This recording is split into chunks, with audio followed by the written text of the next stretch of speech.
Chapter 590. Why? Raphael's expression was unpleasant as he responded coldly. There is no why. Thales stood in front of the portrait of Lone Sail Noah Almond, gritted his teeth and looked up. I want to see him. Raphael shook his head. I know he's here, Thales interrupted him. While he tried to reorganize his thoughts, he insisted firmly, I know he's here. After the banquet, he was escorted here. In the corridor of the Secret Intelligence Department, under the gaze of the Chief of Intelligence of the past generations, Raphael stared at Thales. What are you going to do? Nothing much. Thales calmed himself down and made up his mind. But he is one of the messes I left behind. I have to see him. Immediately. Raphael could not help but frown as he looked at Thales' determined expression. I can't decide. I need to consult his lordship first. Tomorrow, you've been evading me for the whole day, Thales interrupted him mercilessly. For the sake of the past, you should at least be of some use, right? Raphael pursed his lips. But at that moment, if you really want to see him, Your Highness, it is not impossible. Both of them turned their heads. The one who spoke was a familiar man with a walking stick. He stood respectfully and humbly under the portrait of the pale Baron, Sancho Doyle. Norb? Raphael looked at the man in surprise. What are you doing here? As the highest person in charge of the kingdom's secret intelligence department in Western Desert, Norb did not answer. He only looked at Thales quietly. The prince glanced at Raphael and turned towards Norb. Are you serious, Norb? Can you really bring me to see him? Anchor Byrel? Norb nodded and bowed respectfully. I have the authority. Please follow me. Thales exhaled and stepped forward. Wait a minute. Raphael pressed on Thales' shoulder with a gloomy expression. Norb, this is none of your business. Don't interfere with my case. Thales said discontentedly, Hey, but Norb tapped his walking stick, signaling the prince not to be anxious. Listen to me, Raphael. Norb said patiently, Anchor Byrel is a Western Desert nobleman. In this case, I think my long-term experience of lurking in Western Desert can help. I don't need it, Raphael refused. But this time, Norb didn't back down. But the Lord needs it. The person in charge of intelligence from the West Wilderness said calmly, in fact, he has already assigned me the interrogation and investigation of Anchor Byrel before he is transferred to the Court of Justice. Raphael was instantly stunned. When? Just now, Norb said calmly.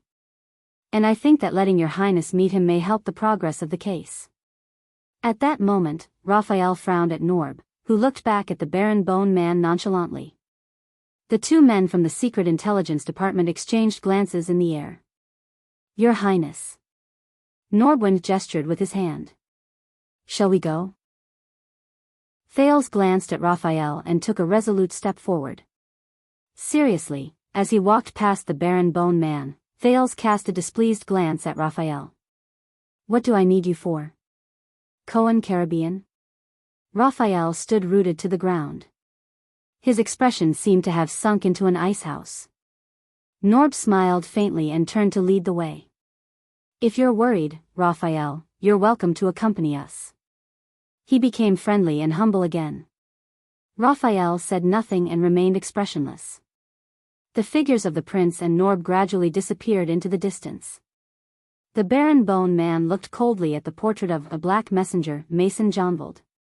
A few seconds later, he strode forward and quickly caught up with them. Thales quickly realized that the place he was going to was not simple. They took many turns, and in an inconspicuous corner, they set foot on a stone staircase that sunk into the ground. Unlike the desolation on the surface, the underground corridors of the Secret Intelligence Department were heavily guarded and heavily locked. He had already encountered several groups of police Ludo dogs used for sniffing. Even with Raphael and Norb clearing the way, Thales still felt that his progress was slow and that it was difficult for him to move forward.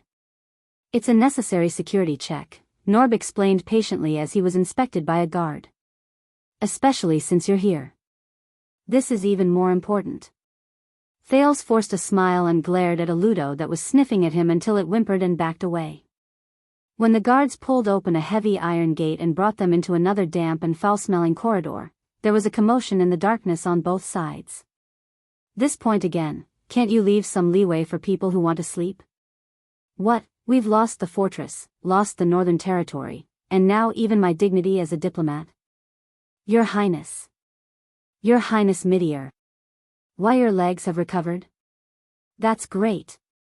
I knew that those despicable people wouldn't succeed in their scheme to usurp the throne. No, Your Highness, you must stop His Majesty. He can't marry that woman. He's here, with the ravings of the devil. He's here, with the conspiracy of the gods. He's here, with the cruelest fate in the world. They must have been hiding for a long time. They've been in cahoots with the rebel army. They even wanted to instigate the Duke to make him their king, invade Eternal Star City, and change the dynasty. All of them, yes, all of them must have colluded together to murder the Duke. Starlight, Starlight, long live the Starlight. Someone must pay the price, damn bastards.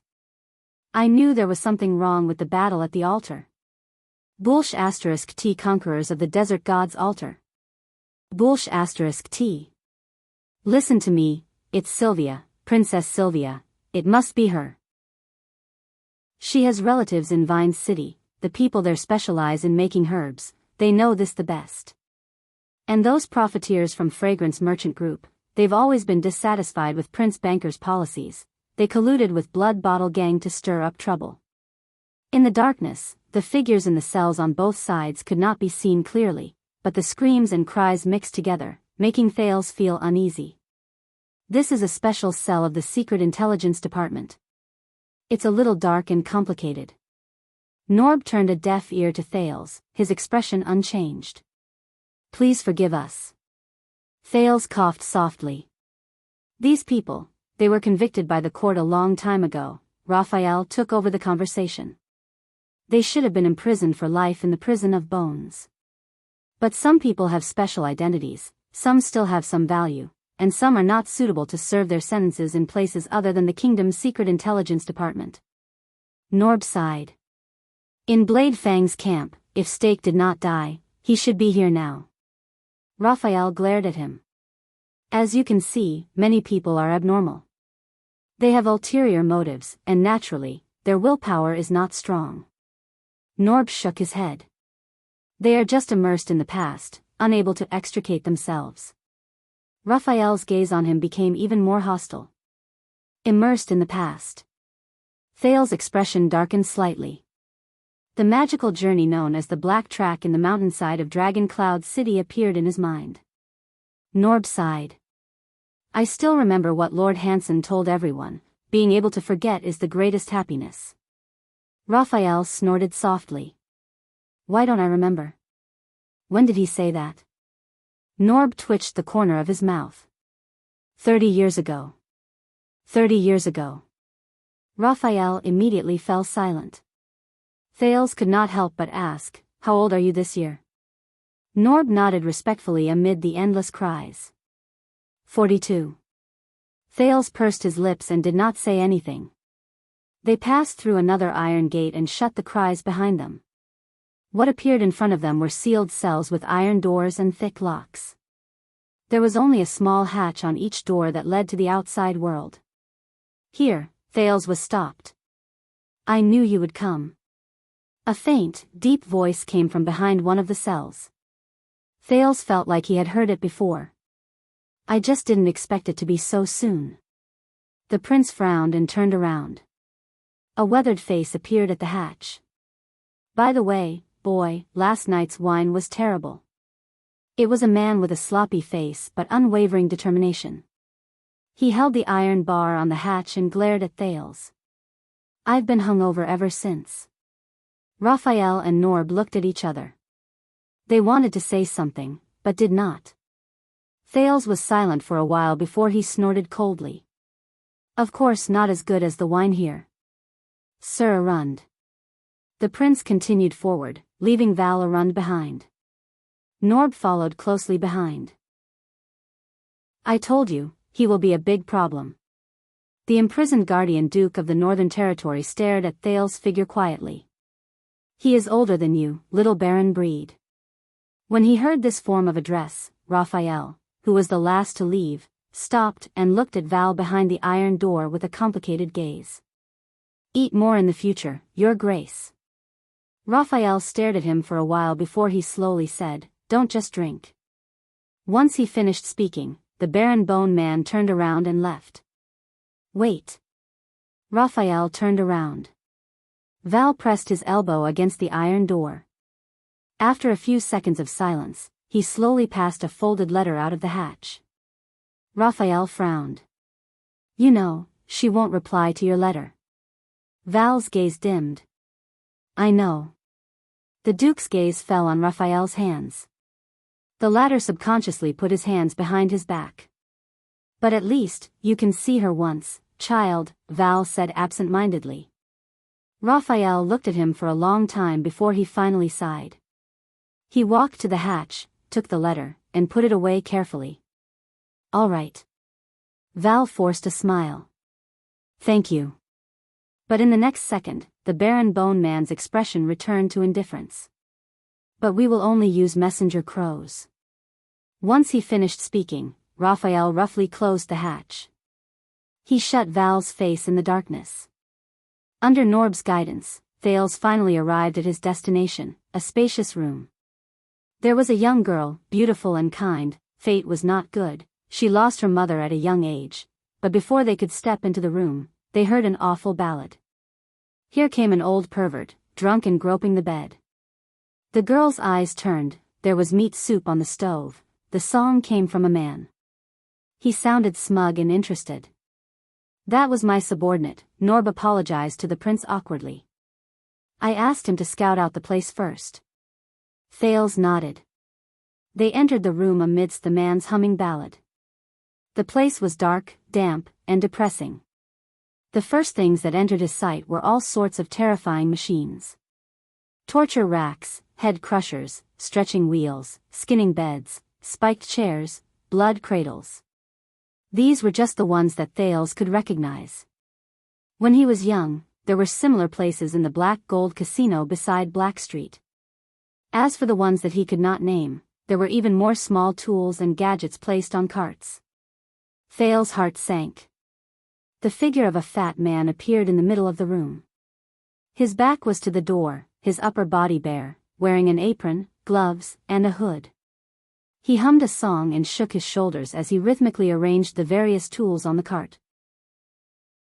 Wrapping an egg with a pair of tongs, twisting and turning, the pervert wakes up and cries in pain. The girl spins with a smile. Just treat it like a skewer, turning it 9.5 times, pressing the knife against the stick, the tip of the knife in, peeling the skin and opening it up to carve a small funnel. Anchor Byril, the criminal who trespassed on the royal banquet, was lying motionless on the recliner in the middle, naked, with his eyes closed. He had obviously lost consciousness. His limbs were bound, and his body was covered with cuts and bruises. Only his lower body was covered with a thin, blood-stained blanket. Thales looked at the bloodstains on the recliner under him and his heart tightened. Perhaps it was the soundproofing effect of the hood, but the humming fat man did not notice the movement behind him. He held a hammer in one hand and a pair of tongs in the other. He twisted his buttocks, swung his waist, and danced wildly while singing. The pervert cried, "Girl, don't mess around, you were in a good mood last night, why are you so violent tonight?" The girl smiled, "You're mistaken, I'm a flesh eater, I didn't eat much tonight, how's the broth in the girl's pot?" In the bloody, terrifying, dark, and sinister torture chamber, this fat man swinging his fat and dancing passionately was such a refreshing sight that Norb could not help but cough awkwardly. Gomez. The fat man did not seem to hear him. He continued to move his buttocks, swinging his waist, and the hammer seductively brushed past his buttocks that were facing the three of them. Norb had to increase his volume. Gomez. With two clangs, the hammer and tongs fell to the ground.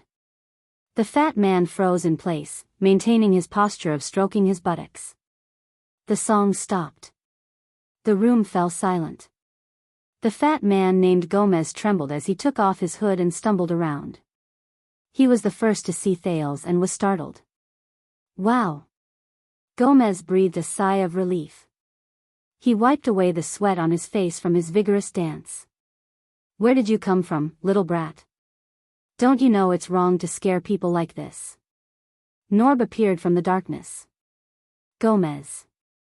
This is Prince Thales. Gomez froze again. A few seconds later. Ah, Norb, you're early. You're dressed well today. I was, warming up. Hee, warming up. The fat man first begged for mercy, but when he realized what Norb said, his expression changed. Ah. Did you say, your highness? He glared at the expressionless Thales and sized him up several times. Your highness Thales. Gomez immediately put on a fawning expression. He tried to use the apron on his body to cover the fat on his chest. He was so excited that he spoke incoherently. I'm the one from Western Desert, that. Do you remember, that?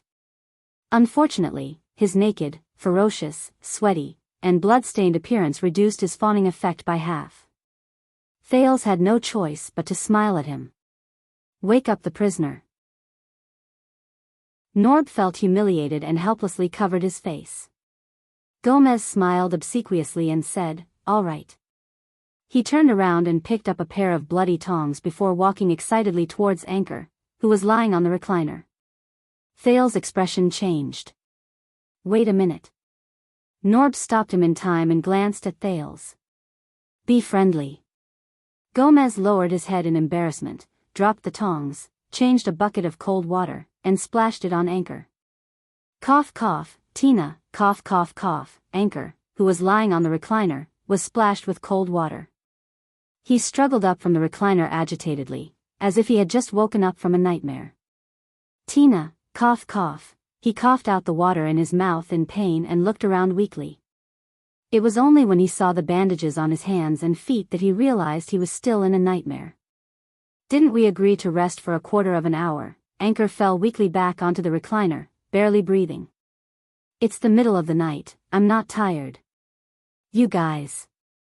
Aren't you tired too? Thales looked at his bloody fingernails, bruised joints, and his eyes that were gradually losing focus. He found it difficult to breathe. Hey, bro, wake up. Gomez slapped Anchor's face hard and opened his closed eyelids. Someone's here to see you. Thales let out an indescribable sigh and walked up to Byril. Anchor Byril. It's me. Anchor's unfocused eyes were confused for a moment, then gradually focused. Your Highness. He struggled to lift his upper body and saw the young man in front of him. Prince Thales. Anchor's breathing quickened and his chest rose and fell. He squeezed out a weak smile. How have you been today? He trembled all over. The blanket that had slid off was covered in blood. Occasionally, it tugged at his wounds, causing him to moan in pain and sweat. Thales held back his nausea, helped Anchor pull the blanket back up and gestured for him to lie back down. I want to talk to him alone, the prince said to the person behind him. Now. Raphael and Norb looked at each other. Norb signaled Gomez with his eyes, and the latter reluctantly took out a Western Desert Army-style waterskin. Open your mouth, bro. Gomez put the waterskin next to Anchor's mouth. This is the shaka wine that I specially mixed. It's a medical analgesic to make you feel better. Damn it, don't drink too much, it's expensive. Under Gomez's pained shouts, Anchor loosened the waterskin's mouth, collapsed on the recliner, and laughed out loud. Raphael was about to say something, but Norb patted him on the shoulder and pulled the aggrieved Gomez along. The three of them left the torture chamber. Only Thales and Anchor were left behind. It's useless, Your Highness. Anchor, whose limbs were bound, struggled to turn his head, his words stuttering. His words were intermittent. This is the kingdom's secret intelligence department. Once you leave, they will come again and force me to repeat what I told you. Thales looked at the tortured Anchor, trying not to look at the wounds on his body. I know. The young man felt stifled. I just want you to feel more at ease. Anchor stared at him quietly and flashed a tired smile. You are a good man, Your Highness. But, as kind and generous as you, have you found a way not to be a pawn? Thales paused, his eyes rippling. What's the difference between you and him? The last words he said to Anchor at the royal banquet replayed in his ears. I just understand, the other pawns. This man, he chose to believe me, so he let go of the sword. And what can I do for him? Recalling his experience in Ballard Room, Thales pursed his lips, wanting to speak but hesitating. I understand. Seeing the prince's expression, Anchor panted as if he understood something. I'm sorry to have troubled you. Whether it was yesterday or now. Thales took a deep breath and forced himself to put away his negative emotions. No, the case is still under trial. There's still a chance. Anchor leaned back in his chair, gritting his teeth in a muffled grunt. No need to comfort me, Your Highness. The Biyao family has long since gone bankrupt and has nothing to show for it. He smiled bitterly. And I've studied the kingdom's laws before I came here. Armed assassination against the royal family is punishable by death. What's more, my actions have incited discord between Western Desert and the royal family, alienated the 7 attendants and Renaissance Palace, alienated you and His Majesty, and even involved many unspeakable secrets in the land measurement order. It's extremely tricky and a headache. All stakeholders will be happy to add insult to injury. Anchor stared straight at the ceiling, his gaze unfocused in the dim light. I'm hopeless. Thales draped his recliner, or torture chair, and gritted his teeth. Not necessarily. The Duke of Star Lake recalled the Black Prophet's words and forced himself to smile. I can think of a way to offend the royal family. As for the rest, I can communicate with Baron Doyle and persuade him to be kind. The prince tried to piece together the words he had thought of to make them more beautiful, or at least less feeble. As long as both sides agree, the debts between your families can be settled. As for the land dispute between Crow Cause City and Mirror River. No, Your Highness. Anchor interrupted him. The young Western Desert noble forced a bitter smile, looked at Thales gently but hopelessly, and shook his head weakly but decisively. We all know very well that this is no longer a problem between Crow Cause City and Mirror River. Thales' words came to a halt, and he could not continue. Your Highness, do you know the situation in Western Desert now? On the recliner, Anchor looked at the prince silently, but his gaze was distant, as if he was gazing into the distance from the other side of Hell's River. After the Desert War, Blade Fang's Dune and the regular army of the royal family were like a sharp knife, stabbing straight into the heart of Western Desert. With the military control of the Western front line, they kept the selfish, xenophobic, conservative, and divided Western Desert dukes in check, and became the best reason for Renaissance Palace to implement the royal government in Western Desert, Land Measurement Order and Border County Development Order, which made the suzerains gnash their teeth in frustration. Thales could not help but frown. He thought of Blessing's town, and the Count of Wing Fort, Derek Chroma, who told him about Western Desert's predicament on the way back to Eternal Star City from Western Desert. That's right. In order to save my father's mess and find a turning point for the family and a loophole in the contract, I read all the official documents and decrees between the Western Desert and the Central Territory in the past 10 years. I can almost recite them backwards. Anchor's face was flushed, and he smiled at him. His breathing was much more even, and he no longer groaned and moaned. The pauses between his sentences also lessened. It seemed that Gomez's wine was taking effect. But 10 years have passed, and the cunning, realistic, passive, and mischievous dukes of Western Desert have found the most shameless way to deal with it. The most shameless way to deal with it? Thales was stunned. Anchor's spirits improved slightly. He thought hard, and he was no longer dispirited. On one hand, they claim to be insincere, so that the military in Blade Fang's camp becomes the norm. On the other hand, they deliberately fan the flames, so that the lower-ranked nobles are filled with resentment. Over time, without the royal decree, the wartime control order has no legitimacy. Without the help of the kingdom's regular army, it is difficult to carry out government decrees. If the envoy from Renaissance Palace is not the legendary Wing himself, no one will respect him. And the conflict between my family and Doyle is getting deeper and deeper, and it is difficult to resolve. Anchor's gaze gradually focused. He persisted in speaking, as if realizing that this was the rest of his short life. This has instead turned the desert frontline into a protective talisman for the Dukes of Western Desert. They want to slowly get used to this knife, assimilate this knife, and at the same time, make it the king's brilliant plan and impediment. Just like how my father shamelessly carries a huge debt, and the creditors can do nothing about it. Ha ha ha, insincere, fanning the flames, shameless. Thales took a deep breath. He recalled what Gilbert had told him about the divided Western Desert. However, Anchor's tone changed. So, this sharp knife stuck in the heart of Western Desert exceeded the expectations of both parties, and entered the most awkward tug-of-war. Anchor took a deep breath, cherishing the few moments where the alcohol allowed him to ignore pain. The people of Western Desert are in pain, this sharp knife is stuck in their vitals, and has always been the most hated thorn in their flesh, but they still have to endure the pain and try to assimilate it into their limbs and protective talisman. Renaissance Palace is tired, the hand that holds the knife expends a lot of energy, but it does not know whether to stab or pull it out. It is immobile, and it is difficult to advance or retreat. If we advance, we will cause a huge mess, and the losses outweigh the gains. If we retreat, all our previous efforts will be in vain. Thales' gaze changed. At that moment, he seemed to see a black and white chessboard. On one end was his father's magnificent and noble staff of constellation. On the other end was the inconspicuous wooden cane in Fakenhaz's hand. Both sides are waiting, and waiting, waiting for an opportunity.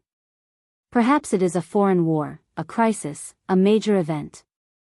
The people of Western Desert are waiting for a turning point in the situation, while Renaissance Palace is waiting for a further opportunity. Thales nodded and wiped away the bloodstains that obscured Anchor's vision. I know, for example, my return to the country, the ownership of Blade Fang's camp, the invasion of the Baron and mixed breeds.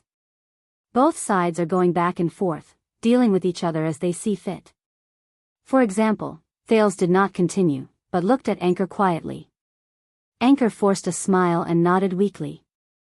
And I realized that the Byrol family, who had nowhere else to go, wanted to save themselves, and the only way was to seize this opportunity. Let my family's case climb to the heart of the struggle, and hitch a ride on this carriage that is the center of attention. Thales lowered his head and sighed. So I had to die. It would be best if I died at a banquet, in a duel, like a hero, to leave a protective talisman for my family, to protect my property, land, and title. Anchor straightened his upper body, ignoring the open wound. His breathing quickened, and his voice became sharper, as if he had returned to yesterday's battle. Until you, Anchor stared blankly at the prince, helpless and at a loss, with a plea that he himself was not aware of. Thales' hand on the recliner shook slightly.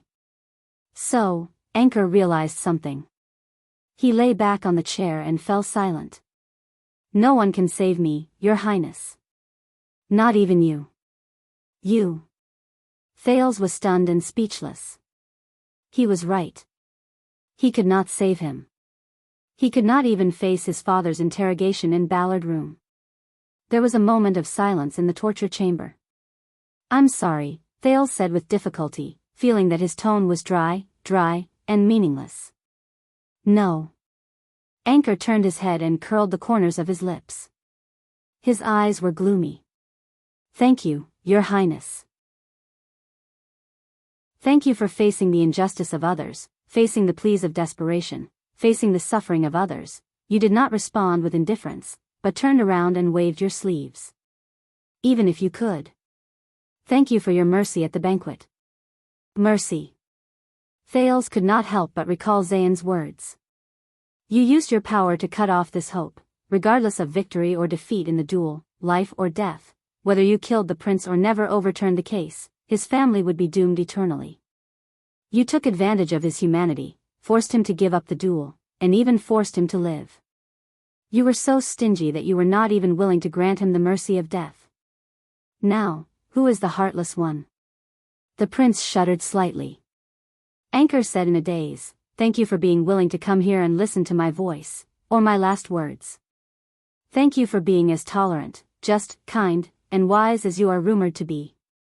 Anchor looked at the ceiling, but the corners of his lips curled up into a smile, as if he was looking at a beautiful dream. There's no sunlight here, but it's not that dark, is it? Thales could not take it anymore and slapped the cart next to him. He took a deep breath and turned around.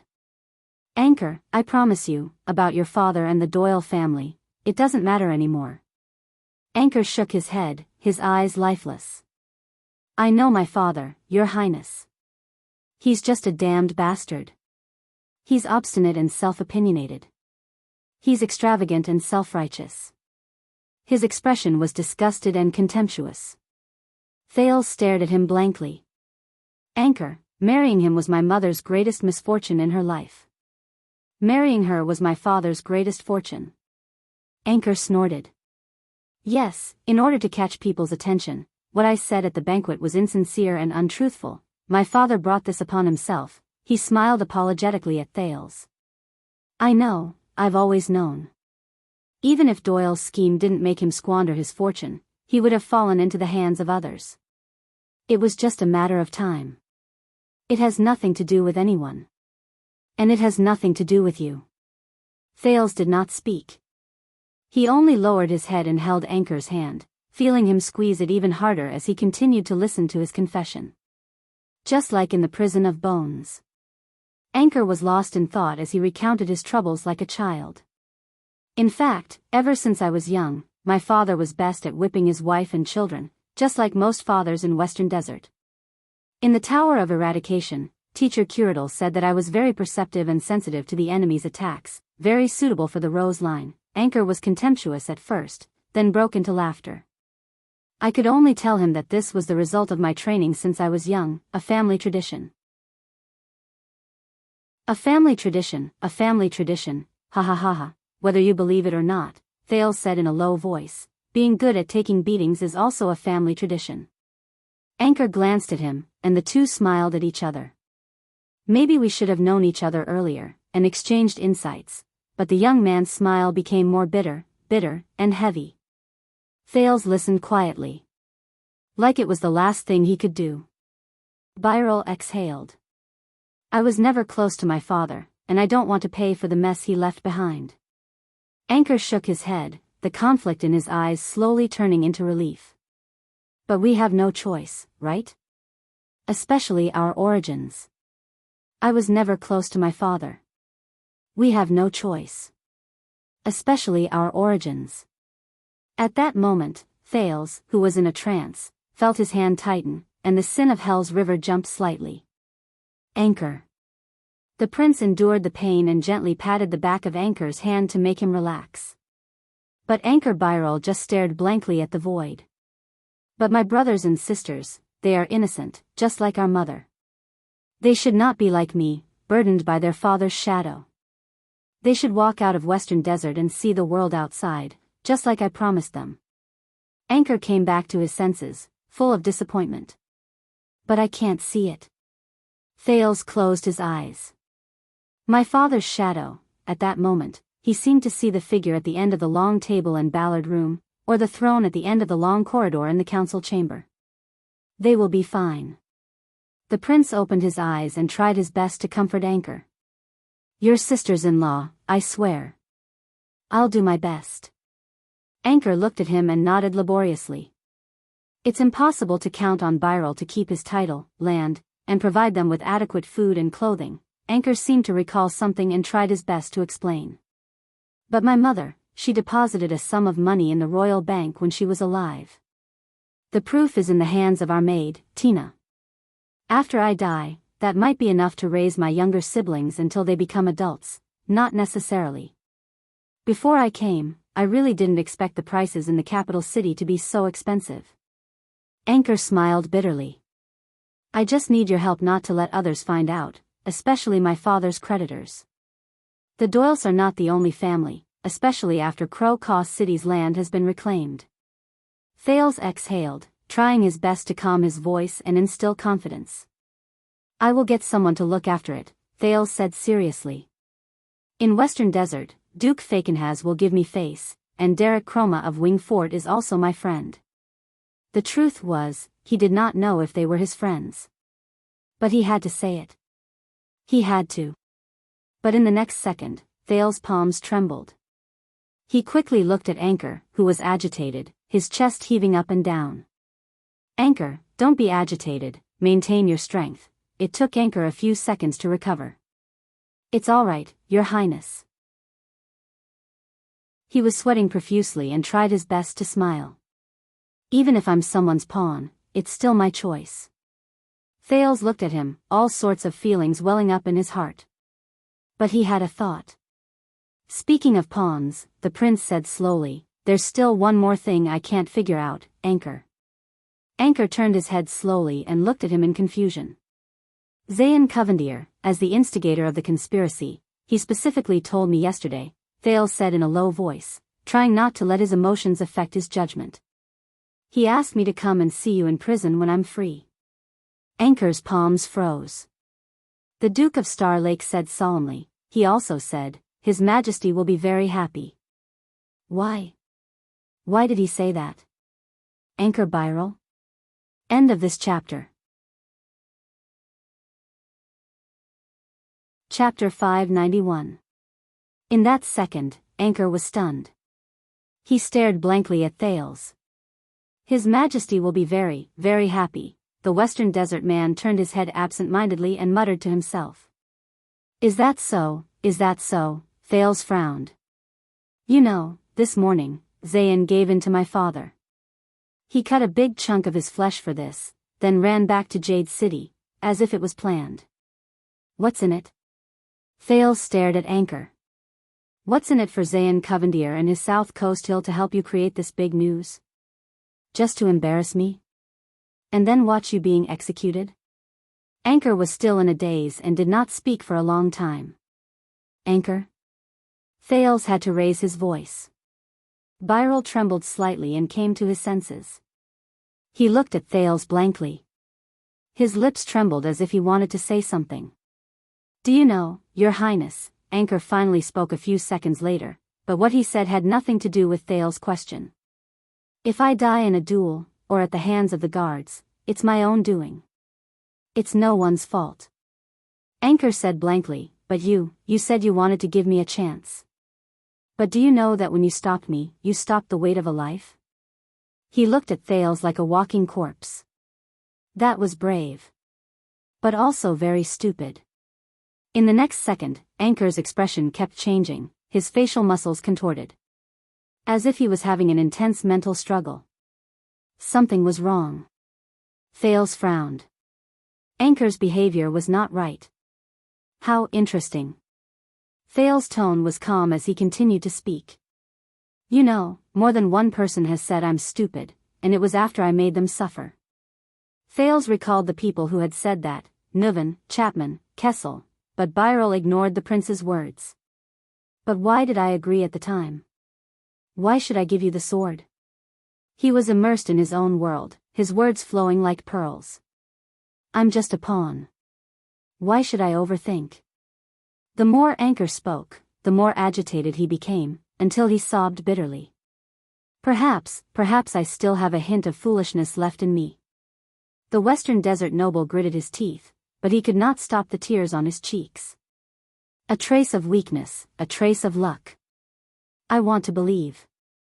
To rely on. His reaction made Thales even more suspicious. But when they were dealing with me, I suddenly thought of something. Anchor bit his lower lip, his eyes brimming with tears. You are only one person. Thales had no choice but to comfort him more to calm him down. If I believed you and relied on you, but you, who can you trust? Who can you rely on? The next second, Anchor suddenly struggled. He did not care about the pain of his limbs being tied up, nor did he care about the terrifying wounds all over his body. He exerted force in his hands and pulled Thales in front of him. The astonished Thales had no choice but to hold on to the other side of the recliner to maintain his balance. At that moment, Thales realized that he was face to face with Anchor. And his eyes were filled with fear. Your Highness, you are also just another chess piece, aren't you? Anchor gripped his hand tightly, his body trembling to its peak. Another chess piece. What else did Zayn say to you, Anchor? Why did he insist that I come to see you, since things are as you said, irreparable? The Duke of Star Lake stared at Biyao. What other chess pieces does he have? What is it? Anchor let out a painful whimper. Reason tells me that it's wrong. I shouldn't have taken my chances. The desert god is merciful. The desert god is merciful. He breathed heavily and spoke incoherently. His meaning was unclear. Your Highness, you shouldn't be weak either. The desert god has no disasters, but the world has disasters. Thales grabbed Anchor's hand tightly, watching his painful and fragile tears, and became more certain of his judgment. Anchor was a chess piece. But Zayn was not the whole game. Anchor. Thales reached out decisively, hugged Anchor's head from both sides, and looked straight into his eyes. As if he was looking into his soul. Think about your family, think about why you came to the capital. Anchor shuddered. We are the same people, the prince said in an irrefutable tone. No matter what we face, let me help you. Anchor stared back at the prince blankly, his gaze blank and helpless. But Thales' gaze was unwavering. Overbearing. Not allowing him to retreat. The next second, Anchor exhaled. With this exhalation, he seemed to have lost all his strength and fell weakly back onto the recliner. But Thales was stunned. Sobs could be heard in the air. In front of the prince, a wounded Anchor lay dejectedly on the chair. The young man bit his lip and trembled. Hot tears rolled down his cheeks. Anchor Biyao. Thales felt suffocated. This man who dared to make a scene at a royal banquet and exchange his life for the future of his family, cried. Thales suddenly thought of Ralph. That night, the phantom wind follower, who had lost all hope, cried in front of him. Just like Anchor Biyao at this moment. The prince sighed, sat on a stool beside him, and lowered his head dejectedly. He suddenly lost interest in knowing the answer and did not want to pursue the matter further. At this moment. Tina. Thales looked up. Anchor was lying on the chair, holding back his sobs as he whimpered, Tina Amore. The prince frowned. What? Anchor took a deep breath, as if it could give him courage. Tina Amore, the daughter of the former Baron of Amore Town, he said intermittently, like a zombie, she's living in Crocaw City, in our Biyao household. Thales was puzzled. I don't understand, what does this have to do with her? Anchor looked up abruptly. 5 years ago. He raised his voice, his expression mournful, like a prisoner on death row heading to the execution ground. The case of tax exemption for the development of border counties caused the most controversy in the Western Wilderness. In the Western Wilderness, Baron Imolii Town returned from a trip to the Blade Edge Hill.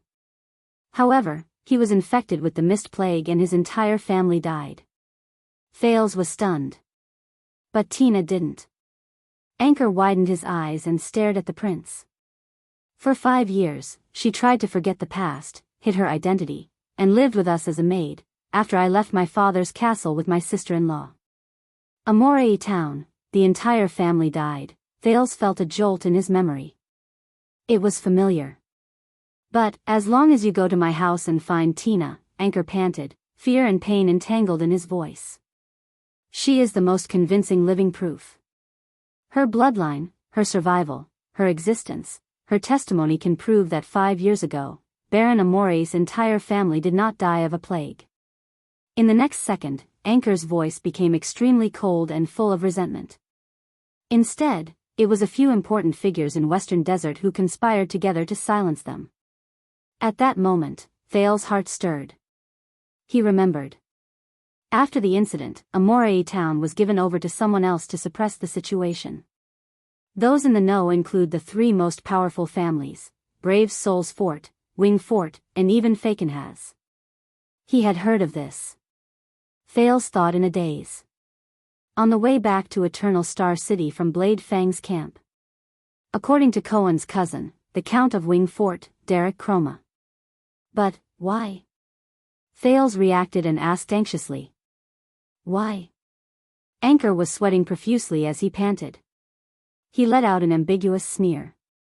In order to turn Blade Fang's camp into a talisman, in order to assimilate that sharp blade into a normal state, in order to stop Renaissance Palace from extending its hand to the west, Western Desert had to endure the pain of having a blade piercing their heart, and had to sacrifice the interests of the middle and small nobles. Obviously, Baron Amorei could not bear the pain. The king's decree dealt a huge blow to him. So much so that he decided to cast aside his tacit agreement with the three families and act rashly. He even threatened to lead his troops in protest, ignite the conflict, and force Western Desert to take a clear stand against Renaissance Palace. Thales's expression changed several times. He recalled what a certain duke had said to him. You have to know that when your vassals and subordinates are enraged, and the public's will is high, you have no other choice but to go with the flow. If you don't become their leader, you will become their enemy, and be the first to fall under a pincer attack from both inside and outside. The tragedy of the Amole family. This will be a tragedy that will shock the entire kingdom. The three great families are selfish, willing to sacrifice the interests of their subordinates and lords, not hesitating to kill the natural orthodox nobles of the kingdom to clean up the family. This will expose to the world how backward, autistic, brutal, and conservative Western Desert has been for a long time. Anchor closed his eyes in pain and leaned back on the recliner. It is also the opportunity and bargaining chip that His Majesty has been dreaming of. It is a chance for Renaissance Palace to completely break the stalemate. Thales shuddered. The evidence is conclusive, and there is no way to deny it. It is a heinous crime, and the whole country is in an uproar. The three families will be besieged internally and externally, and Western Desert will be divided and difficult to unite. They can either submit, allow Renaissance Palace to do whatever they want, or accept whatever punishment His Majesty gives them. Anchor's face was pale. Or, Thales was inexplicably shocked and speechless. The bargaining chip that King Kessel had been dreaming of to completely tame Western Desert. Held in Byral's hands. But why? Too many things that he could not figure out came at once, squeezing his head until it hurt. There was a long silence in the room. No matter what, His Majesty will be very happy to have this bargaining chip. Very happy, Anchor subconsciously struggled, the straps on the recliner rattling. Use it, Your Highness, use this bargaining chip. Use it to plead with His Majesty. Anchor gritted his teeth, as if he was about to crush the most precious thing in his mouth. I will definitely die, but please, for the sake of this bargaining chip, protect the Byral family, and protect my sister-in-law. Thinking about the logic behind this, Thales took a deep breath and came back to his senses. Why are you only saying it now? The prince asked the tortured soul in front of him, puzzled. If you've made up your mind, why didn't you take it earlier and bargain with the Secret Intelligence Department, or even my father? Anchor's expression crumbled. The madness and ruthlessness in his eyes vanished without a trace in an instant. So, Your Highness, what's the price? Anchor replied blankly. Thales understood and looked at him sadly. Everything. The young man revealed a numb and despairing smile and nodded. The Byral family will become traitors, the target of public criticism.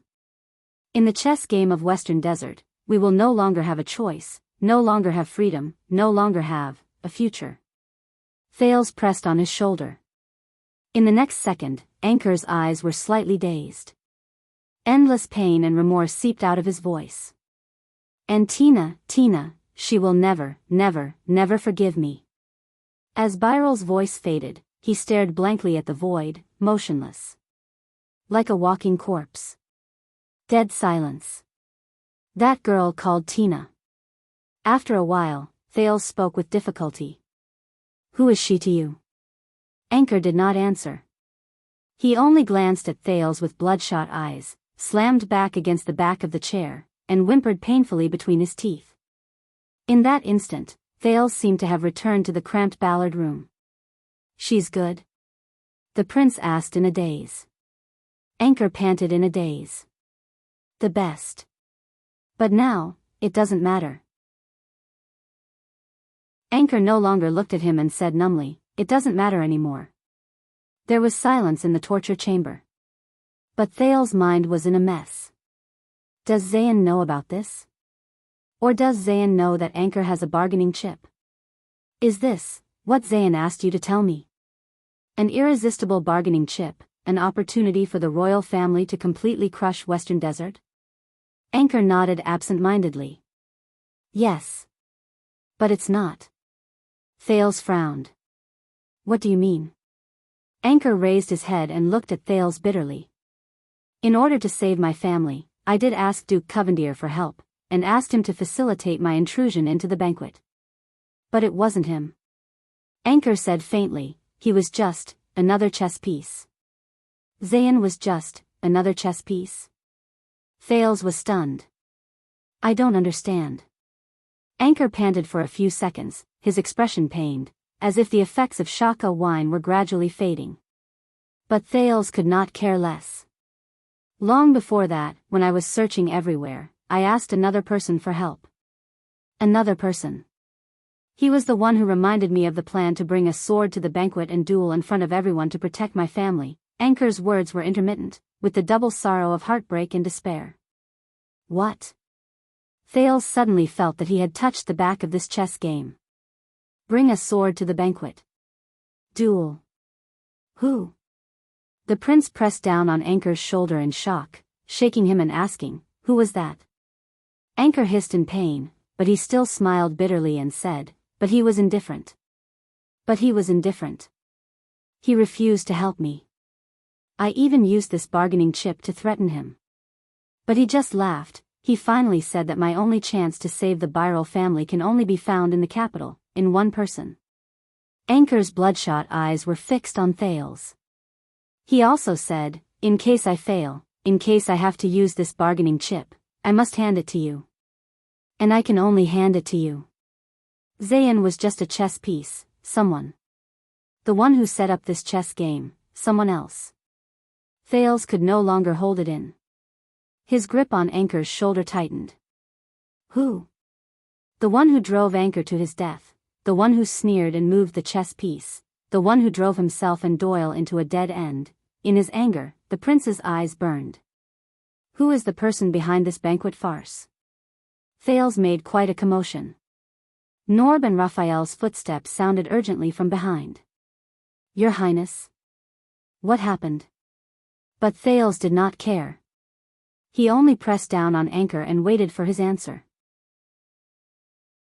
The one hiding behind the scenes, the one who watched coldly from the sidelines, the one who, in the end, hinted at Zayn, guided Anchor, and pushed Thales to find this bargaining chip that His Majesty would be happy about, and did not hesitate to ignite all the conflicts under the table in the kingdom. He wanted me to tell you, Your Highness. Anchor panted in pain, mustered the last of his strength, and leaned close to Thales' ear. The carriage is about to disperse. What do you want? Thales was shocked. What? At that moment, it was as if time had stopped. Along with his thoughts. The carriage was about to disperse. The carriage?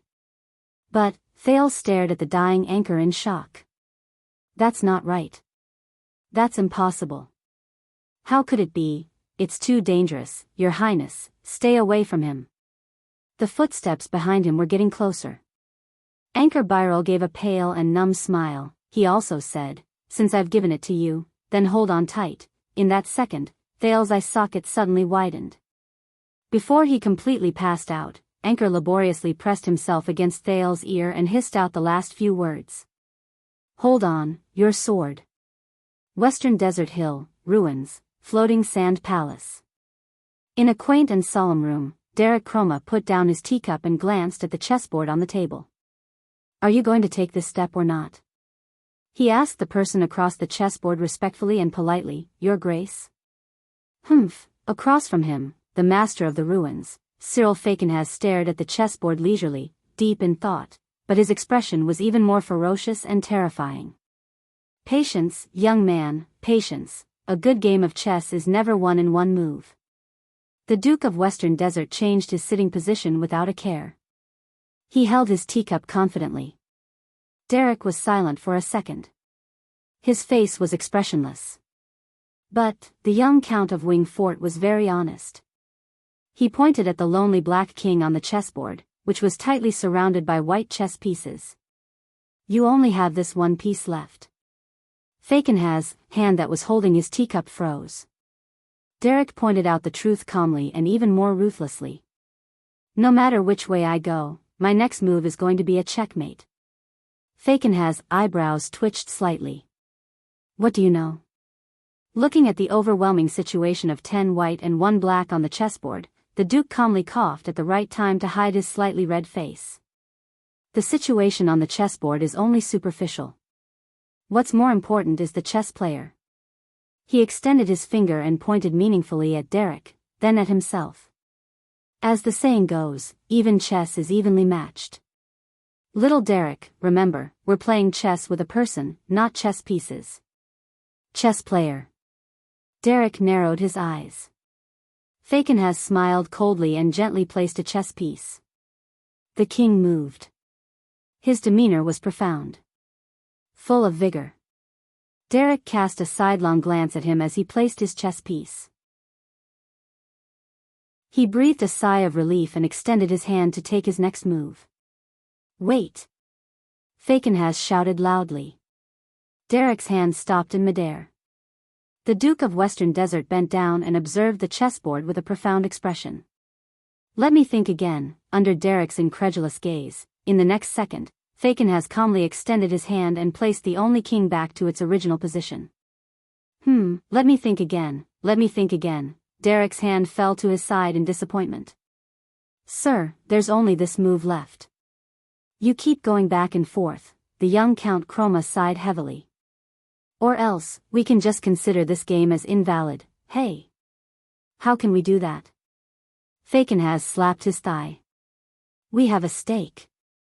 He firmly interrupted the Count of Wingfort. His gaze was fierce, and his aura was aggressive. And this is a peerless sword. Fakenhaz pointed at the sword in the distance, which was used as a stake in the game. He said sternly, don't you know that I just gave my saber to someone? Ah. The entire kingdom knows. Derek could only roll his eyes in his heart due to his good manners. But you are about to lose. No matter how good this sword is, what does it have to do with you?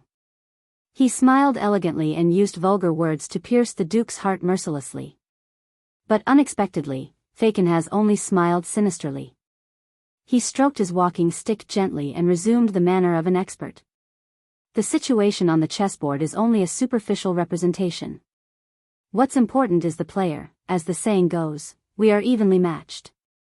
Little Derek, remember, we are playing against a person, not a chess piece. Derek shook his head absent-mindedly. Once he was certain that time was not flowing backwards, he exhaled in pain and covered his forehead in resignation.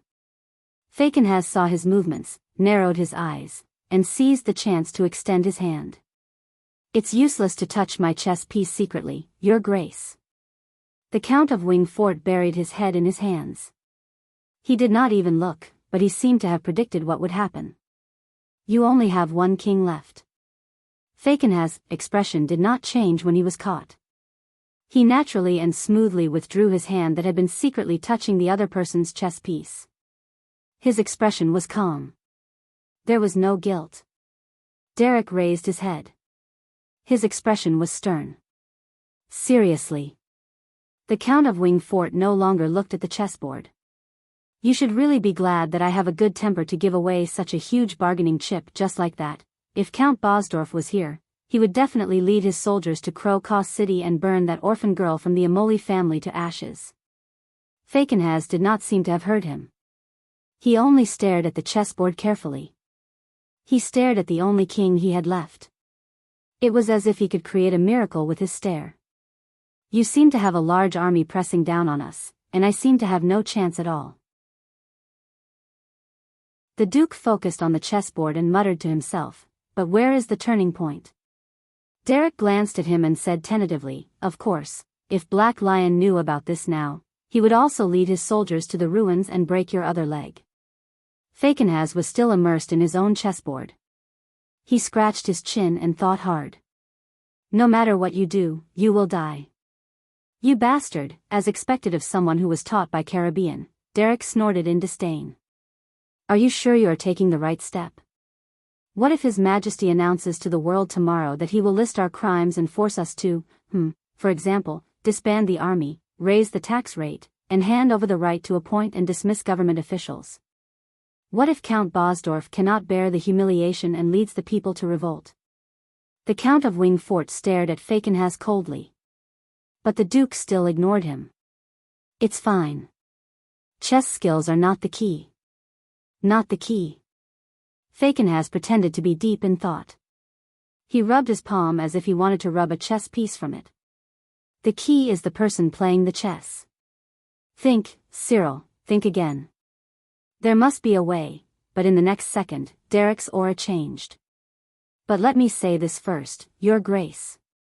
He stared at the Duke of Western Desert, who was mumbling to himself. If the ending is not good, I do not intend to die with you. Wingfort has its own place to go. But Falkenhays turned a deaf ear to him.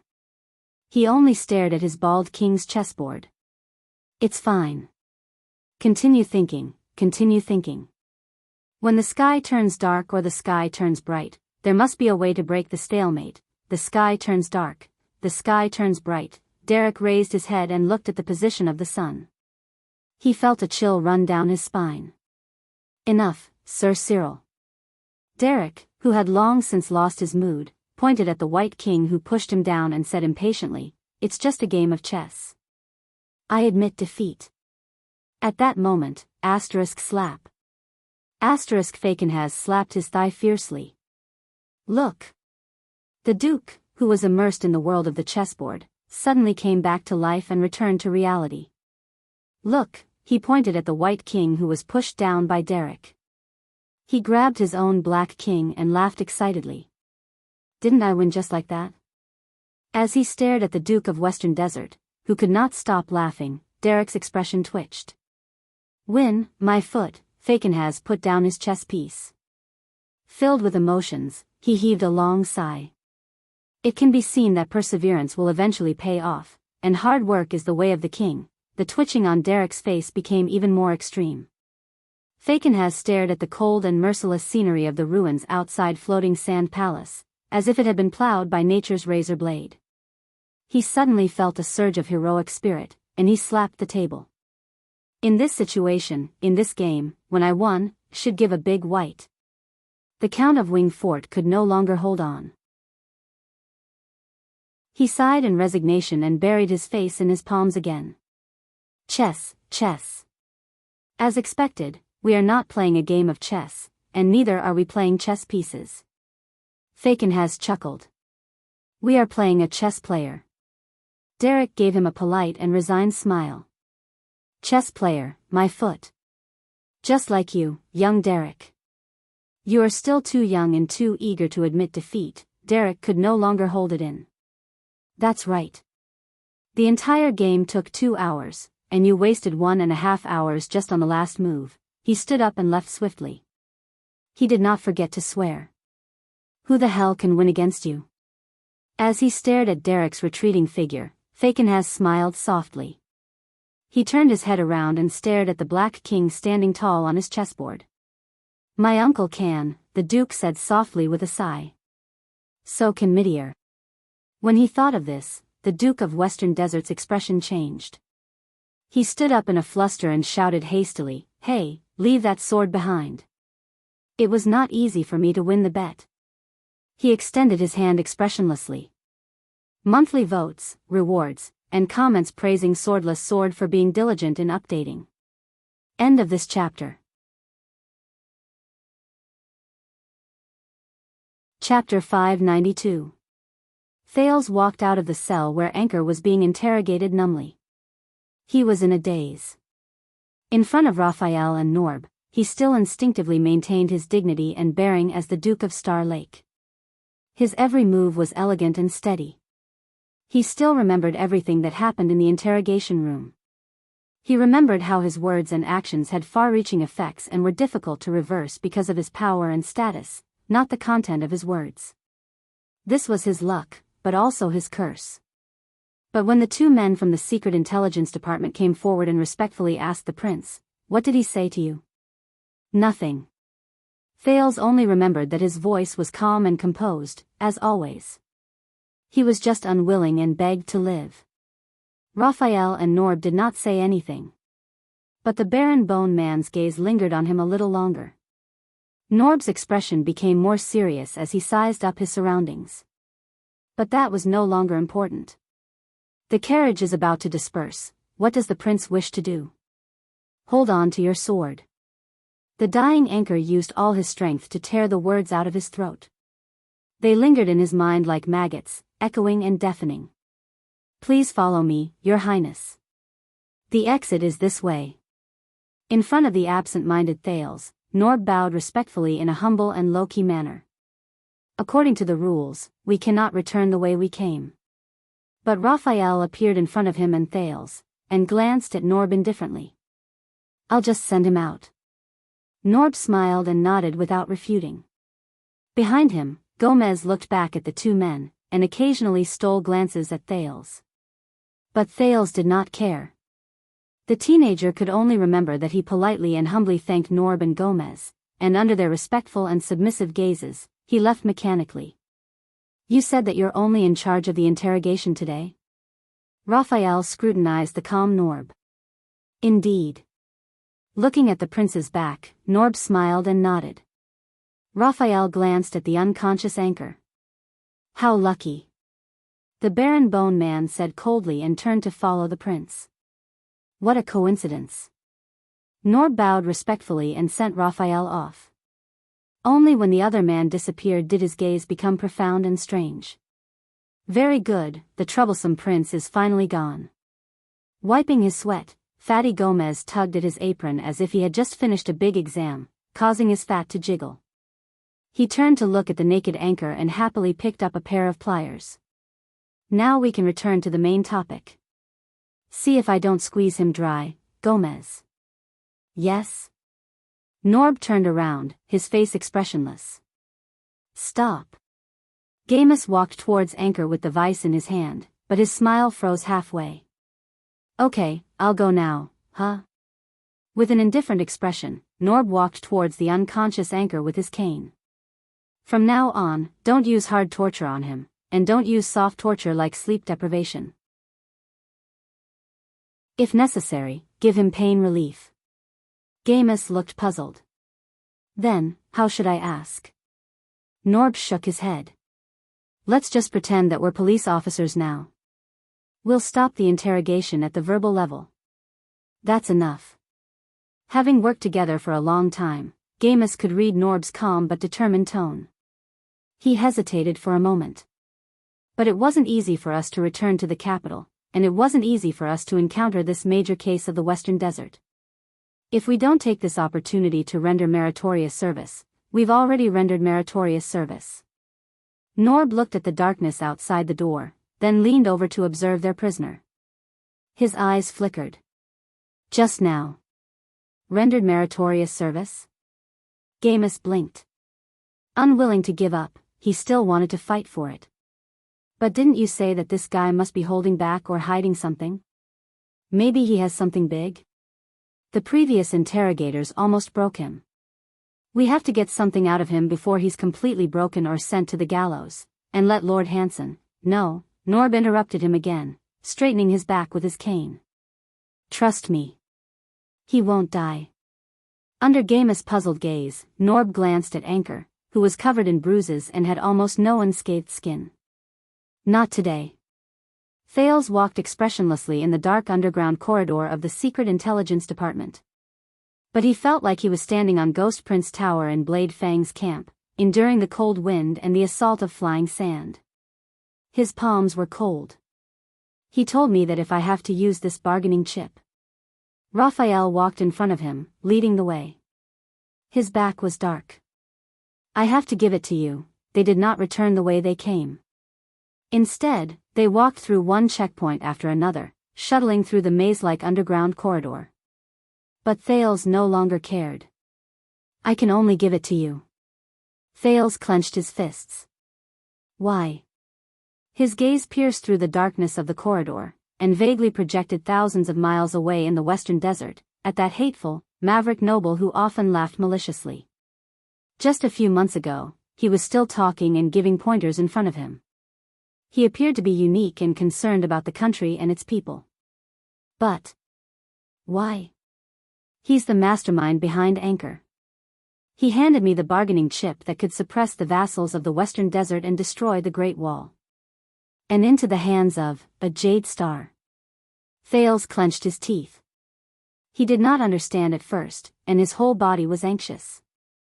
But after he came to a slight realization, he became even more anxious, restless, and uneasy. Why? Cyril Fakenhas. This arrogant and pretentious old bastard. What right does he have to do this? Who does he think he is? What right does he have? What right does he have? Wow, Marat's snake cub. A male voice with a Northland accent came from behind a cell door, pulling Thales back to reality. Long time no see. Raphael ignored the other party's tone, which sounded like they were old acquaintances, and walked quickly past the cell door. Snake cub. Hearing these words, the dazed Thales felt an inexplicable sense of familiarity. When he was still in Extet, Archduke Alcius of Prestige Orchid region often called him Constellation's little viper. Moreover, the prisoner who said this had a Northland accent. It was as if he had returned to the past. Back to the days in Dragon Cloud City when, despite the hardships, he could still manage to hold on without any worries, and could even find joy in hardship. Dragon Cloud City. Thales' pupils trembled. He stopped in his tracks, and his entire body came to a halt. Raphael sensed that something was amiss and turned around with a frown. Thales slowly turned around and stared at the iron cell door from which the voice came. There was a small opening on the door. The everlasting lamp, which was a rare sight in the corridor, shone on the blurry figure at the opening. What an honor for you to grace us with your presence. Thales' eyes slowly widened. He took a deep breath and took a step forward, wanting to poke his head out to see the figure behind the iron gate. Then, a hand suddenly reached out from behind him. Clang. Raphael appeared in front of him, pulled the iron gate violently, and shut it tightly. Wrong way, Your Highness. The Baron Bone Man acted as if nothing had happened. The exit is ahead. Thales stood in front of the cell and stared at the closed iron gate. Why? The prince's voice subconsciously took on a hint of coldness. Why close it? Raphael maintained his smile and asked in return. Why did you stop? Thales was silent for a moment, his gaze fixed on the iron gate. Open it, he said calmly. Raphael chuckled softly. His attitude was casual and cynical. It's just an annoying prisoner. Thales looked around. There were many such narrow cells in this small corridor, but it was obvious that this was the only one with a prisoner. Solitary confinement. Open it, Raphael, Thales repeated calmly. The atmosphere was slightly solemn. Raphael was silent for a second. His smile gradually disappeared, and he returned to a businesslike tone. Your Highness, this is a wanted criminal and internal affairs of the Secret Intelligence Department. Thales did not let him continue. The prince enunciated his words slowly, and his voice was as cold as ice. I order you, Raphael, open it. Raphael frowned. According to the rules of the Secret Intelligence Department, Your Highness, Thales' gaze became fierce. He lost his composure and shouted angrily, Damn it, just open it. At that moment, the oppression and grievance he felt in the Secret Intelligence Department all turned into anger and exploded in his chest. In the face of the prince's sudden outburst, Raphael's expression did not change. His gaze gradually became solemn. Thales could no longer endure it. He took a step forward, grabbed the handle without any explanation, and pulled the iron gate open. Clang. The sound of metal clashing reverberated in the corridor. Raphael did not stop him, but his gaze was cold. What's wrong, R.A.? The voice from before rang again, and it mocked. It's been a long time since we last met. Do you want to treat me to a good meal? A stubbled face appeared at the gate and cast a cold gaze at Raphael. The moment he saw the other person's face clearly, Thales's eyes widened. Gu. Shock and doubt filled Thales's heart at the same time, forcing him to speak involuntarily. It's you? Behind the gate, the face full of Far Eastern characteristics froze slightly. The prisoner turned to Thales, looking slightly puzzled. Raphael's expression darkened, and he exhaled in a barely noticeable manner. That's right. In disbelief, Thales carefully sized up every inch of the Far Eastern prisoner's face. He ignored his doubts about the prisoner's voice and completely confirmed his guess just now. It's him. It's really him. 6 years ago, the butcher shop owner in Dragon Cloud City, the Far Easterner who gave him shelter and a meal in the despairing morning after Dragon Blood's night. It's you, Gu. Thales said in a daze. In a split second, Dragon Cloud City, Westbound Avenue, the butcher shop, Little Rascal. The scenes of the past appeared before his eyes. But, who are you? Through the narrow gate, the unkempt Far Eastern man looked at Thales and gestured at Raphael with his chin. That lover he yearns for day and night, but can't get? Raphael snorted coldly and did not answer. Thales stared at his old friend, at him holed up in this narrow and claustrophobic cell. He felt complicated and indescribable emotions. He took a deep breath. 6.5, remember? 6.5. In that second, the prisoner's gaze slowly froze. He sized up the handsome young man who was only half a head shorter than Raphael again. He gradually came to a realization, and then felt relieved. Oh. Gu turned around, and his face disappeared at the gate. A muffled sound immediately came from the iron gate. It's you. That's why you escaped, young prince. Perhaps you're no longer young. His words were filled with melancholy and sentimentality. You and your little maid didn't die in the hands of that cunning Camion. Young prince. Camion.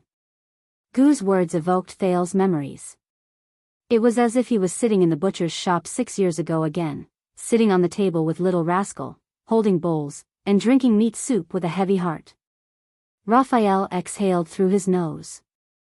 He was obviously unhappy. What happened? Thales pounced on the iron gate and asked anxiously. Gu, why did you? Thales stopped talking. Wait a minute.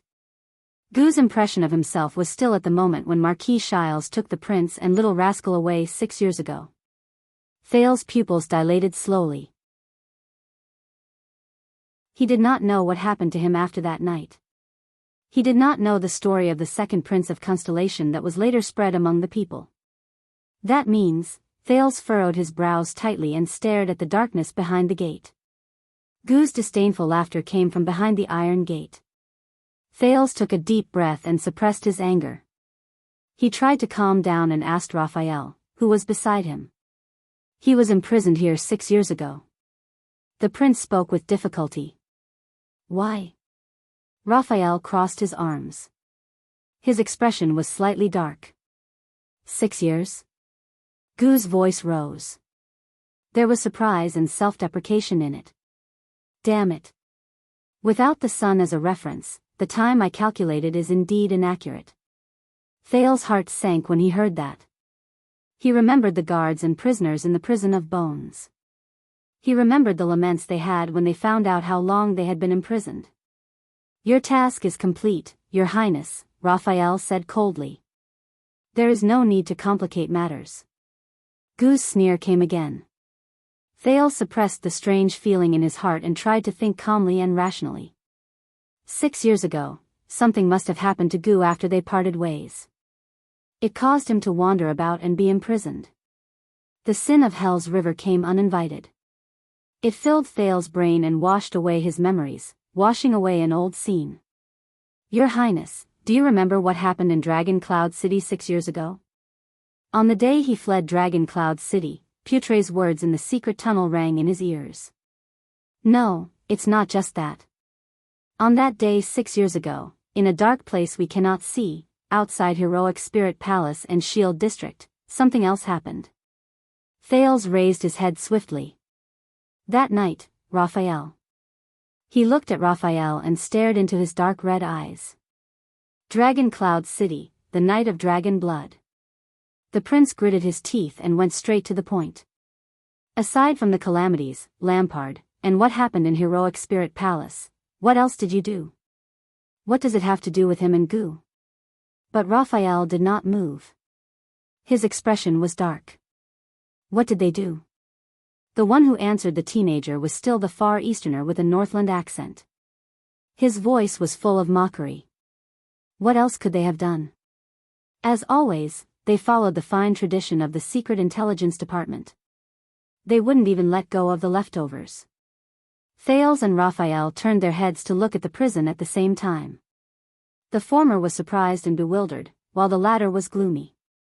Just like what they did to everyone, including you. Gu sneered and called out the teenager's name. Prince Thales. Thales' gaze changed. He was about to speak, but Raphael spoke first. His tone was distant. I would very much like to answer your question, Your Highness, but this is not my case. Thales' expression darkened. Not my ass. Gu snorted coldly behind the door and exposed Raphael's words. 6 years ago, weren't you the first to find me? Thales narrowed his eyes at Raphael. This was not the first time he had rejected him today. The Baron Bone Man stared at the darkness behind the gate. His gaze was terrifying. Your Highness, you've already made an exception by contacting a wanted criminal in private. Don't, Lord Hansen said it. Thales suddenly raised his voice and interrupted Raphael. The reason why I don't get along with all of you is that we've always gone our separate ways. Raphael did not speak. But Thales stared deeply into his red eyes, as if he wanted to tear apart the world behind his pupils. Now is a good chance to change. The Far Easterner behind the door laughed. It was half mockery and half disdain. Raphael remained calm and collected. He silently endured the prince's sharp gaze that could almost break an iron wall. Not here, not now, he said faintly. In the dim corridor, Thales and Raphael stood on either side of the iron prison door, facing each other in silence. The everlasting lamp elongated their shadows, like two train tracks that extended parallel to each other. The gate on the door stood between them. It was claustrophobic, dark, and bottomless. He helped me before. I owe him my life. Thales only felt that he was extremely calm. The sin of hell's river flowed through every vein in his body, allowing him to sense the location of this small corridor more clearly. It was as if he was standing outside his oil painting. He stared at the universe in the painting.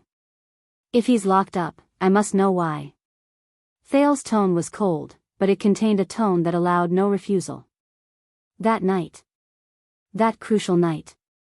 That night not only changed the future fates of two countries, but it also determined the political situation of the world. It was also a night where countless secrets were buried and turbulent in the dark. That night made Putre suspicious. He even had to avoid the surveillance of the Secret Intelligence Department and give Thales a warning in private. Obviously, Gu was one of the pieces of the puzzle. The aura on Raphael's body slowly changed. It went from being round and casual to sharp and dangerous, causing Thales to feel a slight stab of pain. At that moment, the person standing in front of him was no longer the young Raphael who rescued him from prison 6 years ago, who then risked his life to go to Heroic Spirit Palace with him. Instead, it was the Baron Bone assassin, a Secret Intelligence Department agent with a mysterious identity, unpredictable intentions, and terrifying and dangerous methods. But Thales did not retreat. He only met Raphael's gaze. If you want to display your compassion, then perhaps you also need to know. Raphael's voice became deeper, but it was strangely piercing to the ears. His warning was extremely obvious. He has harmed us before. He owes us many lives. Harmed us before. Thales was silent for a second. I'm not letting him go. The prince's expression became a little clearer, but his words were soft and forceful. He gradually increased the stakes. I just want to ask about some things, secrets related to the Jade Star royal family. Raphael narrowed his eyes. Those who know must keep secrets. He calmly but firmly stated the creed that the former chief supervisor of the Secret Intelligence Department, wise minister, Halva Caribbean, had left for the Secret Intelligence Department. My responsibility. Thales's gaze became fierce. You missed the first sentence. The prince gave tit for tat and said coldly, Thou art the king's eyes and ears. Raphael snorted coldly. When you're crowned king, the Baron Bone Man's answer made the atmosphere even colder and more solemn. It's not too late to talk about it. Crowned king. Thales was expressionless. But in his body, the sin of Hell's River began to boil again, turning its anger and coldness into a dangerous weapon. Raphael immediately frowned. His hands tightened without him realizing it. You are wrong, Your Highness, who has grown up. However, at this moment, Gu's voice rang out in a timely manner, interrupting the unfriendly conversation. It was still full of sarcasm and disdain. You are not compatible with the Secret Intelligence Department not because you have a bad relationship with them. Thales and Raphael turned their heads at the same time. The Far Easterner's face reappeared at the gate. He gently knocked on the iron gate, full of contempt. But because you are still a human. He stared deeply at the Baron Bone Man. His gaze was cold. Not a monster. Raphael's expression did not change, but the corners of his mouth slowly tightened. Do you know, Prince? Gu suddenly laughed and said to Thales in a serious tone, 6 years ago, in an inn in Spear District in Dragon Cloud City, the next moment, Raphael's arm turned into an afterimage and pressed on the iron gate. Thales quickly acted. But the moment their skin touched, Thales' expression changed. A tremendous force, an obvious piercing pain, and a strange feeling of flesh squirming came from his hand at the same time. This was, bang. The rough sound of metal clashing rang out in the corridor. Thales watched the scene in front of him with a livid expression. He gripped the Baron Bone Man's wrist tightly, but he could not stop the man from pulling the iron gate again, shutting Gu's sarcastic expression into darkness again. He lost. The sin of Hell's River roared and flowed rapidly, dispelling the numbness and pain in Thales' hand. Thales looked up angrily. Open it. But Raphael's arm was like cast iron. He pressed firmly on the handle of the iron gate. Your Highness, we have a good relationship, and we have gone through life and death together, the Baron Bone Man said faintly. Please don't make things difficult for me. The sin of Hell's River boiled again. Thales gritted his teeth and exerted force, but Raphael's arm did not move. Like a boundless black hole, it silently endured all the power Thales could muster. A few seconds later, knowing that he could not win, Thales exhaled through his nose and let go of the man. The sin of Hell's River faded from his hand in agony, leaving behind an indignant roar. I think I know. The second prince's gaze was like a sword, piercing straight into Raphael's eyes. Why you and Miranda can't be together? The Baron Bone Man's gaze changed slightly. That's definitely not because of your identities. Thales said coldly, it's just because of you, because of you. Raphael Lindbergh. Raphael did not move. Even his expression was frozen. Looking at the man's expression, Thales began to ponder silently. Gu did not finish his sentence. But that was enough. The information revealed by the Far Easterner was like a puzzle that had been lost for many years. It flowed into Thales' mind. It was enough for him to piece together the next clue. His next bargaining chip. Listen carefully, Your Highness. What I am going to say next is something that the sanctimonious old fox, Gilbert, would never tell you. Putre's warning, which was filled with deep suspicion, rang in his mind. And it will not be something that the mysterious and abnormal Secret Intelligence Department will tell you. Remember, Your Highness. Do not trust anyone in this matter, an inn. Thales looked at Raphael quietly. Gu said that it was an inn in Spear District. As expected, he was satisfied to see Raphael's expression change slightly. The Baron Bone Man said in a low voice, that is because he harbors ulterior motives and harbors ill intentions. He is trying to sow discord and disturb your mind. Thales smiled. But you told me that the Secret Intelligence Department's headquarters in Dragon Cloud City, which is also the chess room in Spear District that I left, was also an inn 6 years ago. Raphael's hand was still pressed against the iron gate. His expression was as cold as ice. I did not say that. Thales took a step forward and smirked in disdain. Then you must have forgotten. Raphael's gaze flickered. The handle of the iron gate deformed in his knuckles, and the sound of metal bending could be heard. Thales furrowed his eyebrows. He looked at the barren bone man's fair and delicate hands and remembered the man's stunning appearance when he broke into the prison and took 6 lives with one slash. Impossible. Raphael's expression was stiff as he slowly enunciated his words. Where did you hear that from? Thales did not want to think about the man's strength. He met Raphael's dark red eyes again. Karen Booker. When the name came out of Thales' mouth, Raphael's gaze became colder. Thales knew that he had taken the right step. That was the strange part. So, the prince followed up with another attack. He was not only the owner of that inn, but also a special-class intelligence officer from the kingdom's secret intelligence department who had been lurking in Dragon Cloud City for 20 years. On that chaotic day, he was killed in a burglary. This time, Raphael was silent for a long while before he spoke softly, enunciating each word clearly. Who told you that? Thales remembered the headquarters of the kingdom's secret intelligence department in Dragon Cloud City's Spear District and the secret passage that allowed him to escape. I met Booker when I was in Dragon Cloud City. He was a good man, but he would never die in a robbery. Raphael snorted coldly. You were running for your life all day. It's impossible for you to know him. Thales did not back down. I know a lot of people. And you are just too ignorant. This sentence, which he learned from Ricky, made Raphael fall silent for a long time. That doesn't help, Your Highness. Raphael did not dwell on the topic anymore. He shifted his gaze to Gu's cell.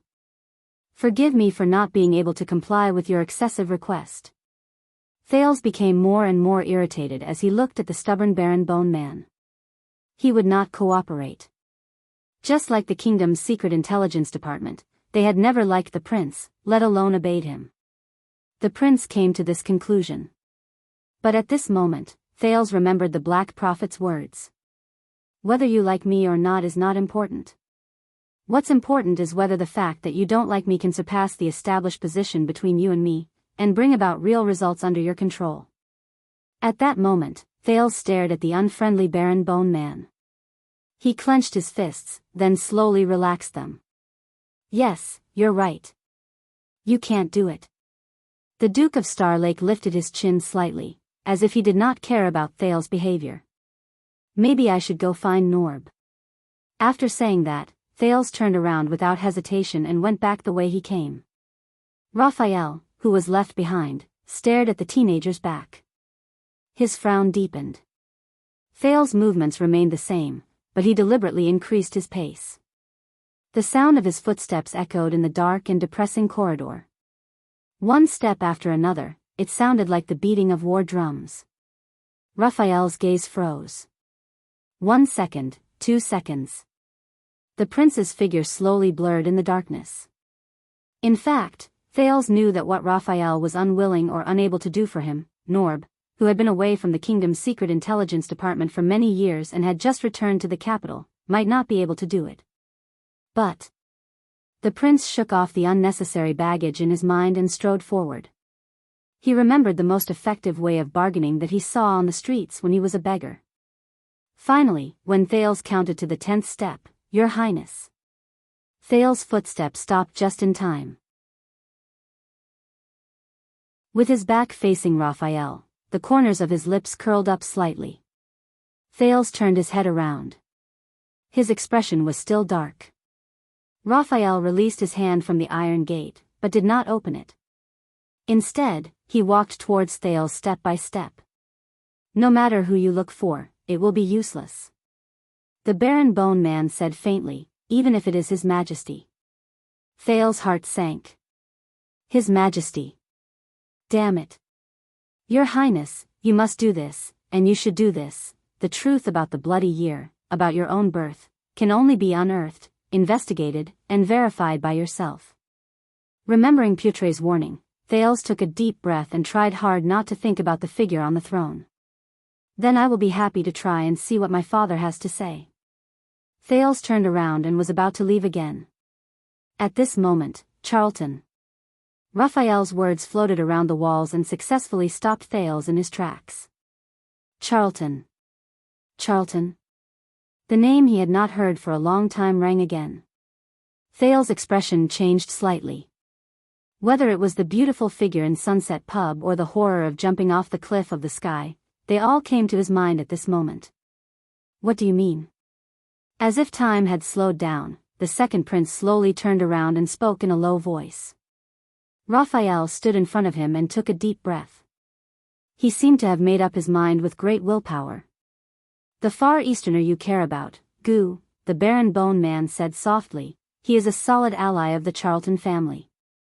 For more than a decade, he has been secretly working for the regicide family. Look around. Raphael said he is. What is he? Thales' expression remained the same, but his eyes slowly widened. The regicide family, ally? Do you understand now? Raphael regained his composure and looked into Thales' gray eyes.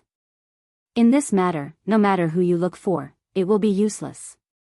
Even if it is His Majesty.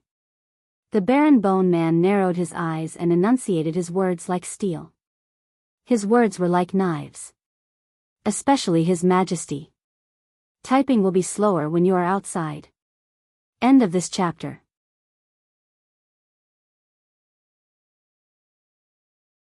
Chapter 593.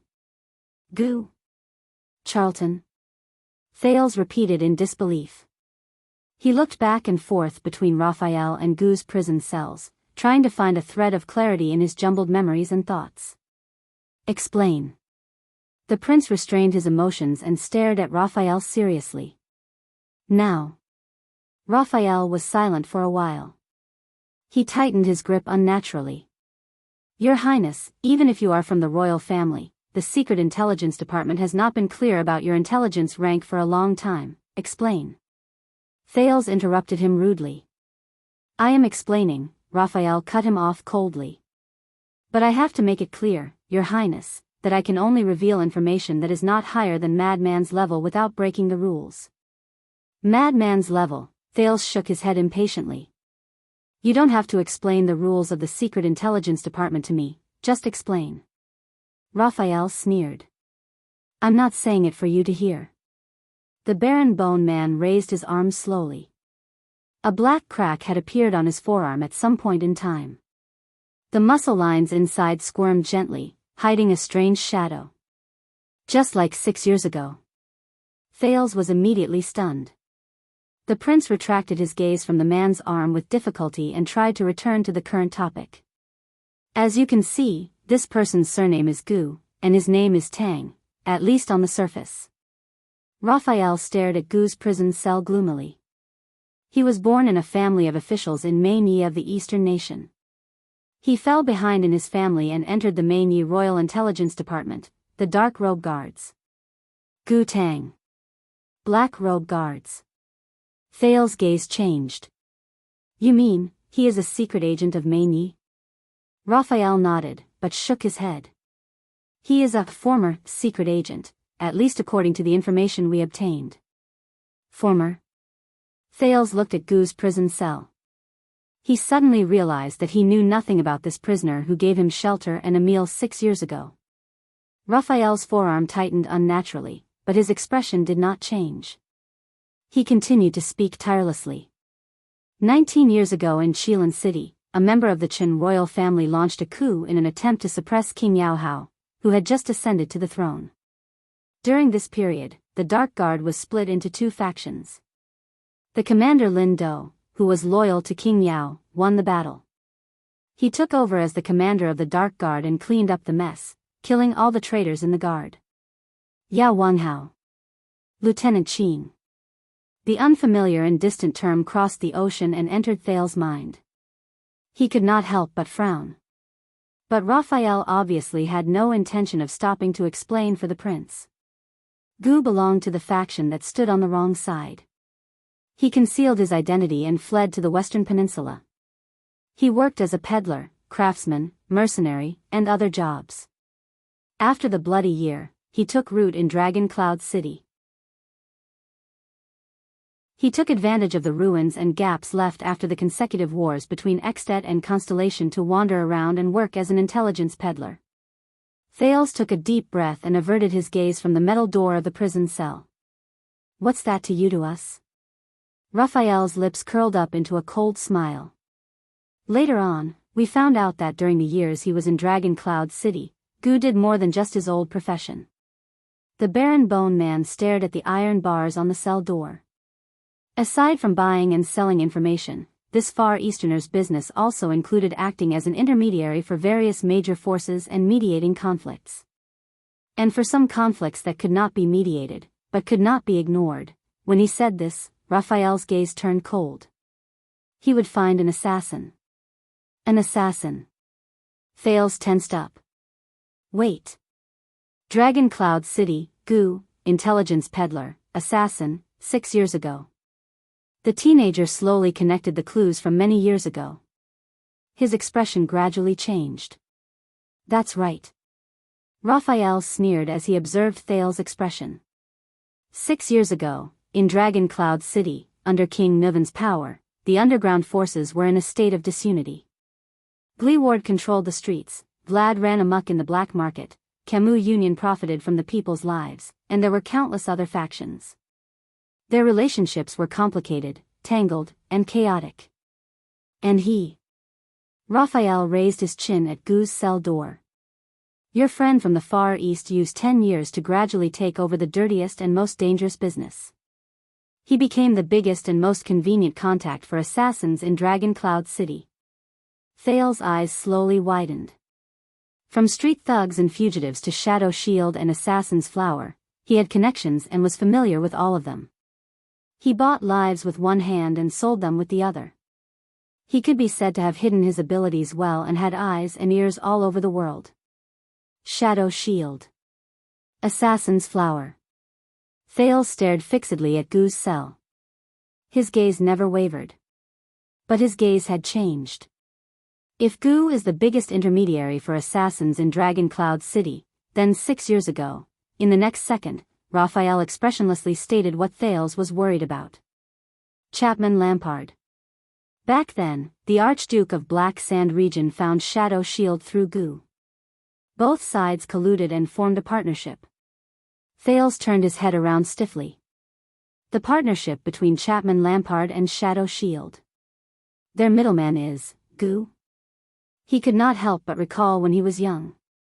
He and Little Rascal hid in the carriage, shivering, and watched the Archduke of Black Sand region talk to Stake. But Raphael had not finished speaking.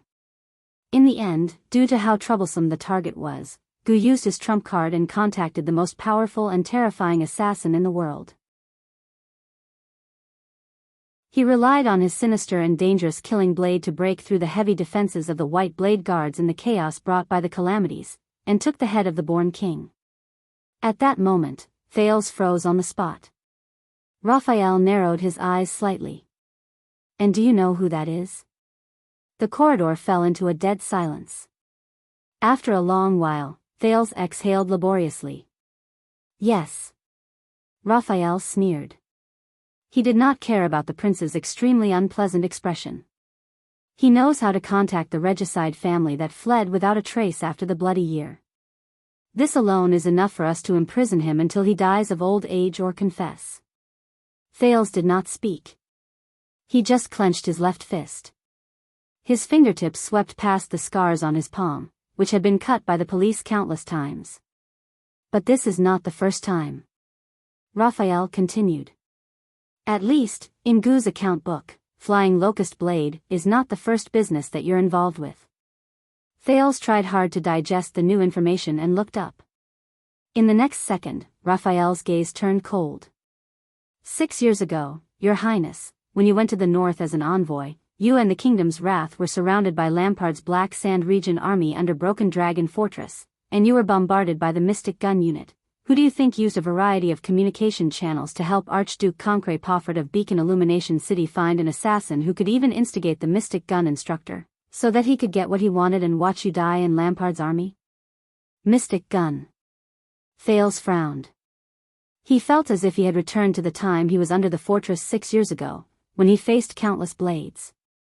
His expression was solemn. Are you saying that it was Gu Zhuzhong who contacted them? Raphael snorted and swung his arms slightly. And you said that he helped you in Dragon Cloud City and saved your life? Thales subconsciously looked at Gu's prison cell. Then think carefully, Your Highness. At that moment, although Raphael's tone was as relaxed as ever, his words were filled with a darkness that no one knew about. Do you think that a ground shaker, Caslin, who betrayed King Nuvan, told you about the channel to contact Gu in the tavern because he found you pleasing to the eye, so that when you escaped from the siege of Dragon Cloud City, you could look for this seemingly mysterious and neutral underground figure? Caslin. $6.50. Thales' gaze was fixed on the cell's hatch, but he clenched his fists tighter and tighter. Do you think that there are so many kind Far Easterners in Dragon Cloud City that when a mysterious noble brat knocks on their door during martial law, they will always entertain him with good wine, good food, and a good bed, just because the kid is obedient, cute, smart, and kind? Far Easterners. Entertain. The prince gritted his teeth and tried hard to recall the scene of him and Little Rascal in Gu's butcher shop that morning. Do you think that things are really so coincidental that when all of Dragon Cloud City is in a mess, a shady intelligence peddler only needs to leave his house for 2 minutes to smoothly bring back the envoy of a country, the Marquis of Goodflow City, Shiles Bamra, who came alone, so that he can turn around and give you to Chapman Lampard? Intelligence peddler. Shiles. Raphael's words were as sharp as blades. One after another, they pierced through the defenses in Thales' heart. All these suspicious points, these strange things, these things that seem reasonable but cannot be investigated, have you ever thought about them before you treated him as your savior? At that moment, Thales took a deep breath and suppressed the gradually boiling sin of Hell's River. If all these suspicious points Raphael mentioned are problematic, that means that the things he once thought. Yes, Gu. Raphael spoke coldly, not giving the prince any time to react. He never helped you. On the contrary. He was the one who betrayed you. Thales closed his eyes gently. 6.5. He never helped you. He betrayed you. At that moment, the cell that imprisoned Gu did not seem so eye-catching anymore. The corridor returned to silence. Raphael exhaled and looked at the cell door with a complicated gaze. And he also betrayed us. Thales spent a lot of energy to calm himself down. When he heard that, he slowly opened his eyes and tried to maintain the calmness in his tone. He and the kingdom's secret intelligence department worked together? Raphael nodded. Once, yes. The Baron Bone Man stared at Gu's cell door and snorted in disdain. Obviously, whether it's Extet, Constellation, Camus Union, or even Shadow Shield and the Tower of Eradication, this self-proclaimed neutral intelligence peddler is used to working together with everyone. He receives money from many parties and goes around patting his chest. He is smooth and slick in changing hands. Then, he reaps the benefits while his clients kill each other. The only difference is that this time, he messed up. Thales' cheeks stiffened. What did he do? Raphael was silent for a few seconds. As you mentioned, Karen Booker was one of the few wise intelligence officers in the kingdom's secret intelligence department. His death was a loss we could not afford to bear. And when we abandoned the headquarters in Dragon Cloud City 6 years later, we were more or less affected by this. We had no other choice. Thales exhaled, trying hard to expel the gloom and frustration from his heart. What happened? Raphael shook his head and glanced at Gu's cell. This is also what we want to figure out. From his mouth. Thales stood quietly on the spot. His emotions were complicated. Raphael, on the other hand, sighed and regained his relaxed and indifferent attitude. Just like this, Your Highness. Even in the face of the seemingly conclusive past, there are still too many unknown and terrifying details hidden in the dark. So, when you turned the tide in Heroic Spirit Palace 6 years ago, Your Highness, you were in high spirits. Raphael sighed with emotion. Don't forget that on that day, outside Heroic Spirit Palace, the members of the kingdom's secret intelligence department were also fighting against the enemies in the shadows in the invisible battlefield, even if it was just for a page of paper, a paragraph of text, or a signal to give you and the kingdom a chance to win. Booker was one of them. Thales's gaze shifted. The prince's ass, this name is funny, isn't it? Raphael turned around and faced the dark corridor that seemed to have no end. His eyes shone with a faint light. However, all of them were survivors of the Dragon's Blood project that changed the world 6 years ago. After the kingdom's secret intelligence department fought against King Nuvan, the Secret Room, the White Blade Guards, Chapman Lampard, Shadow Shield, Camus Union, and other enemies, they fought against each other to the death. They were the only survivors among the corpses and sacrifices on the ground. Thales raised his head in surprise. And we don't tell you certain information, not because we don't trust you, but because you can't discard your burdens like us, forget yourself, and wholeheartedly devote yourself to the dark and dirty mission to complete the goal.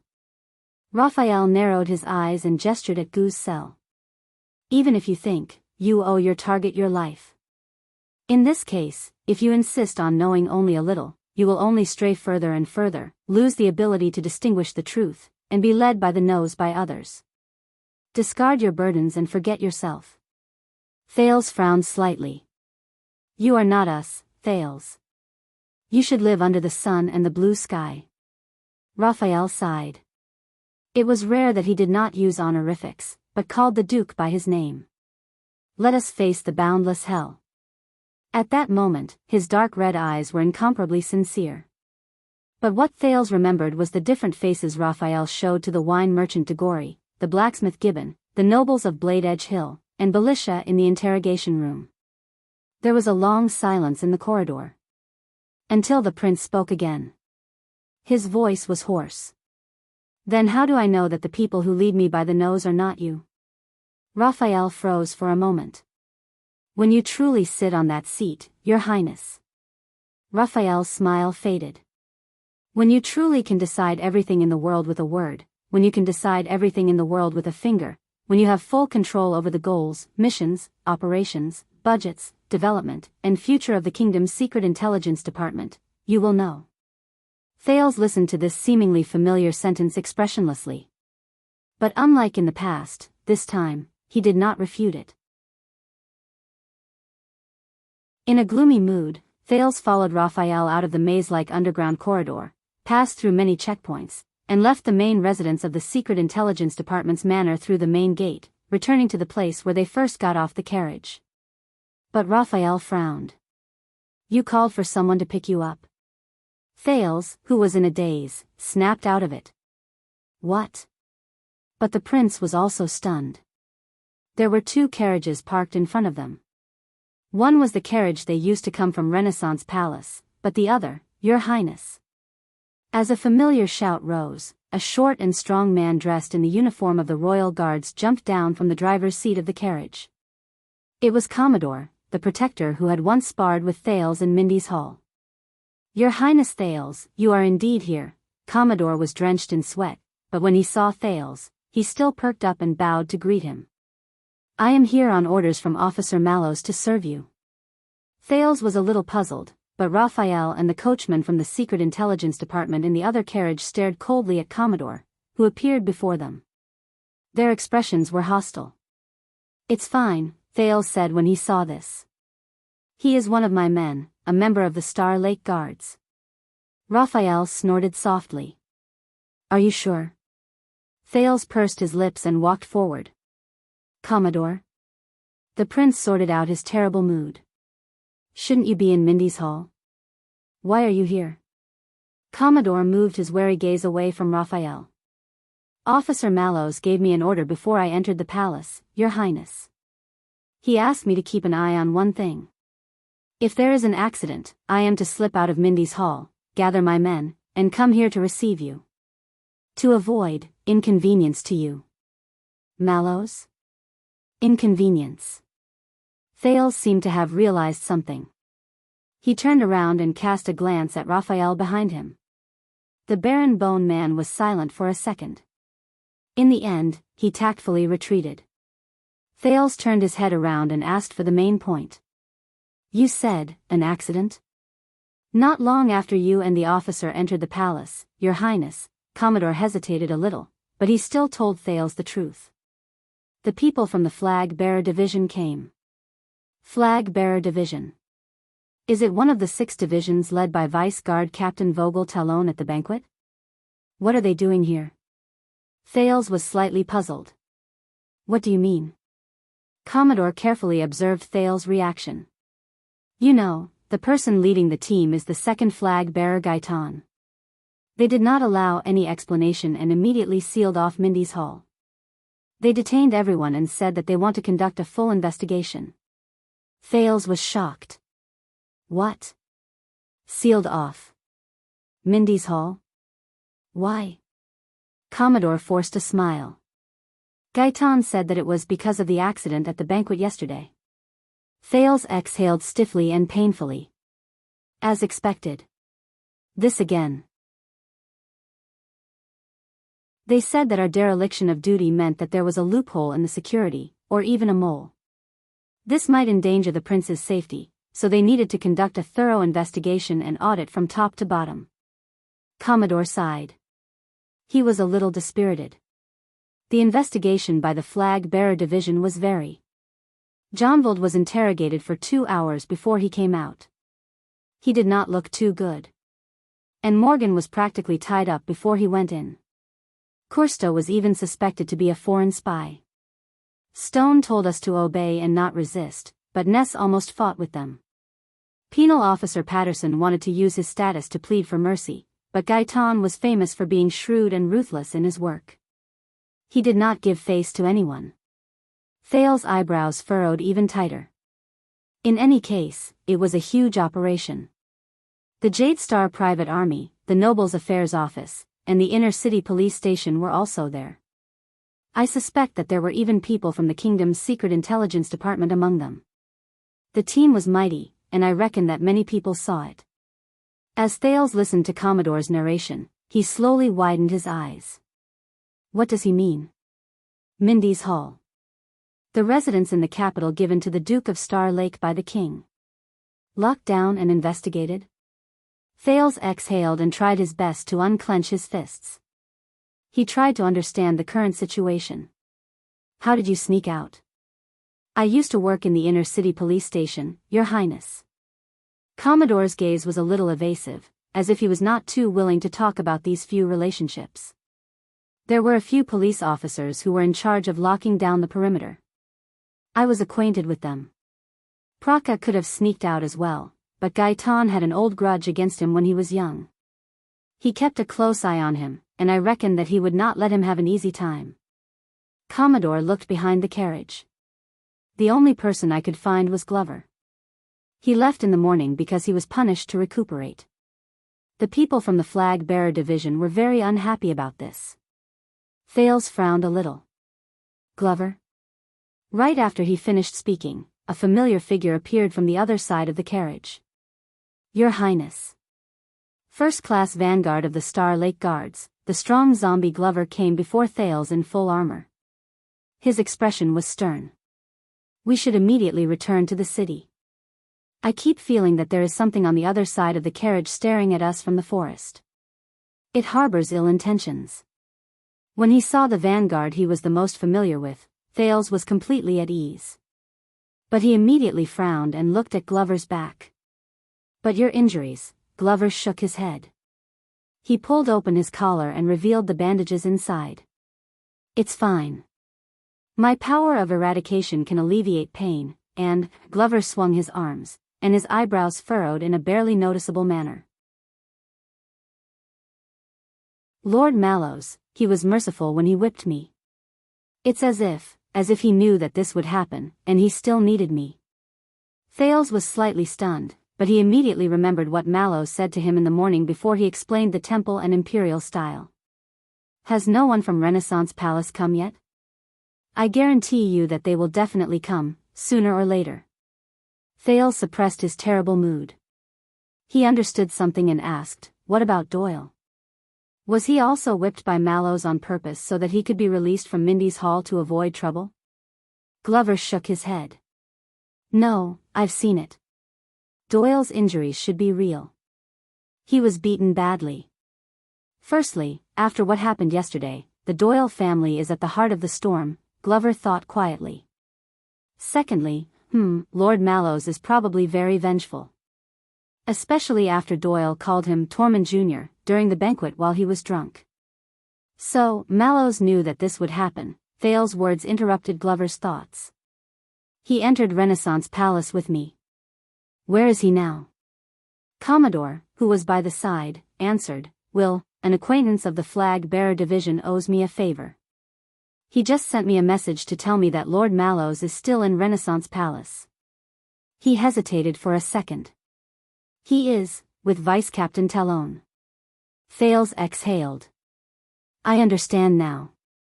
So, Tormund Mallows is my favorite personal captain. Even if he predicted the current situation. At this moment, he could not even protect himself. The flag-bearer division. The prince sighed, Vogel Talon. How courageous. Commodore and Glover looked at each other. Thales turned around and called out to Raphael, who was a distance away. Raphael, do you know about this? The Baron Bone Man walked closer.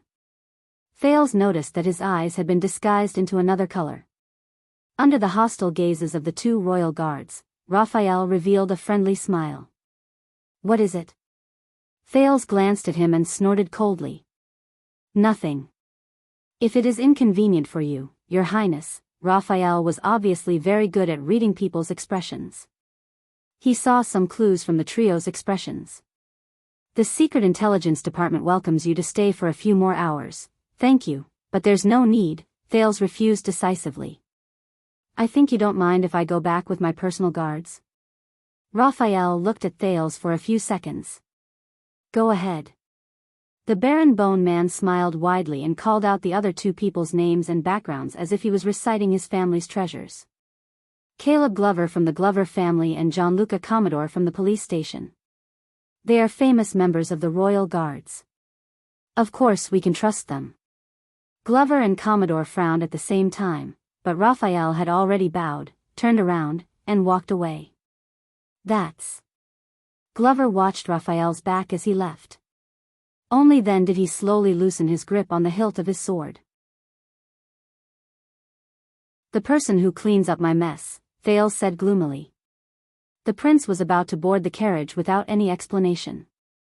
Now, let us return to Mindy's Hall and deal with the flag-bearer division. However, Glover shook his head firmly. No, Your Highness. Thales' expression changed slightly. Commodore took over the conversation, and his smile was a little stiff. What Commander Mallows means is, do not be in a hurry to return to Mindy's Hall. Thales looked puzzled. Commodore said carefully, those people from the flag-bearer division, they have His Majesty's warrant. His Majesty's warrant. Thales was stunned. And the people from all the departments are, Commodore said awkwardly, if you show up rashly, and the situation becomes ugly, he did not continue speaking. But Thales already understood. The prince stood in front of the carriage in a daze. So, Thales said absent-mindedly, I just entered Renaissance Palace, and right after that, my nest was raided. Now, I have a home, but I can't go back. Commodore looked ashamed. I am very sorry, Your Highness. We did not protect you well during the banquet, which led to such an accident, no. Thales forced himself to calm down and tried to sort out the messy things that happened throughout the day. No, trust me. After he understood what was going on, Thales suddenly felt like laughing. This is definitely not your reason. Ever since he returned to Constellation, he had always abided by the rules and did not dare to be presumptuous.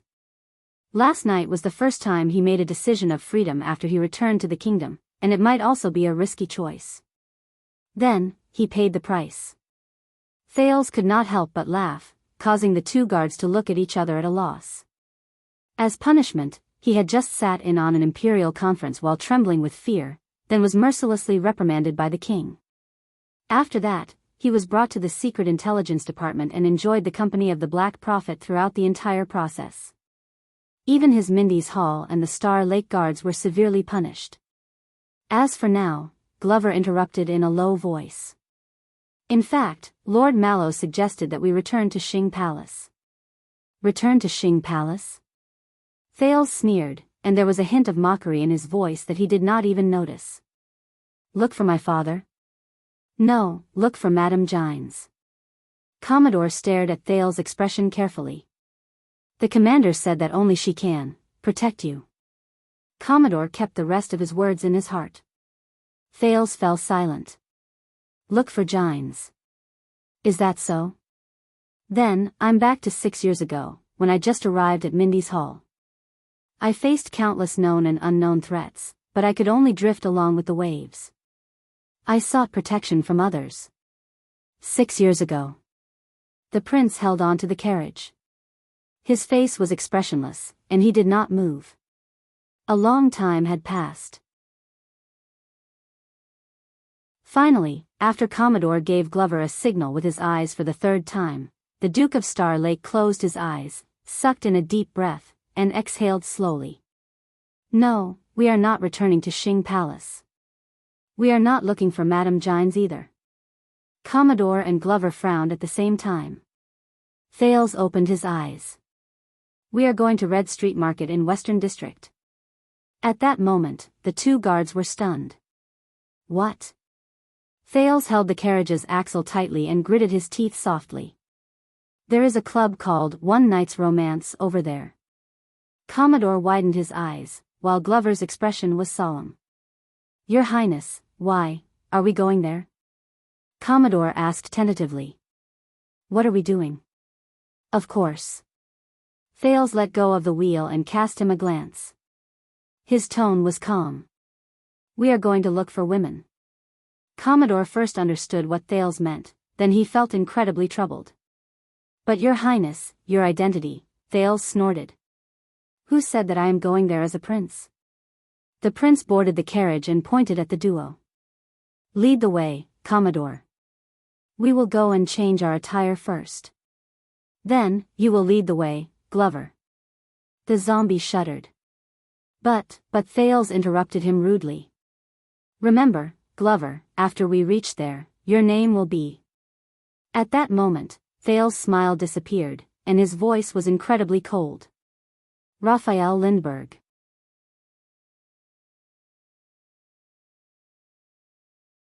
Chapter 594. In the western district of Eternal Star City, a carriage that was simple and inconspicuous but had cost a fortune to build drove through the stone road. It turned into the next intersection on the bustling street. This is Linha Street. Red Street Market is just down the road. Look, it's right there. Commodore's voice came from the driver's seat through the small window in front of the carriage. However, Thales was not affected in the slightest. Your Highness, little rascal, Imperial Conference, Secret Intelligence Department, Anchor, Goo, in the bumpy carriage, the prince, who could not return to his home, pondered gloomily. He was not in the mood to admire the view of Eternal Star City streets outside the window. Whether it was Renaissance Palace or the Secret Intelligence Department, whether it was the king or the Black Prophet, depression and unhappiness were his main themes today. But what concerned the youth the most was what Anchor Byrel said before he fainted. Hold on to your sword. Thales subconsciously clenched his fists, but he realized that he was unarmed and his palms were empty. He lowered his head and stared blankly at his left hand. But he could only see the scar on his palm. Your Highness. Thales only snapped out of his daze when he suddenly felt a weight on his shoulder. In the carriage, Glover nodded at him and let go of the prince's shoulders. Are you sure we want to do this? Red Street Market? Commodore turned his head around from the window outside the carriage. If Officer Mallows finds out, he had a troubled expression on his face. Glover's expression did not change, but his eyes expressed the same concern. Thales adjusted the collar of his newly changed clothes and sighed. These people. Even if he had the title of Royal Guards or Star Lake Guards, even if he was the second prince come Duke of Star Lake, the second most respected person in the country, however, be it Commodore or Glover, or even Doyle who had the best relationship with him at the moment, they still had doubts about him, right? As for Mallows, you're right, then. Thales remained silent for a second before he turned his head and shouted towards the empty window. Do you have any objection, Mallows? Glover and Commodore were both stunned. Mallows? What do you think? He knocked on the wall of the carriage and pretended to listen for a while. Looks like. The prince turned his head around and looked at the stiff Glover and the resigned Commodore. He spread his arms in regret. He has no objections. Glover's eyebrows twitched, but he did not say anything. Commodore could only put on an unnatural smile and turn back to drive the carriage. Their carriage slowly entered the main road of Red Street Market, joining the other carriages and passers-by. Outside the window, it immediately became lively. Greetings, hawkers, soliciting customers, cursing, and so on. It drew Thales' attention from the past back to reality. If one did not look at anything else, Red Street Market was probably no different from the other affluent parts of the Western District. Wide main streets, neat houses, alleys that extended in all directions, and crowds of people jostling each other. However, the number of entertainment venues here was unmatched by other places: taverns, hotels, gambling dens, theaters, street stalls and roadside shops that specialized in good stuff. Of course, there were also the various clubhouses that Red Street Market lacked. As he stared at the street outside the window, Thales could not help but feel a little dazed. When he was still a child beggar, Thales had snuck into Red Street Market more than once to look for business. Of course, it was in the evening, when it was busier and safer. It should be known that beggars were as sensitive to fixed territories as cats and dogs, gangs, and even countries, even if they were just trying to make a living under different gangs. But at that time, the child beggar Thales was mixed in with the crowd. He was either pushed around, bullied, or looked down on. This was the first time he sat in a carriage and strolled around Eternal Star City as a normal citizen, or even a noble guest. Commodore lifted the reins and whipped his whip. His work experience of protecting important people had given him the skills to drive a carriage. He shuttled through the streets, ignoring the small brothels and even the prostitutes in the surrounding area. He went straight to his destination. Along the way, they met many men. Some of them welcomed and sent them off with great enthusiasm. Some of them were new arrivals and were at a loss. Some of them were impatient when they called out to their friends. Some of them were shy and reserved. Some of them were dressed simply and furtively. Some of them were dressed fashionably and acted elegantly. Some of them were rushing around with important matters, and some of them were strolling leisurely and laughing. There were also many women on the street. There were procuresses with fake smiles, women who were busy washing, female workers who were covered in dirt, female servants who were in a hurry, poor girls who dressed up like boys and ran errands all over the street, noble women who came to take their husbands home with anger written all over their faces. There were even noble ladies who sneaked out of their carriages and hid behind handkerchiefs and fans as they looked outside with flushed faces. Thales and his carriage blended into the crowd. It was inconspicuous and did not stop along the way. Soon, it drove into the central area and entered a group of houses with luxurious decorations and shining signboards. Hey, sisters, we have guests. Look at that carriage, it's made of good materials. The sin of hell's river surged, and a delicate voice instantly entered Thales' ears. Go and put on your makeup. Tighten your corset. Oh my God, what kind of perfume is this? Go and wash up. Damn it, who took away my sexy lingerie? That's a secret handmade design by Zavik Taylor. Be more heroic. Delicate beauties are no longer in fashion nowadays. Everyone likes tough ones. In an instant, the three people in the carriage were like bees who had strayed into a bush of flowers. They bumped into the most eye-catching scenery in the entire Red Street Market, all kinds of beauties. Thales subconsciously gulped. This carriage, it must be some young master who sneaked out. It's too early, it's not even evening yet. Looks like he's in a hurry, he. They were all over the houses on both sides of the main road, under the porches, on the balconies, in the alleys, behind the windows, hiding in every corner that one could not notice but that was clearly there. Most of them were in the prime of their lives, and they were beautiful and alluring. He must not want others to know that he came at this hour. Heh, let me guess, he's someone who likes to swallow swords, then let's wake Tony up. No, he served 3 men last night. His front and back are hurting, he can't even walk. Let him sleep for a while, then I'll tighten the bandages and change into men's clothes. Bah, men's clothes are easy, but do you have a lower part? How do you know I don't have one? Maybe it'll be bigger than his. Then, let me try first. Hey, oh, you're really coming. Let go. I'll scratch you to death, you little tch. Ha ha ha, fake, we'll never become men. Humph, so what? I'm pretty good like this. Besides, the men here aren't as big as us, is that so? Let me see, maybe I rubbed them until they were big? Hey, you're still. Ah, it took me a lot of effort to tighten the strap of my underwear. Thales blushed as he listened, trying his best to keep a straight face. Some of them were elegant and noble, some had seductive bodies and sexy temperaments, some were seductive and captivating, some looked pitiful and delicate, some were charming and enchanting, some were dignified and elegant, and some were as cold as ice. Some of them revealed their true faces in a flash, earning the guests' attention and cries of surprise. Some laughed and covered their faces as they shrank back, evoking sighs of anticipation and disappointment.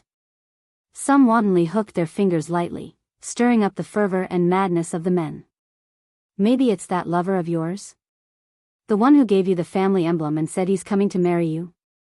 You're so annoying, humph, just another heartless man who's greedy, or a silly old man who's been blinded by love?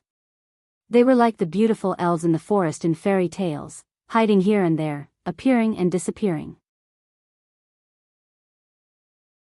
Sometimes they appeared, sometimes they were mysterious, sometimes they were passionate, sometimes they were cold, sometimes they were affectionate, sometimes they were indifferent, sometimes they were pure and holy, and sometimes they were flirtatious, making the hearts of the spectators itch. It made people want to give up everything, follow them, get to the root of the matter, see their true faces, enter the room, and kiss them, *slap. Glover extended his hand out of the driver's seat and slapped Commodore, who had his head raised in a daze and forgot about his business. It also shocked Thales, who had his horizons broadened. Sorry, ahem. Commodore touched the back of his head, which was in pain, and said awkwardly, I've been here a few times. Of course, it's because of official business. I've been here a few times. This is just the beginning in the afternoon. It'll be even livelier at night. Second-class Protector Commodore, Glover said coldly. He moved in front of the carriage window while he was at it and blocked a beautiful young lady who was winking at Thales gently from the second floor. His Highness still has matters to attend to. Of course, Commodore apologized sheepishly. He turned his head to look at the few locals who surrounded them once the carriage slowed down. No, we don't need a tour guide, we don't need introductions, and we don't need. Hey! Don't tug on my reins. All right, take this money and stop bothering us. The Protector sent away the hospitable, local escorts, in exasperation. Obviously, Commodore did not lie about this. He was indeed not good at this kind of situation. The carriage continued to move forward for a while, took a few turns, and passed by a group of hot-blooded young nobles who were commenting on different ladies and beauties. Look at them. They're so confident, frivolous, and comfortable. Thales said to himself in silence. I'm not like myself. I'm still young, but there's already a heavy burden on my shoulders, and I'm bound by it. I'm really lethargic. The teenager laughed bitterly in a self-deprecating manner. They drove out of the lively area. Commodore then stopped the carriage by the side and pointed at the other end of the street. Look, that's the one night's romance. It's located at the front of the core area of Red Street Market. It's in a good location. Thales craned his head out. What appeared in his line of sight was a luxurious and grand house with people coming and going. The brokers outside the house fawned over him, and they were extremely passionate. The madams on the stairs waved their handkerchiefs and smiled delightfully. There was no need to even mention the beauties at the windows and balconies. They could be said to be charming, and they were as beautiful as flowers. That's the clubhouse that Felicia opened? One night's romance? But for some reason, the teenager felt that it was strangely familiar, but also a little unfamiliar. It's a little new. Glover frowned as he observed the exterior of the One Night's Romance building. He voiced his puzzlement. It doesn't fit in with its surroundings. Commodore sent away a broker who wanted to come forward and introduce some business to him. When he heard this, his eyes lit up. Of course, it was rebuilt on the ruins of an old chess room. The former police officer was in high spirits. 6 years ago, on a certain night, two gangs fought for the right to protect Red Street Market. They fought until their eyes were bloodshot. Those sons of B** cheese even brought out eternal oil. The sound of the explosion even alerted the chief garrison officer of the capital. Thales' heart skipped a beat when he heard this. He stared at the newly built clubhouse and compared it to the roads around it. He slowly confirmed his memories.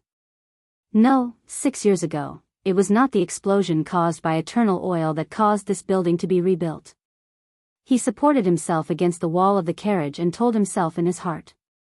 No, Commodore noticed that the prince had an unusual expression on his face. He hesitantly opened his mouth to speak. He spoke hesitantly. Before we get down from the carriage, may I ask why we are here, Your Highness? We can't really be here to look for a woman, right? Glover sized up the situation around him warily, but his ears subconsciously turned towards Thales. It was obvious that he wanted to know the answer as well. Of course not. Thales smiled mysteriously. I just need to confirm something. Something that is not necessary to spread. Even if it is to Mallows. Do you understand? The prince stared at Glover in the carriage and Commodore in the driver's seat seriously. Perhaps it was because of their statuses, or perhaps it was because of their aggressive gazes, but both of them looked at each other and nodded in the end. All right, you are the master. I have no right to comment. But if the fact that we came to Red Street Market is known by others. John, trust me, Thales said to Commodore in resignation. You are not the first person to be worried about this. And I have been lectured for an entire day because of this. Commodore hesitated for a long time. In the end, he still buried the words, then, did you not learn your lesson, in his heart. He jumped down from the driver's seat and opened the door for Thales. He then focused on the rather promising task of accompanying the prince to run away from home and seek pleasure. No. Glover extended his hand in time and pressed down on Thales, who was about to get down from the carriage. We cannot go there directly. It is too obvious, regardless of whether it is His Highness' age or our temperament. The zombie stared at the crowd coming and going on the street warily. We will be recognized. Commodore quirked his eyebrows and put away his expression that said, I am the protector here. Oh, they have already recognized us. Thales was puzzled. Glover looked at him. The former police officer pointed at the street with a habitual expression. I am not talking about His Highness' status, but this is Red Street Market.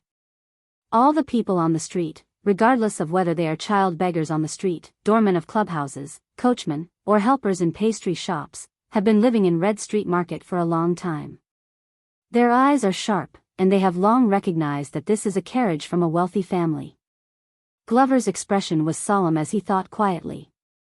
But Commodore changed the topic, and he became relaxed. But you do not have to worry too much. Many nobles and children of officials will come here to seek pleasure. Of course, it will be livelier at night. In fact, I am willing to bet that Protector Doyle is definitely more familiar with this place. Thales exhaled. If only Doyle was not whipped. Commodore tried his best to dispel the duo's worries, but Glover still looked wary. He did not let down his guard at all.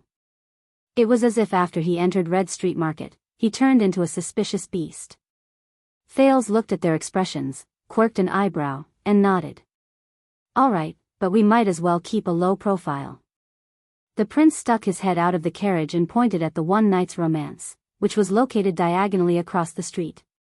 When we go in, can we not cross the main road and not go through the main entrance? For example. Thales looked at the street, which was bustling with activity and filled with customers. Go through the back door? Commodore scratched his chin.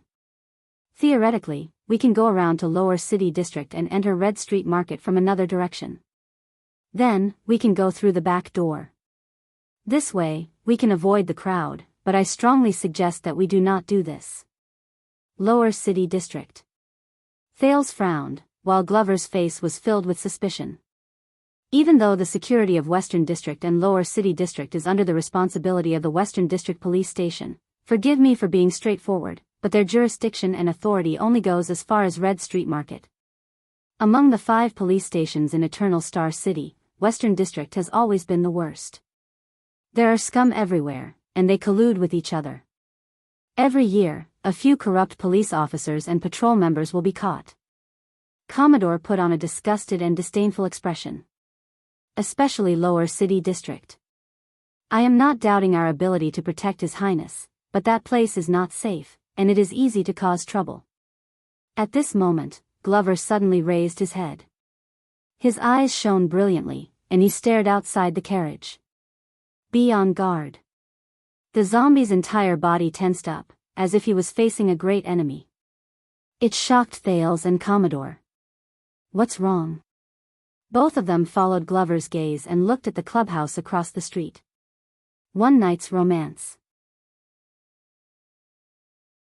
It was only then that Thales realized that at some point of time, there were quite a number of people around One Night's Romance. Most of them were dressed simply, and their gazes were cold. They were pacing back and forth as they sized up their surroundings. Something is not right. Commodore also noticed that something was not right.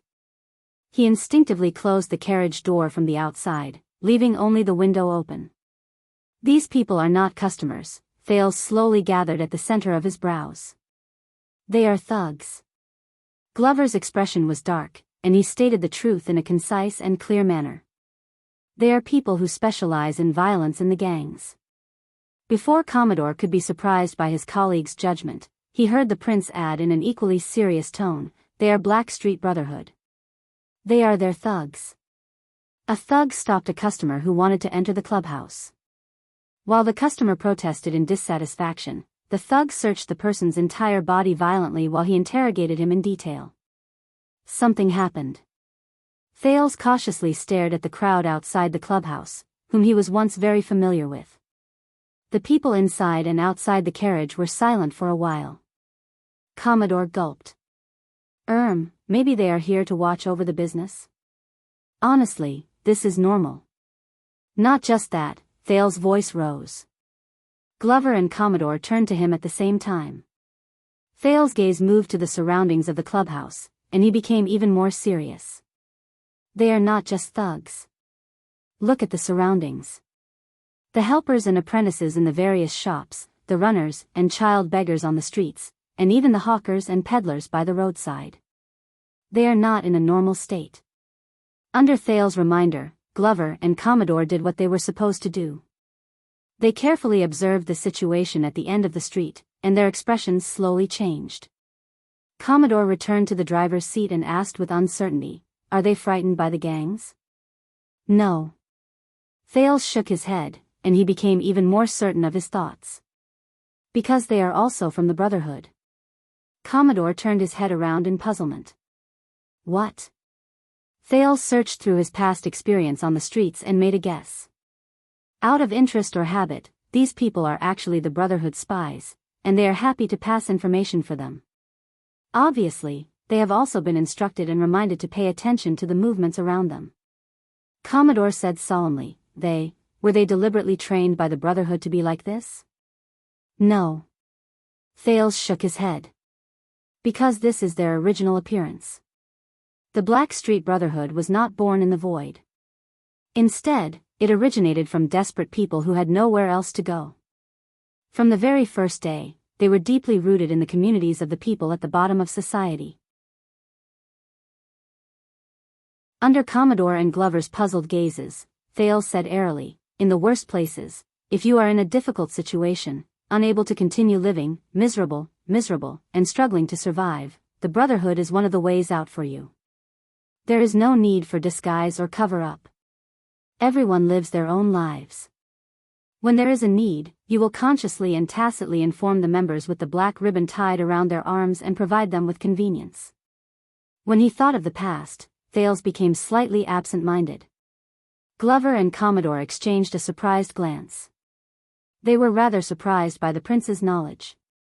"Jean, you said that one night of amorous encounters was established after the gangs fought against each other?"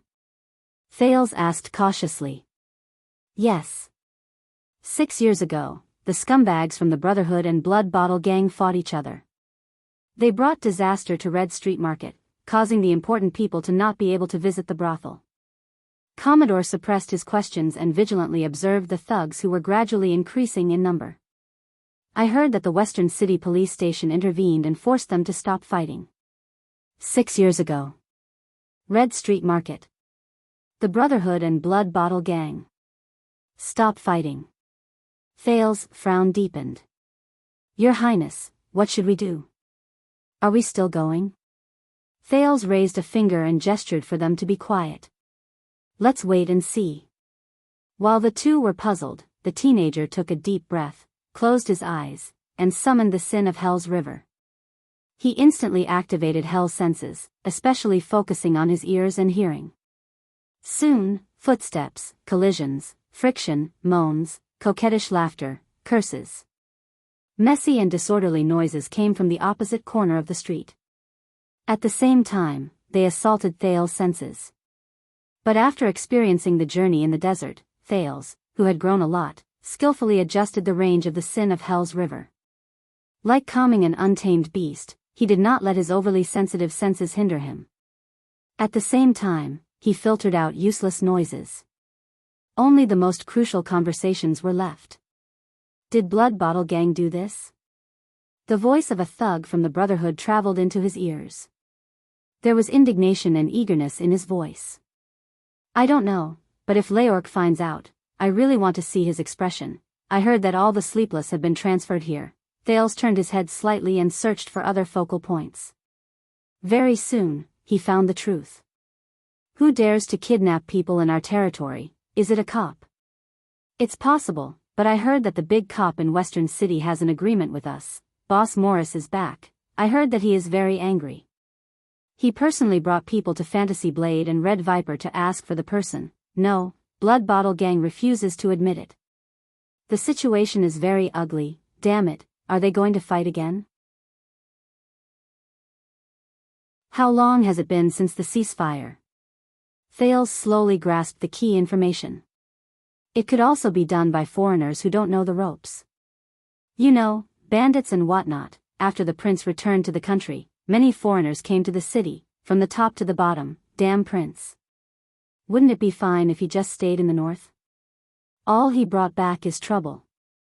Thales' mood became more solemn.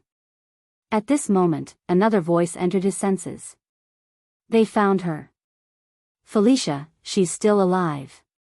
Thales' eyelids twitched. "She came back on her own." It was a false alarm. "My younger brother said that she did not look well. The moment she came back, she kept asking to see Lady Lance. No matter who did this, they do not want us to have an easy time. Kidnapping. Felicia." Thales opened his eyes. "I think I know what is going on. They are pissed off." Under the strange gazes of his two subordinates, Thales looked at the signboard of Amorous Night and sighed in his heart. Then, "Your Highness, we..." Commodore asked tentatively. Thales looked at the team of thugs surrounding Amorous Night, and shook his head in disappointment. "No." Obviously, when the kingdom's secret intelligence department kidnapped Felicia from this place, they did not consider keeping a low profile at all. The Brotherhood has been poked. At least, they can forget about getting close today. At least, they can't get close in a low profile. In his disappointment, Thales leaned against the carriage. More conversations traveled into his ears. I am Redmore. Boss Morris has ordered us, sleepless ones, to guard the territory of Red Street Market for the next few days. Reduce the number of customers received by half. Strengthen the sentries. Pay attention and see if there is anyone following us these few days. Wait, how long has the carriage at the corner of the street been parked there? Let's go and take a look. Thales wanted to hear more, until he came to a realization with a jolt. They are talking about us. This is bad. When Glover saw quite a number of thugs walking towards them warily and suspiciously, his expression changed. He knocked on the driver's seat. Protector Commodore, I think they have noticed us. Get ready to run. Commodore was shocked. He looked at the thugs from the Brotherhood who were getting closer and calmly dug out his pockets. It's okay. I brought my previous police officer badge, as long as... No, Glover interrupted him. His tone was firm and solemn. Those are the Brotherhood, not Blood Bottle Gang. They don't care, and it is not convenient for us to reveal our identities. Commodore frowned. The thugs were getting closer. Quite a number of people looked at Commodore, who was wearing a cloak and hiding himself in the driver's seat. Glover is right.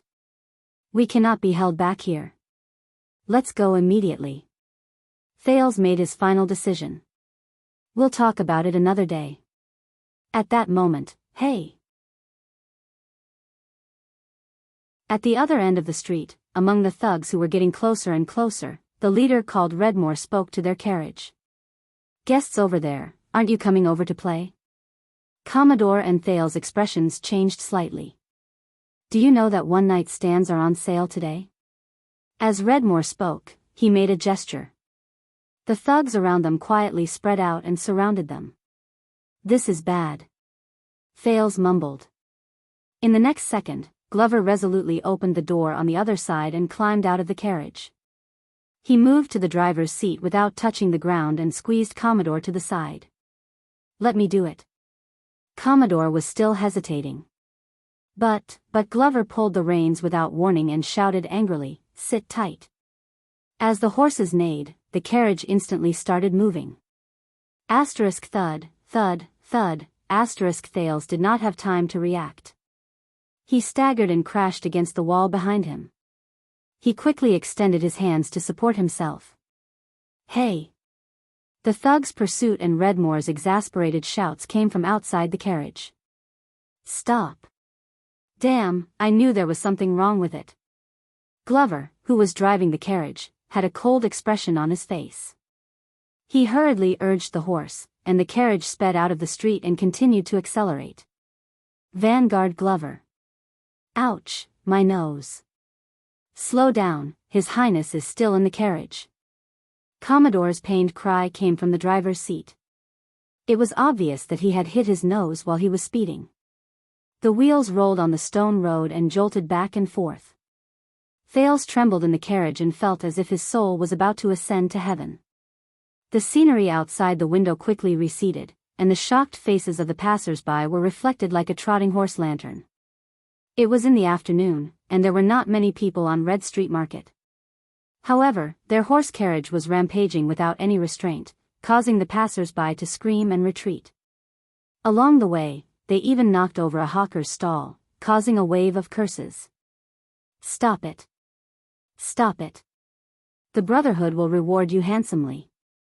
The voices of Redmore and a group of thugs came from behind, sounding more and more urgent. Pa! Get lost. Glover shouted and whipped out his horse whip to chase the passers-by away. What's the point of getting a bounty if you're dead? Asterisk clatter, clatter, clatter, asterisk the carriage sped up, and they did not care about where they were going. No, no, no, watch the road. Commodore screamed in shock. The carriage could not avoid it and broke a clothes-drying pole. A few pieces of clothing flew into the carriage window. The unlucky Thales tried his best to maintain his balance. He could not dodge in time, and his face was covered by a woman's bra. Damn it. The prince pulled the bra off his face in exasperation. Oh my God, this is the fastest and worst horse carriage I've ever sat in. The horse carriage sped forward, and the pursuers did not stop. The road in Red Street Market was a mess. Take a shortcut and stop them. Son of AB *TCH. Read Moore shouted angrily and gave his orders. A group of people from the pursuing team immediately separated and disappeared into the alley. Damn it, they are the local tyrants. They know the way. Commodore, who finally managed to stabilize himself in the driver's seat, said anxiously, "Have you thought about where to go? Go back the same way we came?" Glover's expression was calm, and he pretended that he did not hear anything. He only focused on urging the horse and drove the carriage faster. However, in the next second, the zombie's arm tightened its muscles and pulled back its arm fiercely. Thump. Amid the sorrowful cries of the horses and the sound of hooves being pulled back, the entire carriage came to an abrupt stop and turned around. One of the wheels was thrown into the air, and the carriage flew into the air. At that moment, it was as if time had slowed down. Thale's eyes slowly widened. In the carriage, his body also rose into the air. The scenery outside the carriage window moved up and revealed a lady who was drying her underwear on a balcony on the second floor. She also exchanged a glance with Thales in the carriage in surprise before she disappeared from his sight. Damn it, outside the carriage, before Commodore's sorrowful cry could finish, it was drowned out by the howling wind. In such a dangerous position, the carriage, which had half of its wheels empty, went along with the powerful inertia and crashed into an alley. Commodore was not the only one who was unlucky. Bang. Thales spun 180 degrees in the air before he crashed into the carriage at the back. Giddy up. Glover shouted angrily again. Rumble. The half of the wheels in the air landed on the ground again. It trembled and sped up again. Damn it. The carriage stabilized again. The prince crawled up from the sofa in the carriage in agony and cursed in his heart. Forget that this is not a carriage to the clubhouse, but he still wants to speed up to make the turn? Those who don't know might think that you're going to catch a thief. No, catch a prawn. Before Thale's soul could land, he discovered to his horror that the walls outside the window were getting closer and closer. Thud, thud, thud, in the extreme tremors, the prince activated the sin of Hell's River and held onto the wall of the carriage tightly. He moved closer to the small window behind the driver's seat. Where are we going? Thale's words were strangled in his throat. Through Glover's shoulder, he saw in despair. In front of the carriage, there was only an alley that was getting narrower, dimmer, and darker. It seemed like there was no way out. It was a dead end. Over there. Follow closely. Even though he could not see them, the shouts of his pursuers became more urgent, as if they were right beside him. As he stared at the alley that was as narrow as a grain of rice, Thales felt a chill in his heart. They can't get through. The horses whined helplessly. The walls on both sides were getting closer and closer. Thales gulped. Should I ask Glover to stop the carriage? The Brotherhood is not easy to deal with. But if I reveal my identity, they might not dare to do anything. The news of the Duke of Star Lake wreaking havoc in Red Street Market with a carriage full of underwear might spread throughout the kingdom. When he recalled the king's expression and the Black Prophet's smile, Thales felt a headache coming on. But reality always exceeded his expectations. Hold on tight. Glover did not intend to slow down at all. Instead, he whipped the horse even more fiercely and violently, forcing it to increase its speed and charge forward into the dim and narrow alley. Seeing that the carriage was about to be destroyed, Thales was shocked. He was about to shout for them to stop. No, zombie, it's too narrow, we can't get through. Commodore's panicked voice rose again. He even blurted out Glover's nickname. Trust me. But Glover pressed his companion down and shouted angrily, I know the dimensions of this place. We can get in. In the next second, the carriage charged into the narrow alley without stopping.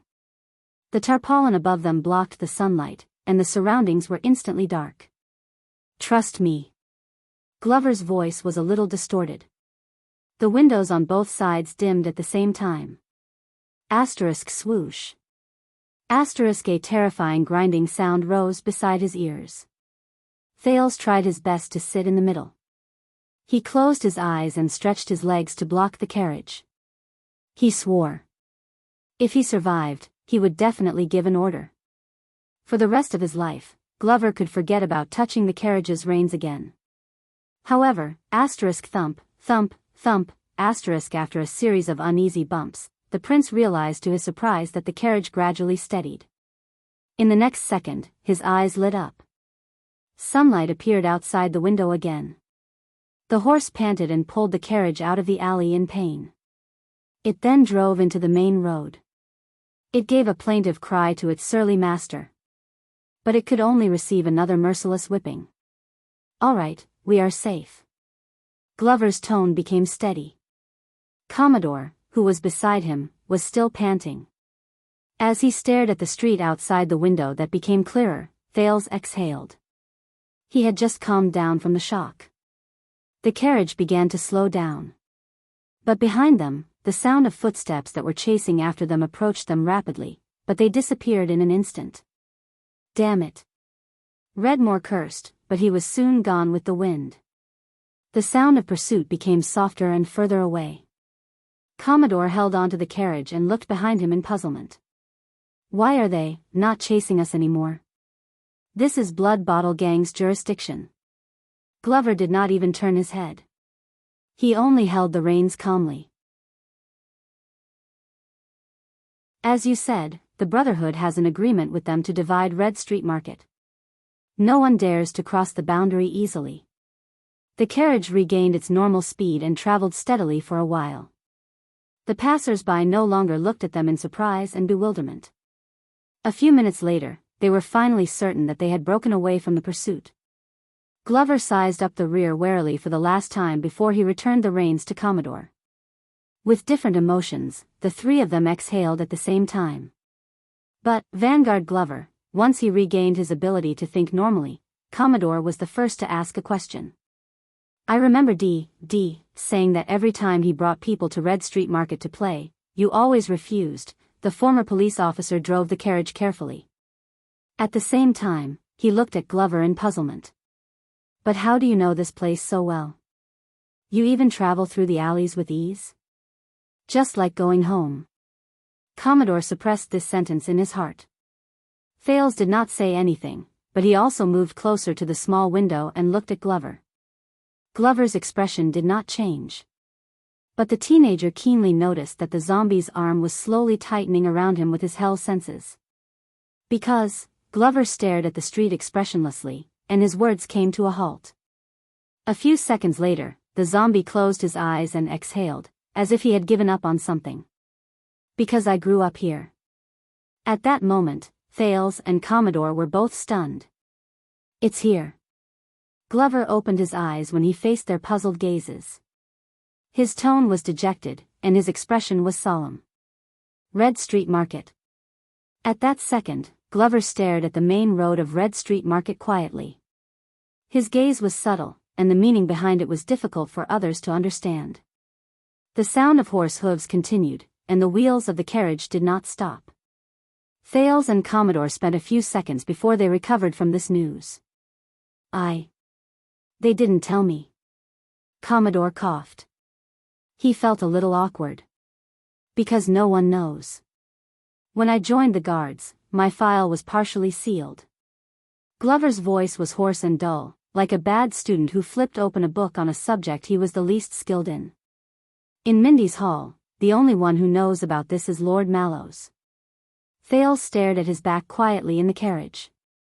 Amid the noisy voices of the people and the monotonous sounds of the carriage, Commodore, who had accidentally learned of his colleague's secret, nodded in embarrassment. Really? That's why I said, yes. Glover spoke slowly. He admitted to it while he was filled with complicated emotions.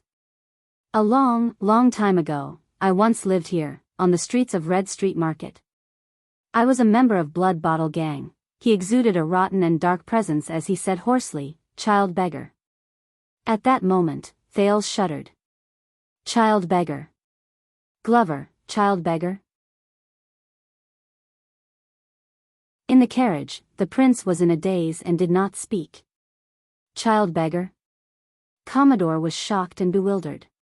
His gaze moved back and forth between the surrounding streets and Glover, who was covered in darkness. But, Your Excellency, are you not a member of the 7 Jade Star attendants, the Wind Knight Glover family? Thales coughed loudly and interrupted Commodore's words. The two people outside the carriage turned their heads at the same time. I think we have alerted some people. Thales resisted the urge to look at Glover with a gaze other than when he looked at his subordinates. Instead, he tried hard to maintain his normal tone and said seriously, "We have to hide for a while." The three of them were silent for a while. Of course. Commodore understood what he meant. He averted his gaze and no longer stared at his colleague with a strange gaze. The zombie cast Thales a glance. In the end, he nodded slightly and looked at the road ahead. Follow me. First Class Vanguard Caleb Glover, who was born with a noble background, sneered softly. There was a mocking tone in his words that he thought only he understood. I know the way.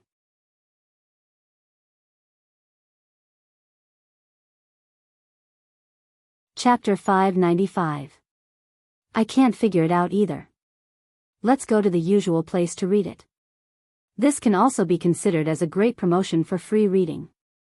Kingdom Bloodline, Chapter 87, I know the road, currently typing, please wait a moment. After the content has been updated, please refresh the page to receive the latest update.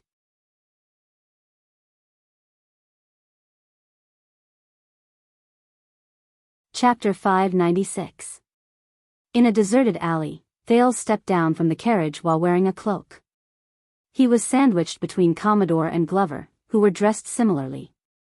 The way the two of them looked around vigilantly made them look like guilty patrons who were cheating on their wives. Glover led the way.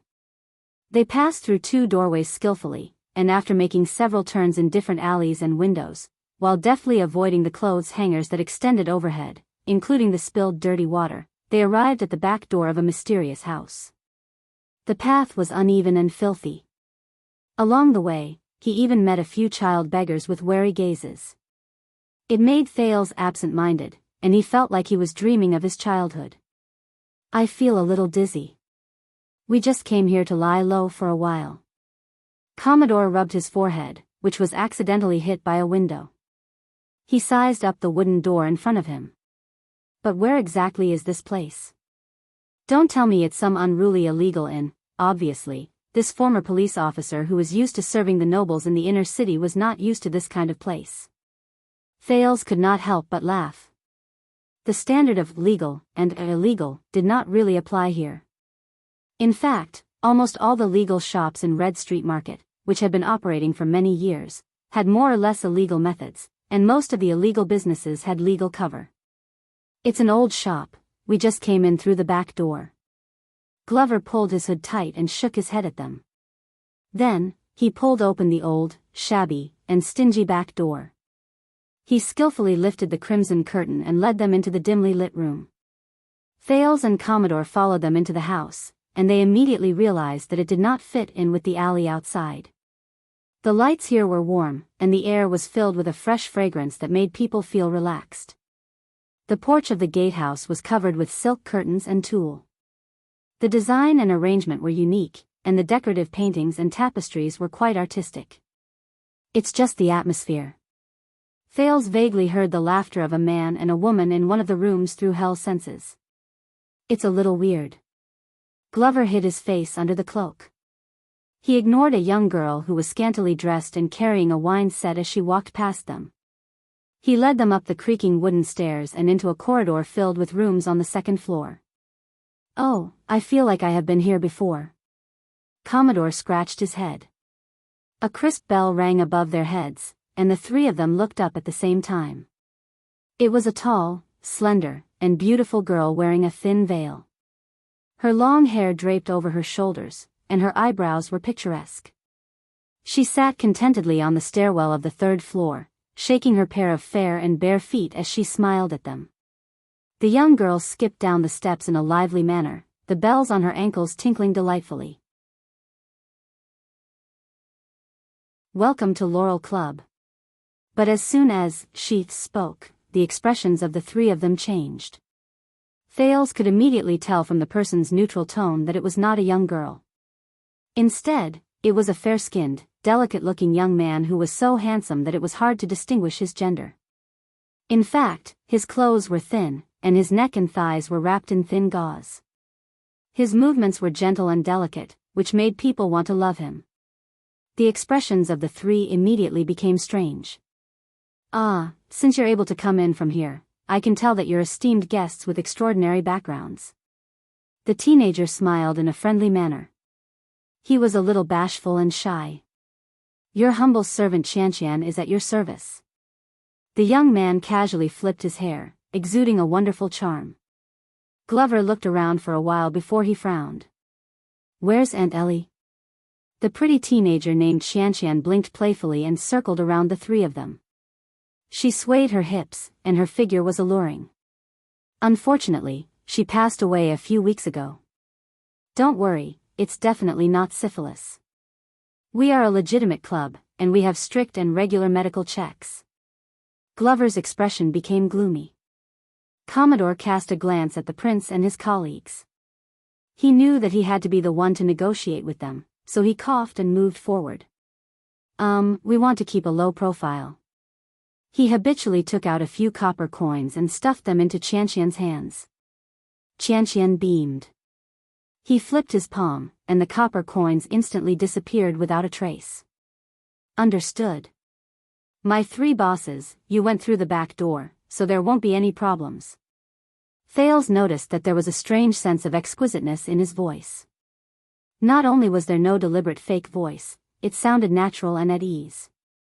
In addition, the teenager's every movement was charming, and in an instant, his gender was somewhat blurred. "So, how many of you are there? What services do you want?" Qianqian stopped circling them. He curled his fingers and started to play with a corner of the thin veil. His gaze landed on Thales, who appeared to be the most low-profile and delicate among them. "We are a famous and time-honored club. We have role-playing, plot reenactments, bondage abuse, group sports, we have everything. By the way, the northern style is very popular in the capital recently. We happen to have a new girl or boy?" Commodore gulped and looked at Thales with a troubled expression. "Actually, we just need a place to rest." Glover pushed Commodore away. His face was expressionless, and his tone was cold. "We want Lillian's services." The zombie moved his feet and blocked Thales. "Three of you? You want Sister Lillian?" The delicate and gentle teenager furrowed his eyebrows slightly. While he pondered, he poked his cheeks. There was a different kind of cuteness to him. He stood on tiptoe and looked at the short and sturdy Commodore and Thales, who had his head lowered. When Glover saw this, he blocked the prince again. He tugged at the scarf around his neck. Perhaps you need a few more young ladies or young men?" When he said this, Qianqian blushed slightly and blinked shyly. "You know, I can also, no." Glover stiffly interrupted Qianqian, who was intentionally or unintentionally revealing his fair neck. "As long as it's Lillian." When she saw that the other party was not interested in her, Qianqian looked disappointed. "Hey, Lady Lillian is our top hostess." A thought appeared in his head. He twisted his body and squeezed in front of Thales. "We are very busy right now. Why don't I introduce Olivia and Cosette to you?" But Glover pressed down on Qianqian's shoulder as she moved closer to Thales. Qianqian let out a soft, "ah." He pressed against Glover's iron wrist, and his gaze was resentful. The zombie's expression froze. He subconsciously let go of Qianqian and said coldly, "I may not have been here for a long time, but I know the rules. Bring us to Lillian, or just call Grandmother Laurel. Let's see what she has to say." Qianqian looked aggrieved. All right. Lillian it is.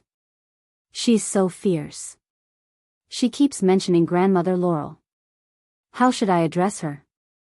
It's none of your business, Glover was about to refuse, but Thales nudged his waist gently. Thales coughed under his cloak and walked in front of Glover. Raphael. His name is Raphael Lindbergh. Commodore and Glover looked at each other. Qianqian quirked an eyebrow. He looked at Thales, who only revealed the lower half of his face. He suddenly moved closer to Thales and smiled mischievously. What about you? Who is this young man? Qianqian's fragrance wafted into his nose. Thales was shocked and took a step back. Wuxia, my name is Wuxia. Qianqian's gaze wandered about. She repeated the name a few times softly with a contemplative expression. You, just talk to me. Glover cut in between them stiffly. My brother is still young. Stay away from him. He stared warily at the beautiful teenager who welcomed the guests. Qianqian puffed up her cheeks and stared at the big man who blocked Thales' way. It's okay, Raphael. Thales smiled gently and gestured for the unsociable zombie to step back. Relax, be friendly. The prince flashed a friendly smile at Qianqian. Don't mind him. That's how my brother is. When he saw Thales' actions, the beautiful teenager beamed with joy again. It's okay, Wuxia. Qianqian smiled happily at Thales. I'm doing this for your sake. When Glover was not paying attention, the teenager, whose gender was indistinguishable, made a playful bow sound at Thales with his lips. He then turned around and left while the clear bell rang. You want to see big sister Lillian, right? All right, come with me. Thales used his gaze to signal at the two people, who looked rather uneasy, and followed after her. The three of them followed Qianqian. They moved through the curtains and entered the corridor with an ambiguous atmosphere. Damn it.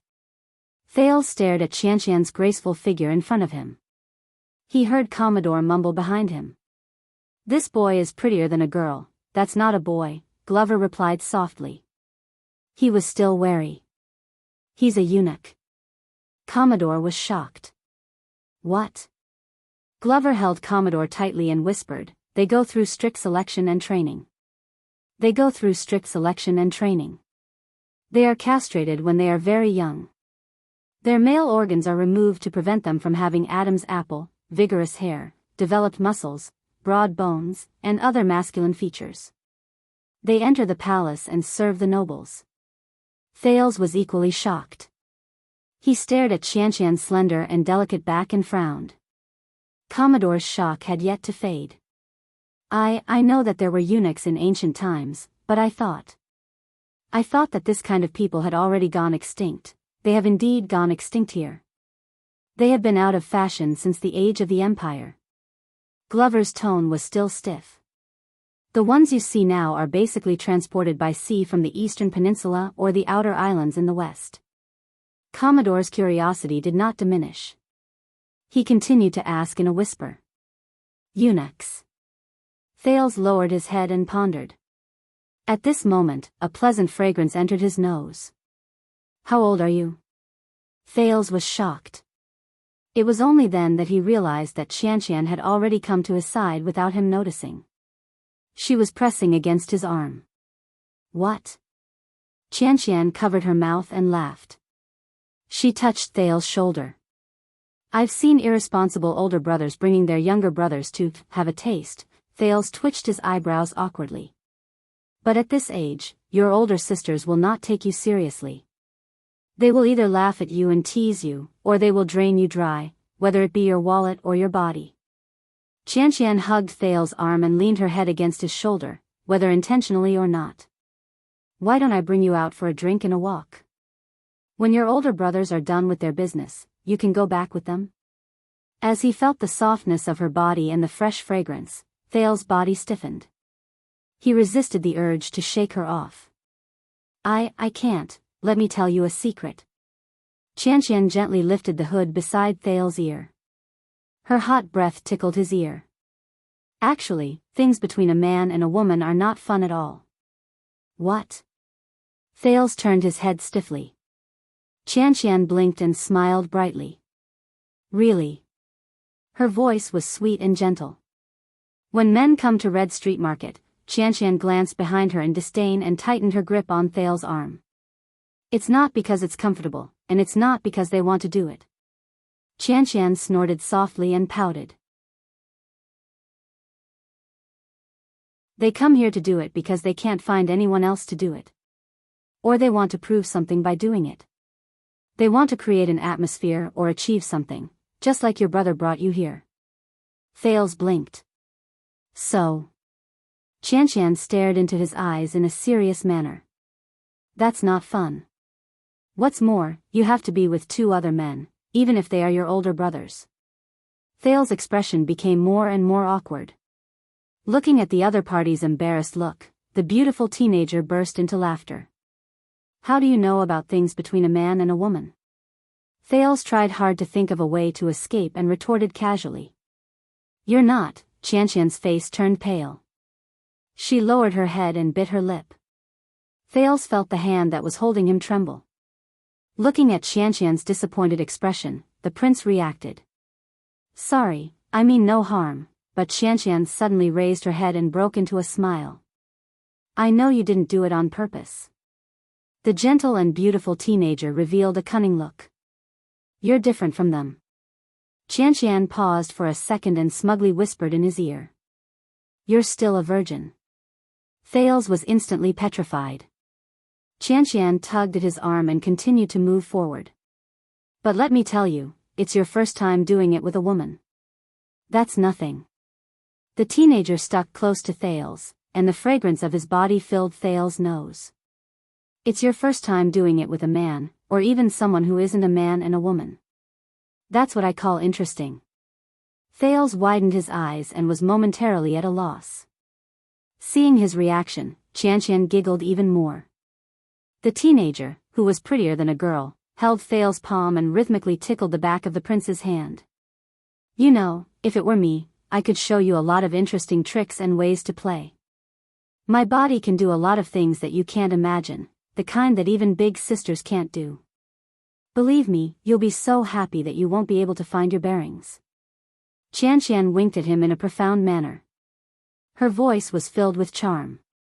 Thales stared at him in a daze, and his face heated up a little. Hey! I told you. Glover's angry shout rose from behind him. He finally noticed Qianqian, who had appeared beside Thales without him noticing. Stay away from my little brother. The zombie extended his hand and pulled Thales back to his side. He pointed at Qianqian's nose and warned her. Or get closer to my fist. Qianqian glared at him with an aggrieved expression. Then, she threw Thales a resentful look, snorted softly, and turned her head around. But this time, the teenager moved his hips and shouted in a loud and clear manner, It's Master Raphael's business. Master Raphael's business. The 3 of you, please look for Miss Lillian. Glover and Commodore's expressions changed. I told you, keep a low profile. Commodore hurriedly rushed forward, but when he thought of the other party's identity, he only extended his hand halfway before he trembled and lowered it. Qianqian snorted delicately and walked casually in the corridor. She said loudly in an unconcerned manner, Oh, sorry. Master Raphael wants to keep a low profile. Glover was enraged. He was about to say something, but Thales pulled him back and stopped him from arguing with Qianqian. It's okay. Thales smiled stiffly. Qianqian, you just need to lead the way. Commodore coughed and stopped provoking the coquettish eunuch teenager. He turned his head around and whispered to Glover. I think that maybe you should be nicer to him. Glover glared at him. But at that moment, the door on the side opened. A hand suddenly stretched out and pressed down on Qianqian's shoulder. Ouch! Qianqian shuddered in an exaggerated manner, and her face turned pale. Under the dim light, a well-built man who looked like he was not to be trifled with lifted the curtain and appeared in front of them. The man was dressed in a simple and low-key dark-colored regular robe. His face was also hidden under the cloak, and he looked no different from a brothel customer who came to seek pleasure, just like the three of them. They are looking for Lillian? The cloaked man's voice was boorish and deep, and he harbored malicious intentions. When they saw that someone was blocking their way, Glover and Commodore frowned at the same time. They went forward together and blocked Thales behind them. "Ah, sir, you scared me," Qianqian panted to calm her breathing. She did not forget to use the opportunity to rub the man's muscular forearm. "That's right. Look, it's Master Raphael. He and his brothers specifically asked for Miss Lillian." "What's wrong?" The brothel customer under the cloak let go of Qianqian and Commodore. He slowly walked to the three of them and sized up Glover, who was the leader, under the dim light. Zombie instinctively lowered his head so that the man could not see his face clearly. "So you're the three of you who are hiding around and want Lillian to accompany you? Raphael?" The brothel customer observed the two of them before he looked at Thales, who was behind them. He smiled in disdain. "If I were to guess, you're a guard who came out to play with a certain young master?" Glover snorted coldly. "It's none of your business." When he heard that the man's tone was very harsh, the customer under the cloak also changed his tone. "You're so familiar with this. So, you were the one who came to Lillian in the past?" Glover hesitated for a moment before he turned his head around and cast a glance at Thales. "Yes, so what if I was?" But the customer sneered and curled his lips, which were exposed under the cloak. "Very well. I'll pay you double." The brothel customer brought out a heavy bag of money and placed it in Qianqian's hands without a care in the world. "I'll pay for Lillian from afternoon to night." Glover's expression changed drastically. Thales and Commodore looked at the heavy bag of money and looked at each other. They felt resigned and speechless. Qianqian weighed the bag of money in her hands and cast a glance inside. She instantly looked delighted. "Thank you, boss. Boss, you're so generous." The teenager gave her a thumbs up before he cast a provocative glance at Glover. He then quickly moved in front of the new customer. "All right, boss who will pay you double, please come with me. We welcome generous and straightforward people like you the most." But unexpectedly, Glover raised his head swiftly and pressed down on Qianqian, who was about to turn around. "You want Lillian as well?" Zombie asked coldly. "Yes," the man sneered.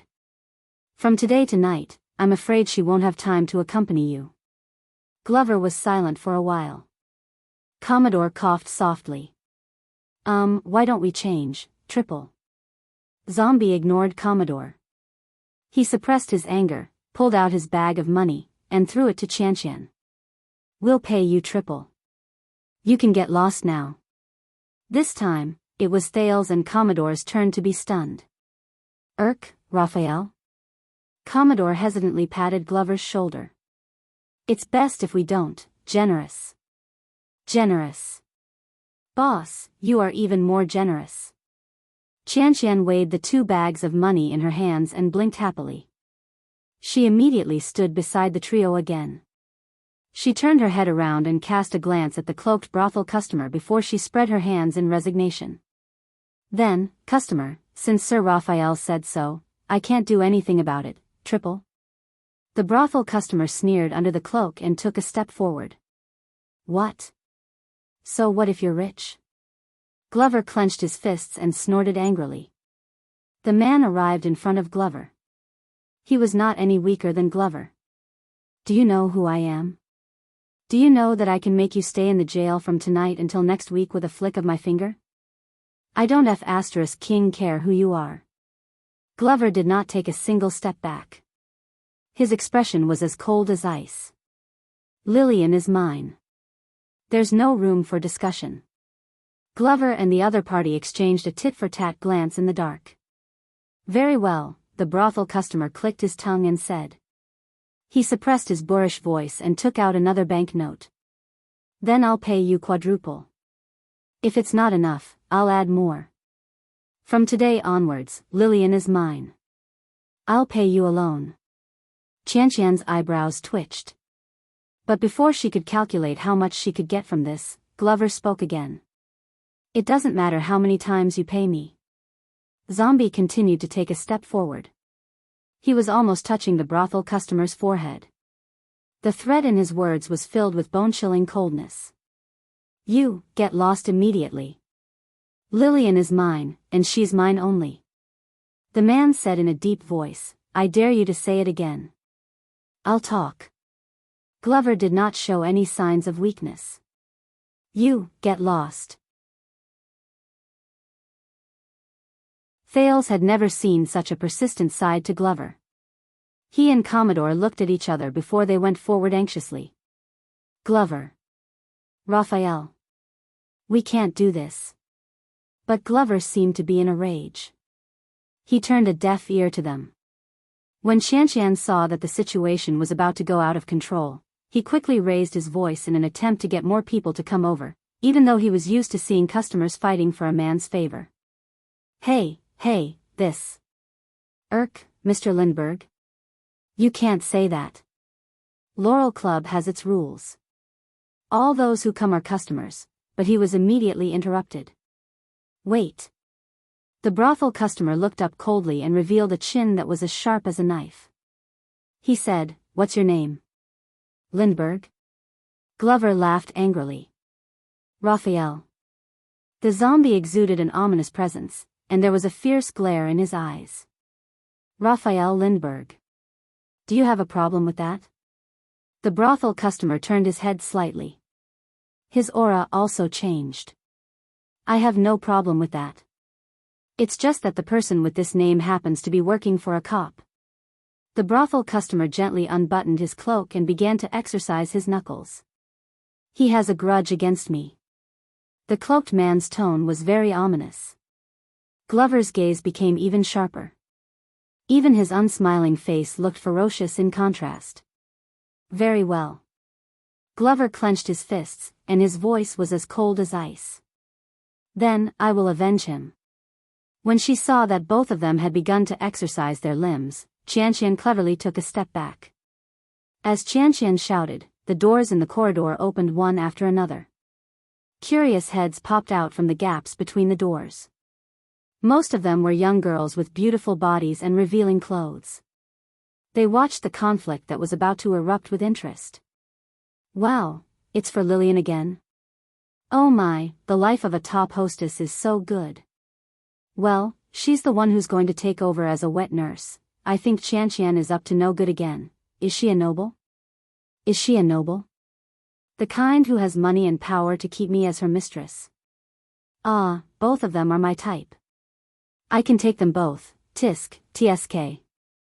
Look at that money bag. I reckon there are 30 gold coins. Ah, there's a side show. I bet that the one on the left will win. As they whispered among themselves, Thales and Commodore looked around and thought that they were in trouble. The latter grabbed Glover's shoulder, but the zombie broke free from his grip. All of you, step back, Glover said coldly. Give me 30 seconds. No need. The cloaked man was completely unconcerned. He shook his head. 10 seconds will be enough. Thales was about to say something, but in the next second, the cloaked man and Glover moved at the same time. Asterisk bang. Asterisk a strong gust of wind spread in all directions, and the two men's arms collided. The cloaked man used his palm to block Glover's fist in front of him. Both of them could guess the other's strength, and they frowned at the same time. Commodore only had time to pull Thales back. He was exasperated. Damn it, looks like he's trained. The cloaked man sensed his opponent's strength, and his arm trembled slightly as they wrestled. You served in the army before? Yes. Glover, who had attacked, had a ferocious look on his face. His gaze was fierce. He gritted his teeth and said, On your mother's bed. The cloaked man's gaze changed. Both fists retreated at the same time before they collided. Asterisk thud. Asterisk this was the first time Thales saw Glover use force. The vanguard's fists and kicks advocated offense. They were ruthless, direct, and shockingly powerful. His fists were imbued with the power of eradication, and wherever they went, a strong gust of wind would blow, causing people's expressions to change. But his opponent was obviously not a weakling either. The cloaked man faced the fierce punches, but he did not avoid them. He fought with his fists, and he did not seem to be at a disadvantage at all. Both of them attacked without holding back. They did not care about the fists that landed on their bodies either. They seemed to have made up their minds to attack each other until the end. Oh no, this is also a supra-class fighter, and his power of eradication is the type that leans towards offense. Commodore protected Thales, and he was extremely anxious. How are we going to end this? Thales also had a headache. They were only here to avoid the Brotherhood search, but they did not expect to run into Glover, who was known to be taciturn and unsociable, fighting with someone over a girl. The two brawny men made quite a commotion when they fought. The spectators behind the doors on both sides of the corridor watched with great interest, and they occasionally commented. "Oh my! They're fighting again. Come and see. Where's Blood Bottle Gang? Are they just going to ignore us after receiving protection fees? Tinker. Where are you, Tinker? Manage the order. Grandmother Laurel is going to have a headache again. Don't, that's my favorite curtain, thud. The fist hit the man, and a dull thud rose. Lillian is mine. Glover grabbed the man's arm and slammed him against the wall. He gritted his teeth. You, stay away from her. Bang. The cloaked man charged back and pushed Glover to the other side of the corridor.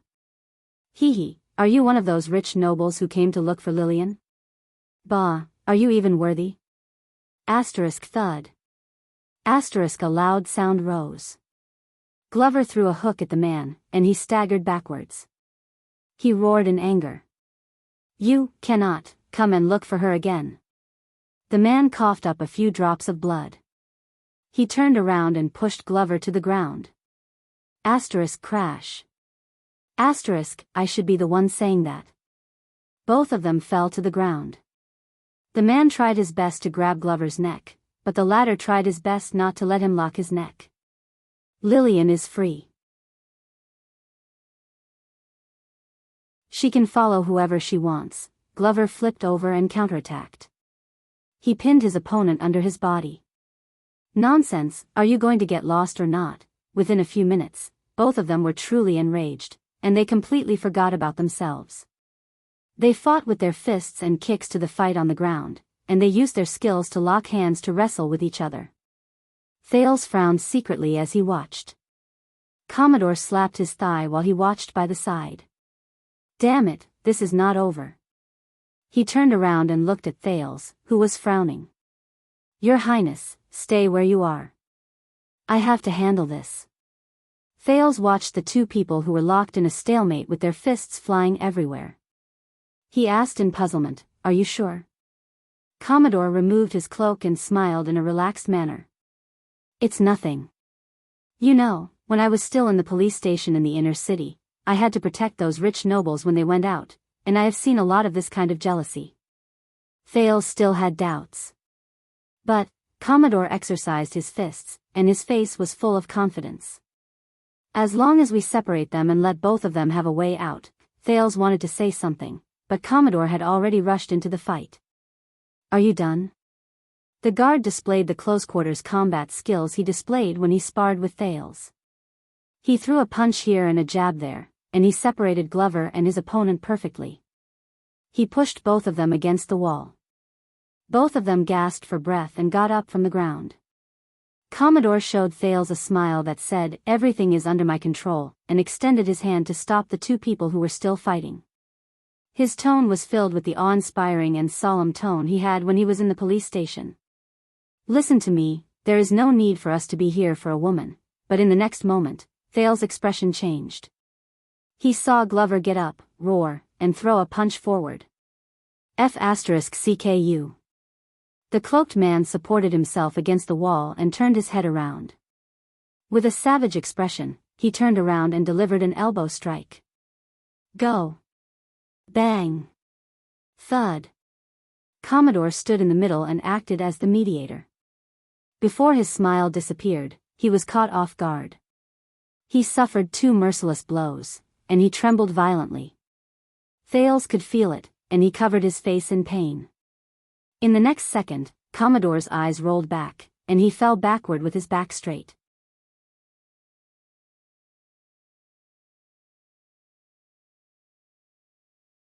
Chapter 597. When they saw that it was a third person who was fighting, the 2 people who were fighting came back to their senses and were stunned. F***ck, didn't I tell you to step back? This was the exasperated Glover. You don't look like much. This was the cloaked patron who was gloating. Their gazes met again, and anger rose in their hearts. Without waiting for Thales to speak, Glover pounced on him again. F***ck. The cloaked patron did not want to be outdone. He returned the favor with a punch. F***ck you too. With a thud, the 2 men's figures collided again.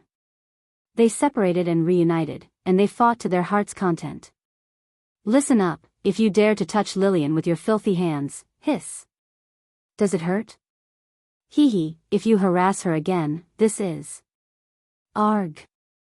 I have never lost a fight since I was young. Irk. I have never fought before, because no one dares to fight me. Ouch.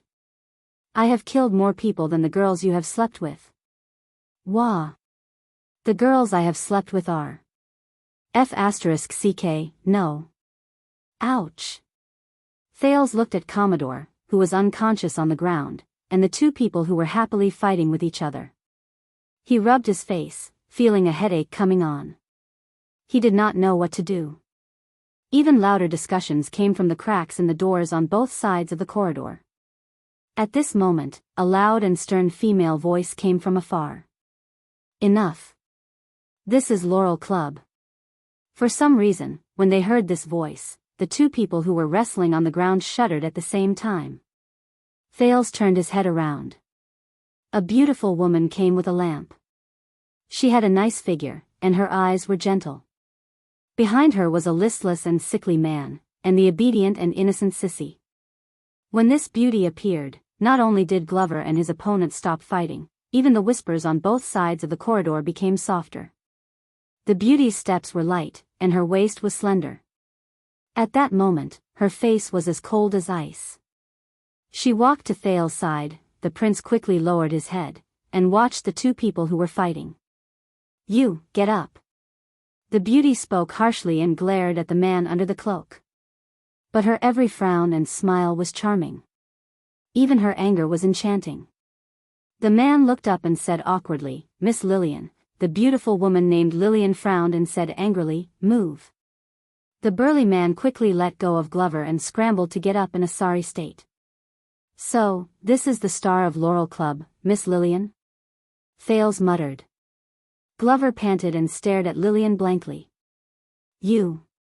Lillian stared at Glover for a long time before she said coldly, step back. Glover's expression was complicated. At that moment, he seemed to be excited and ashamed. Lillian widened her eyes. Back off. Glover seemed to have heard a military order. He quickly got up and retreated. Thales suspected that he did not even carry out Mallow's orders so well. Lillian turned around and looked at the gaps in the doors that were opened all around the corridor. Do you have nothing to do? Lillian looked around and shouted loudly, go. Then go find a man to fuck. If it really doesn't work, then I'll use women. Without waiting for her to speak again, the girls behind the door began to move, and the sound of the door closing rose and fell. The dim and ambiguous corridor became solemn and silent again. Glover and the client hid their bruised and swollen faces under their cloaks again. They stood on both sides of the corridor with their hands behind their backs, like 2 children who had done something wrong. Lillian raised the lamp and shone it on Commodore, who was groaning in pain on the floor. She frowned.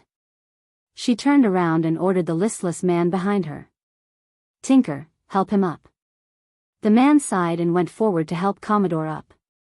Pull yourself together, bro. No one can die in the club. Glover also went forward and helped the man hold Commodore up. At the same time, he called out the man's name. Hey, Tinker. Tinker cast a glance at Glover and curled up the corners of his lips. You came at a bad time, Pudgy Dumpling. Pudgy Dumpling? Thales was stunned for a moment. He looked at Glover and could not think of the nickname, Pudgy Dumpling. Tinker sighed and said, Mother Laurel is sick from anger.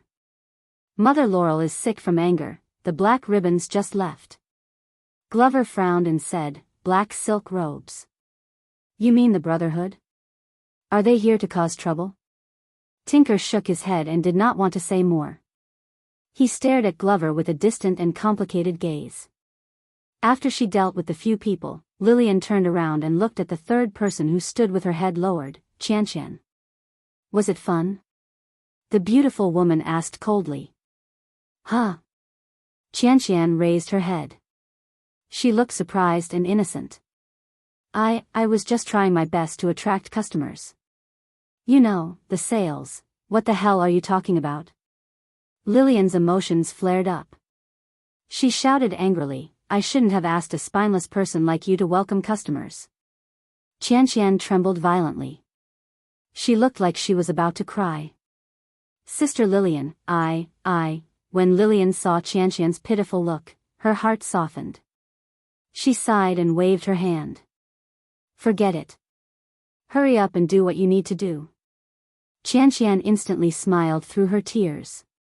Hee, sister, Lillian frowned. Hurry up and get lost. If you continue to hide, the wet nurse will sell you to the desert sooner or later. You will be sold to the barren bone people as food. Qianqian did not dare to delay any longer. She quickly turned around and went downstairs. When she left, she did not forget to make a cute face at Thales. Thales watched the development of the situation and thought, the situation is complicated. I can't expose my identity yet. It's best for me to keep a low profile and keep quiet. Glover and Tinker helped Commodore to Thales' side and let him lean against the wall to rest. Then, they walked towards Lillian. Glover took a deep breath and said hesitantly, Lillian, but in the next moment, Lillian gave him a backhand slap. Asterisk slap. Asterisk, get out. Get out. Lillian pointed at the stairs and said sternly. Her voice was a little distorted. You are not welcome here. Thales was shocked. Tinker looked at Glover who was slapped. He wanted to say something, but he still shut his mouth. Glover touched the side of his face that was slapped. He looked at Lillian in a daze, but he did not get angry. Lillian, Glover did not dare to look at Lillian. He took a deep breath and shifted his focus to the hooded customer. This guy, is he here? Lillian scowled, and she was very angry. He's my man. Glover was instantly at a loss for words. The man under the cloak trembled violently. He turned his head to look at Lillian mechanically. What? Him? Glover looked at Lillian in a daze, then at the man. He was greatly shocked. Yes, you still don't know, right? He's a regular customer, the club's top hostess, Lady Lillian, hugged the man's arm. She stroked it gently while she deliberately sneered at Glover. He's so long, so hard, and so durable. I like him very much. Every night, I'll make him feel so good, but Thales could feel that the man became a little stiff under Lillian's touch. Ahem, yes. I'm her man. Under Lillian's threatening gaze, the hooded customer mechanically allowed the woman to wrap his arm around his shoulder. Glover lowered his head and clenched his fists tightly. They trembled slightly under the cloak. He took a deep breath. I'm not here to cause trouble. Tinker sighed by the side. You better be. You've already caused enough trouble. Glover's body stiffened. He subconsciously walked forward. His gaze was eager and guilty. Lillian, Tinker, I'm just here, she said it. The hooded customer next to Lillian quietly broke free from the top hostess. He pressed down on Glover's shoulder and pushed him back. "You're not welcome here." But this time, Glover was absent-minded. He was not deliberately fighting back and was defenseless. His back hit the wall when the hooded person pushed him. It affected the whip wound on his back. Glover sucked in a cold breath and hissed through gritted teeth. Lillian's expression changed. Tinker also noticed this and asked in confusion, "Fat dumpling, are you hurt?" Glover took a deep breath and shook his head. The hooded customer rubbed his fists proudly. "Humph, you overestimate yourself. Next time, you better find a suitable pseudonym." But before he finished speaking, Lillian turned around angrily and slapped him with the back of her hand. Slap. The hooded customer was stunned and touched his face innocently. "Huh?" Thales furrowed his eyebrows. "Why did you hit him so hard?" Lillian pointed at the panting Glover and glared at the hooded man angrily. "You?" The hooded man looked at Glover. He was instantly aggrieved and confused. It's not him." Glover panted and said while enduring the pain, "It's this morning. This morning, I was whipped by my boss." Lillian understood. The lady looked at Glover with a complicated expression. After a while, she said fiercely, "Serves you right." She turned around and pushed open a door. She walked in. "All of you, come in. Tinker, get the first aid kit." The listless man frowned and said, "But Lillian urged, "Hurry up." Glover shook his head. "I've already bandaged him." Lillian turned around and glared at him. "Shut up. Hurry up and come in." Glover immediately stopped talking. Thales hid at the side. It was hard to imagine that a man like Glover would have such a gentle side. And the one who fell. "Help him in." Thales quickly caught up to them. Together with Glover, they helped Commodore into the room and let him lie down to rest. Lillian pulled out a chair and pushed Glover down without any explanation. She skillfully pulled open his clothes and revealed the bandages on his upper body. They were stained with blood. When Lillian saw this, she snorted angrily. "You only know how to cause trouble." Glover lowered his head in shame and did not answer. He was like an obedient kitten. Even though she scolded him harshly, Lillian's hands did not stop. She removed Glover's bandages and skillfully applied medicine on him. "Damn it." The hooded client entered the room as well. He rubbed his red and swollen chin while he looked at the blood on Glover's body. He said in surprise, "Did you fight with me while you were injured?" "That's not important." When Glover saw that it was the hooded client, he snorted angrily and refused to show weakness. "Even if my head is chopped off, I can still beat you up." The hooded client snorted softly. "I'd like to see how stubborn you can be until, are you done with your nonsense?" Both of them shut up at the same time. "As for you," Lillian turned around and glanced at the hooded client. "What are you still doing here? Do you really want to do business with me?" Glover raised his head warily. The customer under the cloak shuddered. No. He shook his head and chuckled. All right, I'll leave now." The hooded client tiptoed out of the room and closed the door behind him. How unlucky. He shook his head and thought. He inadvertently touched the bruise on his face, and he grimaced in pain. At this moment, "Hey, wait." The hooded client lowered his head and found that the shortest guy had slipped out at some point in time and was standing beside him. Thales frowned and scrutinized the man in the cloak. The man immediately put on a stern expression, and the pain on his face disappeared. "Why? Brat, do you want to help your brother get back at him?" He raised his fist and said fiercely. Thales glanced sideways at the man's cloak and crossed his arms. "If so?" The man snickered. "Don't even think about it. With your physique, you won't be able to do it even if you train for another 10 years. The cloaked man waved his hand in disdain and turned to leave. Thales' expression did not change. He stared at the man's back and said airily, "Cohen." In the next second, Thales was satisfied to see the man in the cloak tremble. The man froze for a second, then straightened his back as if nothing had happened and continued to walk forward. But Thales' voice rose again. Cohen. Caribbean? As expected, Thales saw the man in front of him trip and hold on to the wall so that he would not fall flat on his face. After a full 3 seconds, the hooded client, the first-class police officer of Western City Police Station, Cohen the big blockhead Caribbean, turned his head around while trembling. How did you know? I couldn't tell. Thales looked at him in disdain. I just thought you looked familiar, I was just asking.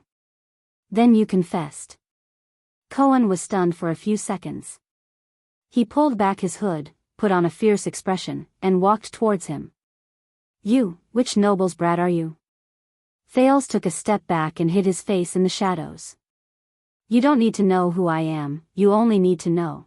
But before he could finish, Thales' sin of Hell's River sensed danger and surged. Asterisk bang. Asterisk Cohen's arm came at him like a volcanic eruption. Thales could only raise his hand to block the attack. Yo, the police officer snorted. Your reaction is pretty fast. But in the next second, Cohen's attack came in a continuous stream. His fists and elbows intersected. Wait, before Thales could finish his words, he had to keep up with the rhythm and defend against the police officer's merciless attacks. Fists, elbows, legs, muscles collided, and the suffocating wind generated by the punches. Thales could be considered to have experienced what Glover felt just now. Cohen's attacks were like a surging tide, and each wave was stronger than the last. He could only try his best to defend and had no time to counterattack. The sin of Hell's River roared madly, and it made Cohen's body shine with the sparkling but seemingly endless power of eradication in his body. Within a few seconds, Thales and Cohen exchanged a few blows, and he knew that things were not looking good. This was the first time Thales fought against Cohen, and it was also the first time he felt his opponent's majestic and mighty power of eradication. It was endless and endless. It was hard and forceful, swift and rapid, and difficult to defend against. It was so overwhelming that Thales could not breathe. You think you can threaten me just because you know who I am? Threaten the kingdom's police officer? Cohen sneered. You think too much. Thales could not stop his defense at all.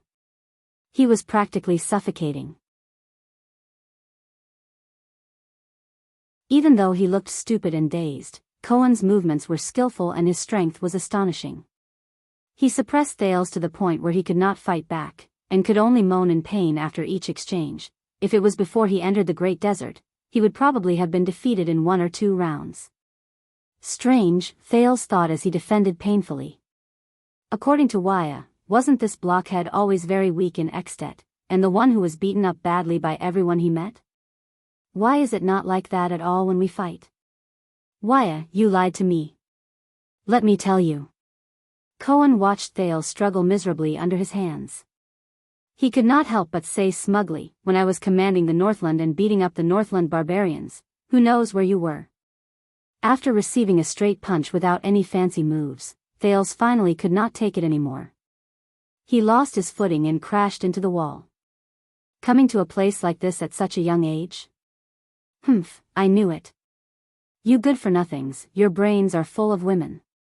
Cohen stretched out his arm and pinned Thales down. If I were your father, I would spank your little butt. Cohen snorted coldly and lifted Thales' hood. At that moment, the air became quiet. Their gazes met. Cohen's eyes widened. The teenager looked embarrassed. A few seconds passed. Cohen. Thales took a deep breath. Listen to me, but, kid, you, Cohen's tone was at first dazed, then puzzled. You, look familiar? It was Thales' turn to be stunned. But he immediately realized that the light in the corridor was too dim, and Cohen did not recognize him. Great. Thales broke free from Cohen's hand and prepared to put on his cloak again. But at that moment, the door to the room opened with a bang, revealing sunlight and illuminating the 2 people in the corridor. The moment he saw the teenager's face, Cohen's eyes widened. Hey, I need to go to the toilet. Pudgy Dumpling wants you to go in. Tinker's head appeared at the door. But when he saw the posture of the two people hugging each other, he raised his eyebrows and immediately changed his words. Oh, sorry for the interruption. You guys continue. Tinker seemed to be used to this kind of thing. He skillfully apologized and slammed the door shut. The two people who were hugging each other against the wall and looking at each other were once again left in the dim and ambiguous corridor. You are. With the help of the light just now, Cohen finally recognized the teenager in front of him. He could not believe it. Your Highness, Thales was shocked and immediately stopped him from shouting his name. Wuxia. My name is Wuxia. He looked around warily and kept winking at Cohen. Cohen was momentarily stunned. But maybe Cohen knew the real Wuxia, or maybe his brain was working for once since he was also in disguise. The police quickly let go of Thales and chuckled. Oh, Wuxia. So it's you, big brother Wuxia. Cohen patted Thales' shoulder as if they were close brothers. After breaking free, Thales heaved a sigh of relief. He looked at the countless doors in the corridor and also put on a fake smile. Ha ha ha, yes, what a coincidence, Cohen, Lorbeck. Cohen quickly said, also stopping the prince from shouting his name. I'm Lorbeck Dara. The police smiled sheepishly and pointed at himself. Thales thought of something and chuckled as well. Oh, big brother Lorbeck. He thumped Cohen's chest and the two of them looked around warily. To outsiders, it looked like two good friends who had not seen each other for a long time were both excited. Damn it. Why did I have to meet this blockhead? Damn it. Why did I have to meet this troublemaker? As they exchanged glances, the two of them patted each other's shoulders and chests passionately, with a hint of competition in the dark. With a bang, the door opened again and lights spilled out to illuminate the corridor. Can I go to the toilet now? Tinker peeked his head out from the crack of the door and saw the two of them putting their hands on each other. He immediately shut his mouth again. Damn it, it's been so long. Tinker's expression became a little tense. He impatiently retracted his head and closed the door. Are you still doing foreplay? When the door closed, Thales and Cohen came back to their senses and let go of each other awkwardly. Cohen, no, big brother Lorbeck. This is Red Street Market. What are you doing here? Cohen choked. Sea Patrol? Thales raised his eyebrows. Cohen coughed and said sternly, ahem. You know, I'm the police officer of Western City Police Station. Red Street Market. It's my jurisdiction. Thales looked at him suspiciously. But Cohen suddenly had an idea. Wait. The police officer was stern and awe-inspiring. He looked like an astute teacher who caught a student skipping class. You're, big brother Wuxia, what are you doing here? This time, it was Thales' turn to choke. The prince paused for a few seconds and looked back at Cohen with the same righteous tone. Patrol. Cohen's cheeks twitched. Huh. Thales raised his fist and coughed in his fist. Ahem. You know, I'm the second prince of Constellation. The entire capital. Thales looked up and said sternly, it's my jurisdiction. Cohen was stunned for a second. He then narrowed his eyes and glanced at Thales in disbelief. Thales faked a smile and glared back at him without showing any signs of weakness. 1 second, 2 seconds, 3 seconds, in the dim corridor, the prince and the police officer glared at each other, expressing their disdain and dissatisfaction with each other's words and excuses. Just as the two of them stared at each other, wanting to force each other to give in under the pressure of their gazes, with a bang, the door opened again. How much do you want? Tinker's face appeared at the door, and his expression grew more impatient.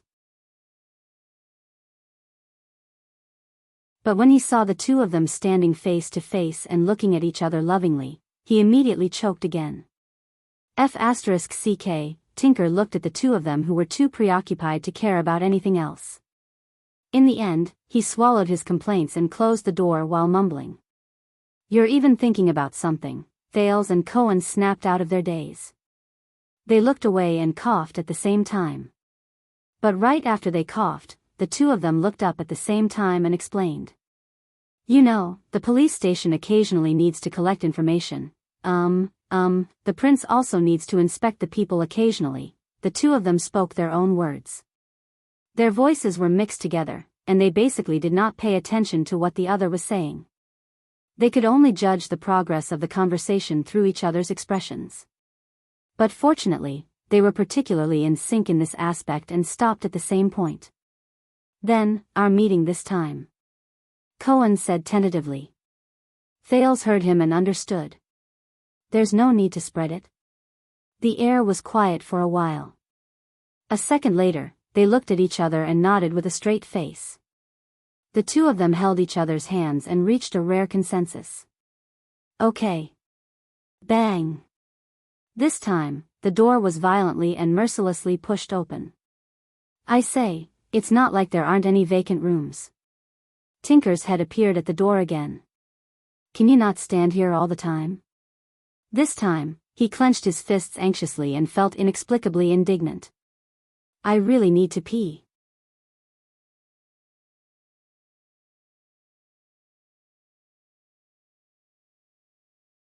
Chapter 598.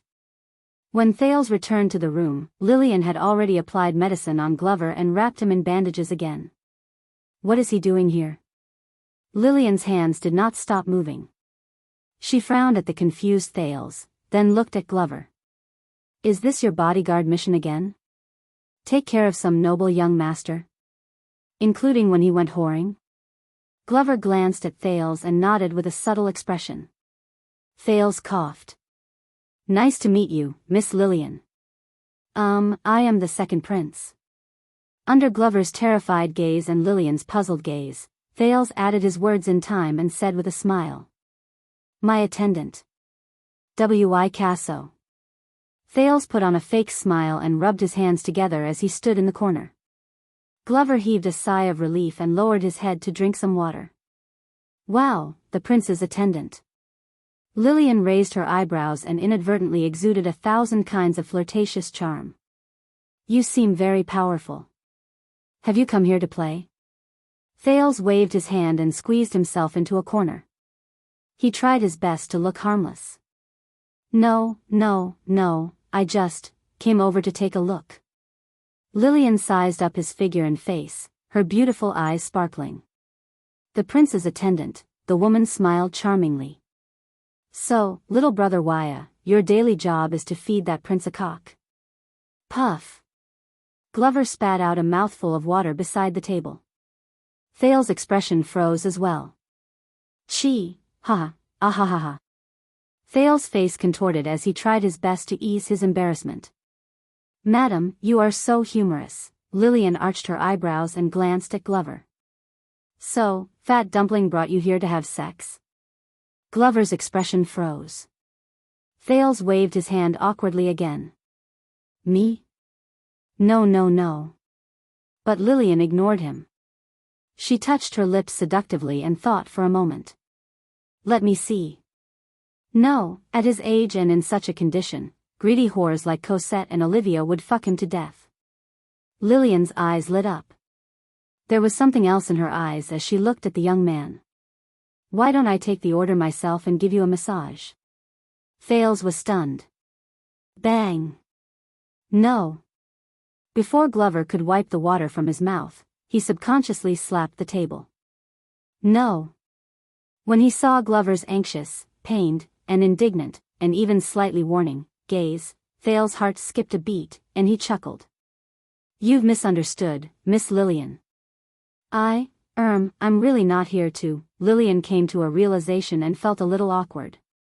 Oh, I understand. You're not looking for a girl to satisfy your cravings. Thales breathed a sigh of relief and smiled sheepishly.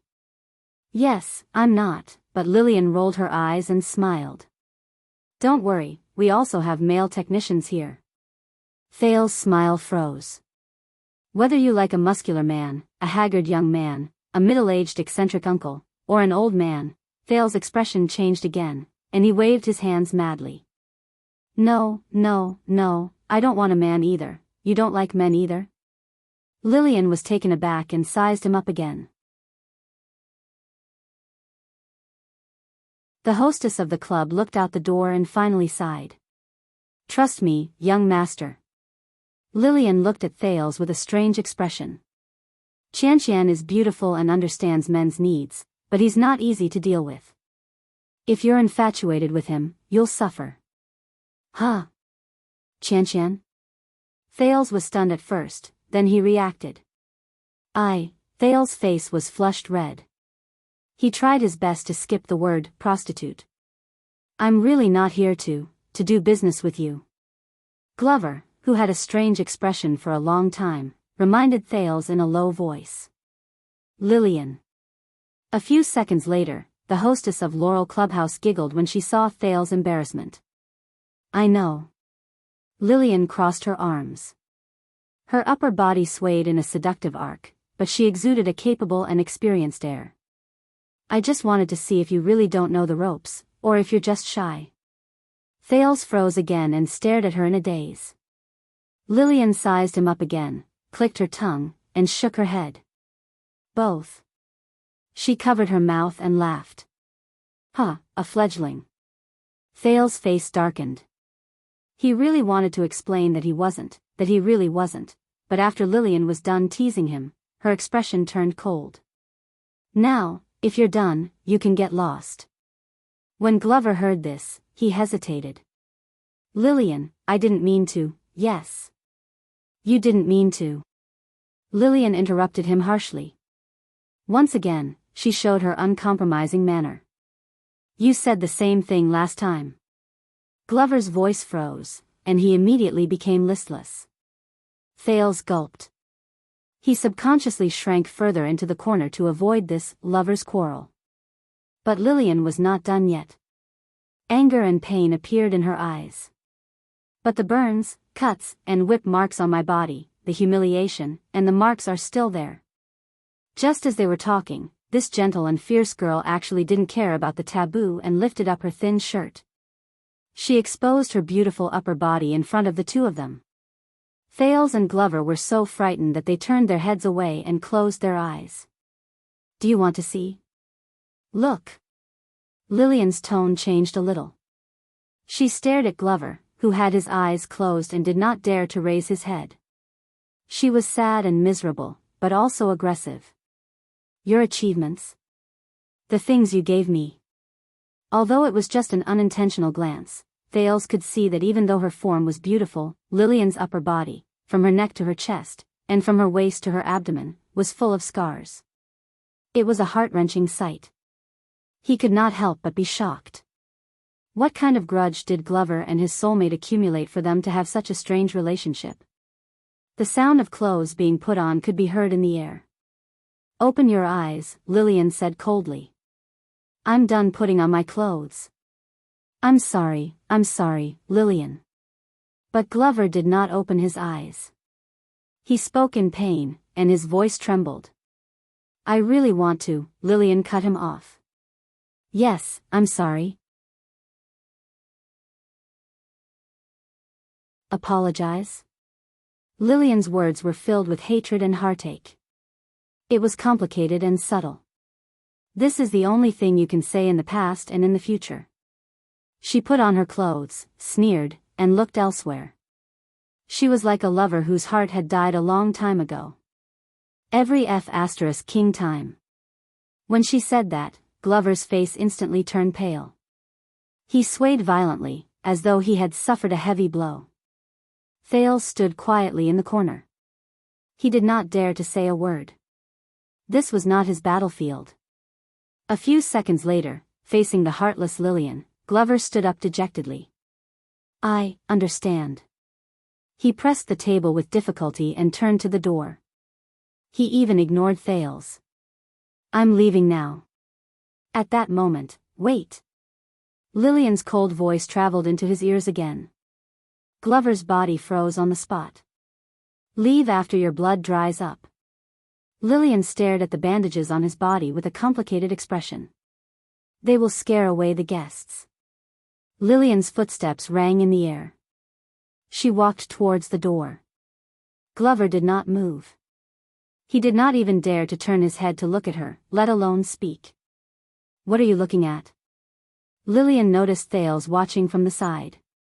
Her gaze became fierce, and she pretended to tear open her clothes. My asterisk. Thales was shocked and quickly lowered his head.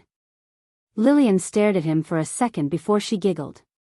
She pushed the door open and left in a charming manner. Humph, fledgling. The sound of the door closing was heard.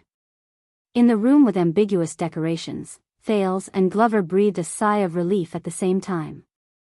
The former leaned against the wall, while the latter swayed and sat down on the chair. One of them was deep in thought, while the other was dejected. Glover? Thales asked tentatively. Yes, Your Highness Wuxia. The dejected Glover only realized that there was no one else in the room when he was halfway through his reply. He switched back to using the honorific title. The conversation stopped there. Both of them were silent for a while. It seemed like Lillian's influence had not disappeared. In the end, Thales sighed and broke the silence. How is Commodore? Glover snapped out of his daze and said absent-mindedly, Tinker moved him to another room. Tinker moved him to another room. He has to rest for a while. It's not easy for me and young Master Caribbean to take punches. Thales furrowed his eyebrows. So, Cohen, you recognize him? Glover nodded. His emotions were still at rock bottom, and he was absent-minded. When we stopped, both of them sank into silence again. Thales finally could not help but speak about what happened just now. With a click, the door opened again. Thales and Glover instinctively shut their mouths and averted their gazes. Ah, this is such a long soak of urine. It feels so good, Tinker sighed in comfort as he walked in with his pants in his hands. Hey, I saw Lillian go out. He looked at the dejected Glover in the room and automatically ignored the teenager, Thales, who was much shorter than him, who was curled up in the corner. Tinker sat down in front of Glover and sighed. You have to understand her, Pudgy Dumpling. When he heard this title, Glover shuddered a little. I understand. The zombie slowly came back to his senses. He looked at the man in front of him with gratitude and a sense of closeness. Thank you, Tinker. Brother. Tinker's eyebrows twitched. He wanted to say something, but in the end, he did not. Tinker hesitantly extended his hand as if he wanted to pat Glover's shoulder, but he stopped when he saw the bandages on Glover's body. So, Tinker's expression was complicated. You were whipped by your superior again? Like last time? Glover's expression was dark as he shook his head. It's different. Tinker snorted softly. Will I be as unlucky as last time? You know, you were locked up, and for a few months. No. Glover shook his head and denied it. He subconsciously looked at the corner. I changed my superior. He has a good temper. Thales quickly lowered his head and gave an I don't know you attitude. That's good. Perhaps because he was not in the context, Tinker did not notice these small interactions. Instead, he sighed with emotion. Lillian almost went crazy during those days. When he heard this name, Glover was touched, and he shuddered again. The two men sat opposite each other in silence. I don't understand. A few seconds later, Glover, who seemed to have regained some of his composure, remembered something, and became indignant. That cop outside. Glover stopped talking and glanced at Thales. He changed to a formal title. I mean police officer. Tinker shook his head nonchalantly. Uh-huh. Glover retracted his doubtful gaze. He's not Lillian's man? No. Tinker chuckled and shook his head. Lillian said that he's a good man, too good. So good that he can't be her man. Glover was silent for a while in the face of these profound words. Not her man. That means, you're just working with the cop. Tinker sneered. Working together? That stupid cop. With that little bit of brain of his? Beside him, Thales raised his eyebrows. He felt sorry for Cohen's reputation for a second.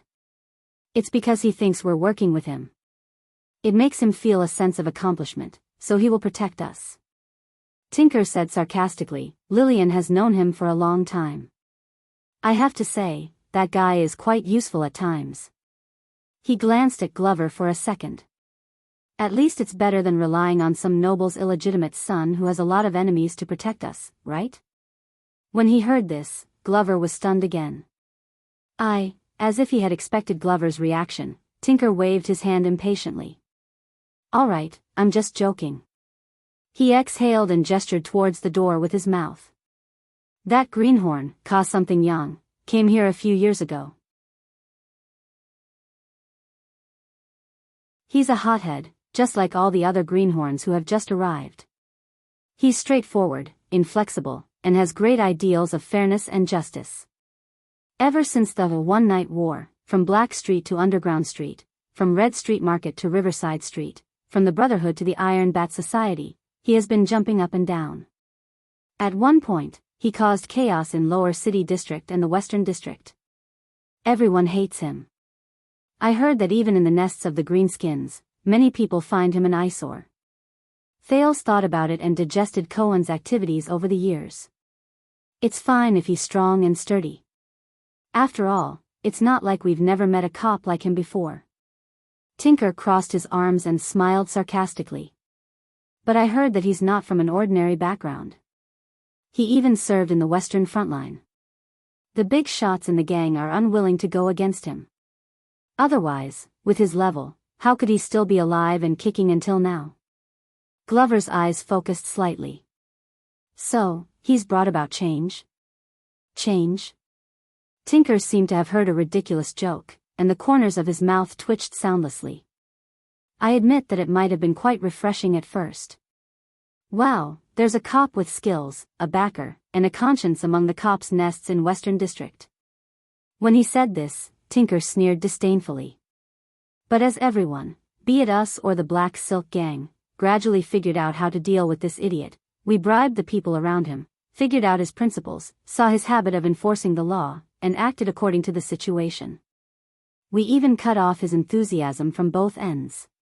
We hid the people he wanted to capture in advance, and bribed the cops to release the people he captured. We gave him false information, set him up, and made him suffer. A few years passed, Tinker's mood became more and more dejected, and his sarcasm became more deliberate. As it turns out, he's no different from the black-hearted cops of the past. He clicked his tongue in disdain and shook his head. At most, he's a little more cheerful. Thales sighed in his heart. He could tell that Tinker, who had a close relationship with Glover and Lillian, seemed to be a member of Blood Bottle Gang. If Glover was really a child beggar of Blood Bottle Gang as he said, then their relationship could be understood. But Thales found it a little strange. Why does Tinker have such complicated emotions when he talks about Cohen? Glover was silent for a while before he snorted angrily. I have a friend who was right. That cop has a problem with his brain. You'd better not interact with him. Tinker laughed again. But unexpectedly, this time, he shook his head. It has nothing to do with his brain. Tinker sighed softly. Red Street Market, Black Street, the Underground Street, the Grand Bazaar, the sewers, and even Star Plaza and Renaissance Palace. Every brick, every wall, every blade of grass and every tree in Eternal Star City has been exposed to the sun and rain for hundreds of years. Nothing has changed. It will not change either. Glover frowned and looked at him. It's as if someone used invisible glue to glue everything in Eternal Star City together. It's strong and sticky, Tinker said absent-mindedly. No matter how the wind and rain batter it, whether it's exposed to the sun or the rain, it will not move. When he heard this, Thales was momentarily stunned. And a guy who only has ideals and morals, even if he's the smartest scholar, the strongest warrior, or the most powerful king in the world, much less a silly cop, Tinker looked desolate and helpless. He smiled indifferently. It's the same. Nothing can change. Thales was dazed for a moment. Only has ideals and morals, nothing can change. Just like this damn world we live in. Tinker leaned against the table. His mood was downcast. It never changes. It won't.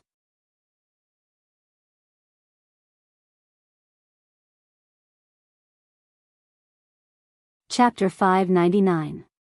Glover quietly listened to Tinker's complaints. He was preoccupied and did not speak. Anyway, today's situation is special. Tinker snapped out of his daze. Lillian specifically found the green-skinned man to scare off the Black Silk Gang. Glover frowned and looked up. Black Street Brotherhood? What happened? Don't you know? At the mention of this, Tinker sighed in annoyance. The head whore of the Brotherhood, a whore called Felicia, has disappeared. She was kidnapped in Red Street Market. Thales became alert when he heard the interesting content. Felicia had been kidnapped in Red Street Market. And he knew who did it. Glover frowned. What does that have to do with you? Tinker shrugged. Aren't the girls from the North popular these days? A few days ago, Felicia fought over a few new Northland girls and became enemies with Lillian. So, the Black Silk Gang thinks that we did it. They brought a bunch of people over to put pressure on them. All the shops were taken care of, especially here. You know, that damn whore and her one-night encounter. Even if she didn't kidnap the Northland girls, she has been trying to make things difficult for us all these years. Tinker sighed. Because of this, Red Street Market has been in chaos for the whole day. The atmosphere is tense. There was even a blind carriage that ran amok in Red Street Market at this time. By the way, did you see that carriage? A carriage that ran amok. Glover was stunned. Under Thales' gaze, he shook his head woodenly. So, did you do it? Thales quickly took over the conversation and diverted Tinker's attention. Kidnap the Brotherhood? Tinker glanced at Thales and cast a puzzled look at Glover. The latter signaled that it was fine. Of course not, Tinker denied it at first, but after hesitating for a while, his tone softened. All right, I'm not sure either. He thought for a while. Boss Catherine probably did not do it, but I can't say for sure that Red Viper, Wanderer, or the other people in the gang did not do it. This is a huge matter. How could the Big Shots and Blood Bottle Gang not know about it? Glover was a little puzzled. Tinker sneered. You've been gone for too long, Pudgy. The situation is different now. 6 years ago, in the one-night battle at Red Street Market, we were utterly defeated. Our vitality was greatly damaged, and we could not have kept this place. All kinds of brothels would have become money trees for Black Silk. Thales pricked up his ears. Tinker was a little emotional and helpless. It was Boss Catherine who came forward and used her background as a big shot to persuade the Greenskins, especially the chief garrison officer, to intervene and force the Black Silk Gang to sit down and negotiate. In any case, they were forced to agree to a truce and spit out half of the newly occupied territory. Tinker sighed. But Blood Bottle Gang has not been the same since then. The strongest 12 with potential are either dead or scattered. Almost none of them are left, and the big shot mystic behind the scenes that the gang has always claimed to have never been seen, Boss Catherine, is the most popular and has inherited most of the territory. However, she chose to negotiate a truce with the Black Silk Gang and has to bear a lot of criticism. Red Viper is not willing to accept it and advocates to reclaim his interests. However, he has made enemies everywhere with his little manpower and power. I can only say that it's good that he didn't help but make things worse. In addition, Wanderer, Forger has returned from Blade Edge Hill. He has a group of people under him, and he always wants a piece of the pie. However, he doesn't have any good connections. The other new hills are either useless or still immature and not good enough. So, we are like a sheet of loose sand. We do not have our orders, and we fight incessantly. We keep losing our businesses, territories, and power. On the other hand, the Black Silk Gang work together and prosper. Hard Fist Senza, Ironheart Rhoda, Lance, Alpha Wolf Fiso, Ripper Anton, Fatty Morris. Over the past few years, every boss has become stronger. Did you notice that we don't even mention the legends of Black Sword and the three great assassins anymore?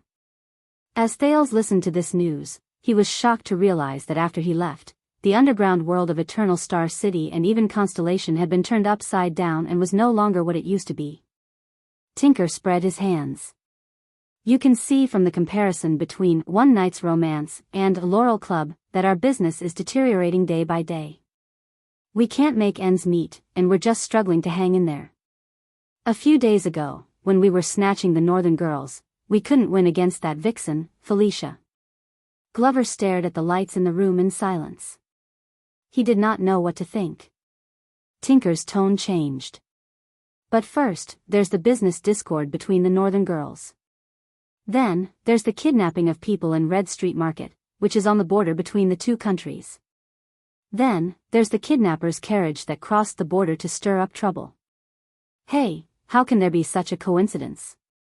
Every single one of these incidents is a sore spot for us and the Black Silk Gang. Glover and Thales looked at each other expressionlessly. Tinker continued to complain, that's not all.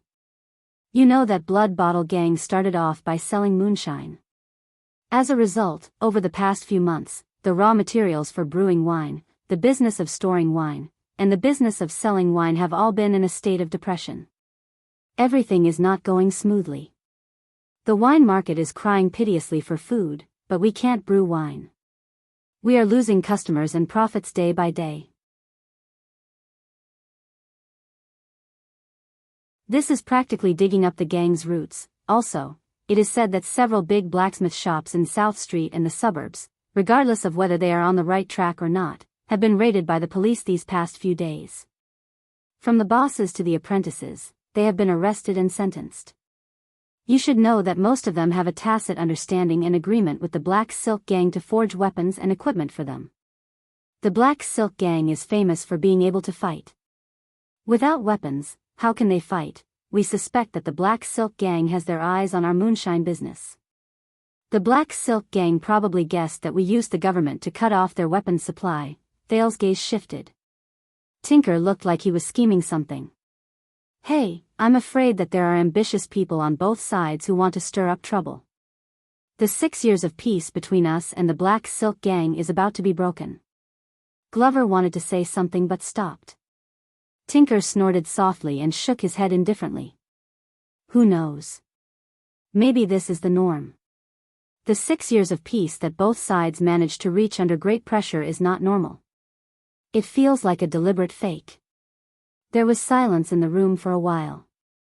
If the gang start an all-out war again, Tinker, protect yourself and Lillian, Glover suddenly said. Do I need you to remind me? Tinker snorted disdainfully and patted his chest. I participated in the one-night war 6 years ago. That scene, that battle, that vigor, that blood all over the streets. F***CK, I don't want to do it a second time in my life. Glover looked at him quietly. That's good, Tinker. That's good. When he heard Glover say this, Tinker felt a little unnatural, but an undisguised shout came from the corridor and freed him from the awkwardness. Tinker, Tinker. Where are you? Boss Catherine is gathering manpower. It was an unfamiliar and young male voice. His tone was excited, and it was obvious that he was a member of the gang. The Black Silk Gang said that the kidnapper's carriage entered our territory and insisted on coming in to search. They fought with our brothers at the border, and a few of them were lying on the ground. I think we're serious this time. They're fighting. Glover's expression changed. Tinker, you, but Tinker sneered, got up, and opened the door a little. In an instant, his expression became one of pain. Tinker's face contorted as he yelled at the door. Damn it. I have diarrhea. My legs are weak, I can't go anymore. An indignant reply came from the corridor. Are you kidding me? Diarrhea again? A few years ago, you were still one of the strongest 12 in the gang. Tinker's voice became urgent. I can't take it anymore. I have to go to the toilet again. Talk to you later.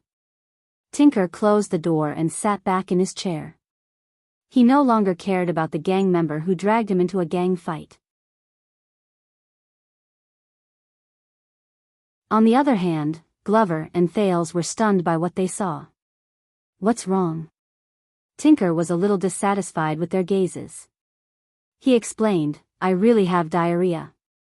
I always say that when Boss Catherine comes to check on me. He touched his stomach, and his expression changed. Oh no, I've finished my laxative.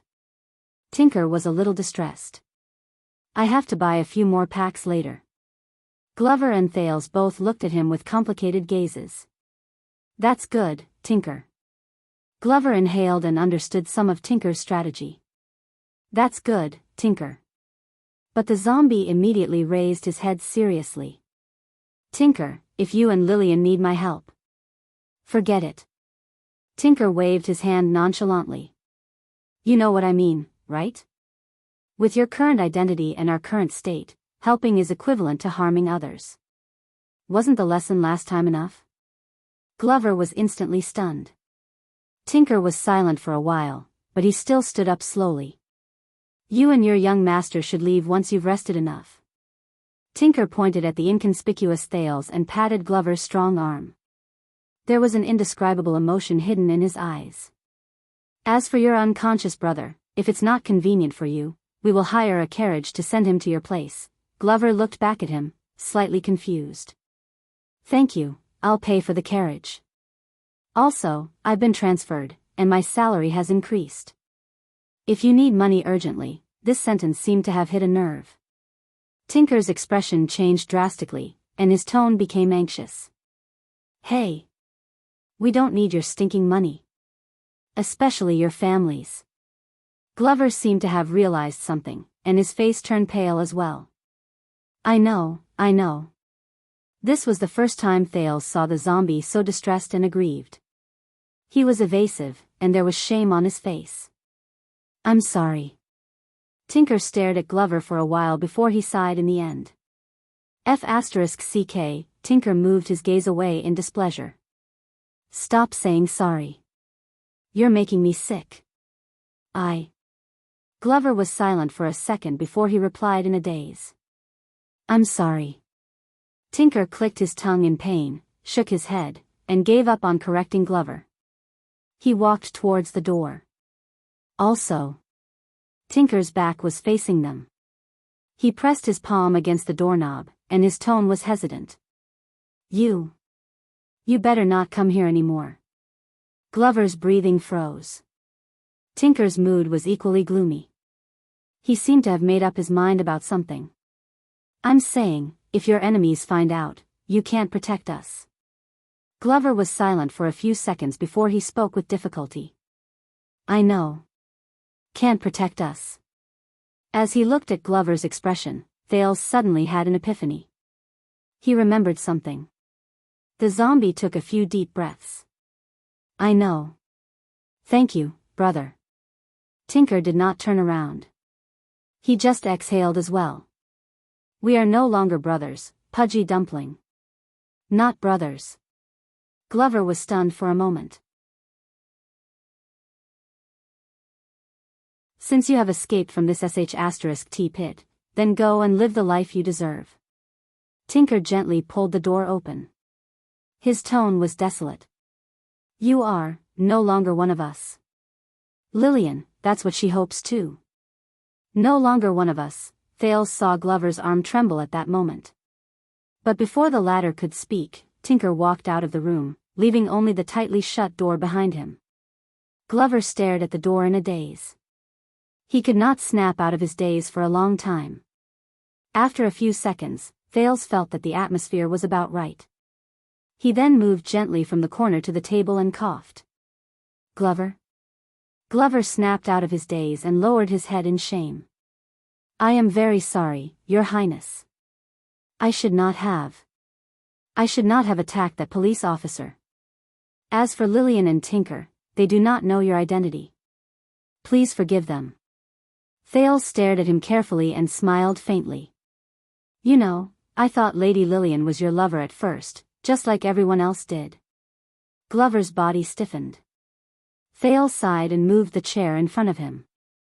So, do you have anything to explain to me about that lady?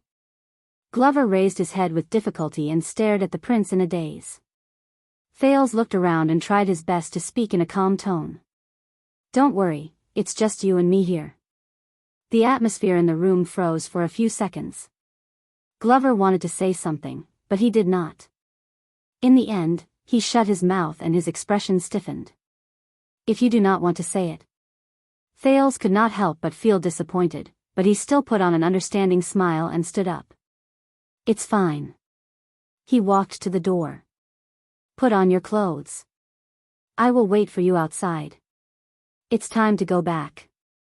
But at that moment, sister. Glover's hoarse and pained voice came from behind him.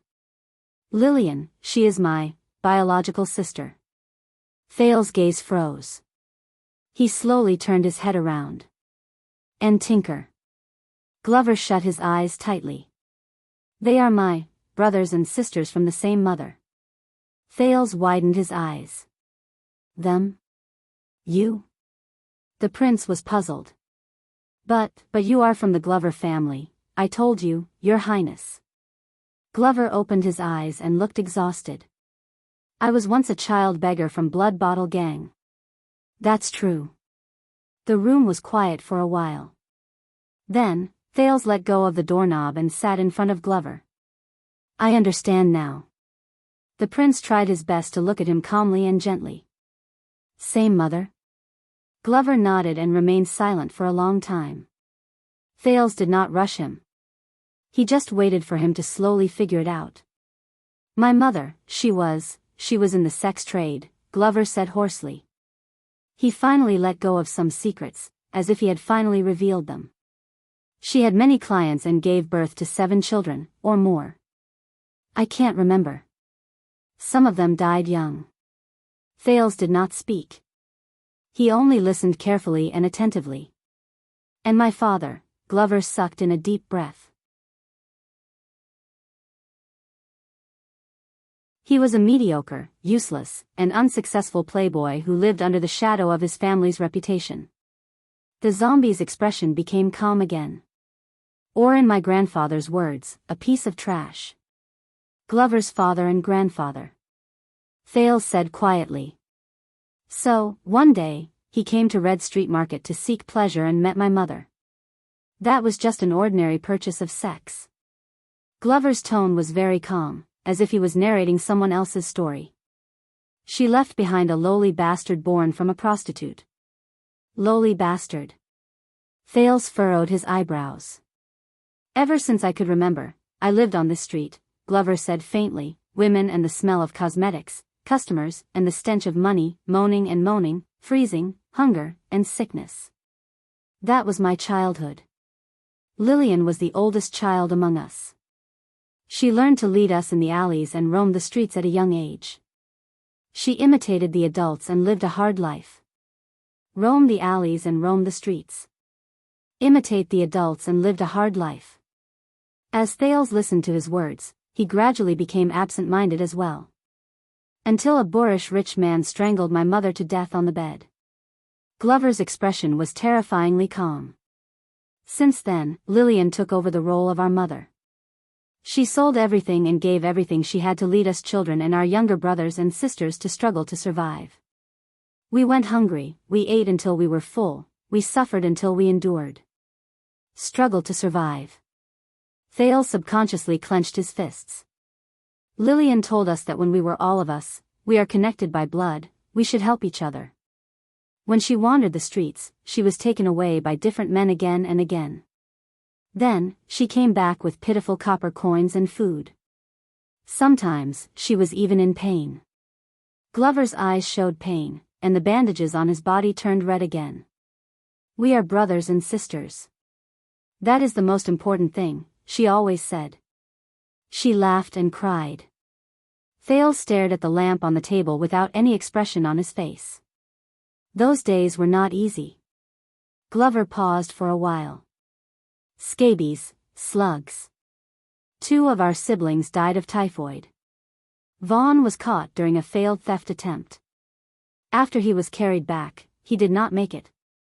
Died of typhoid, was caught stealing, did not make it. Thales heard the beating in his chest become faster and faster.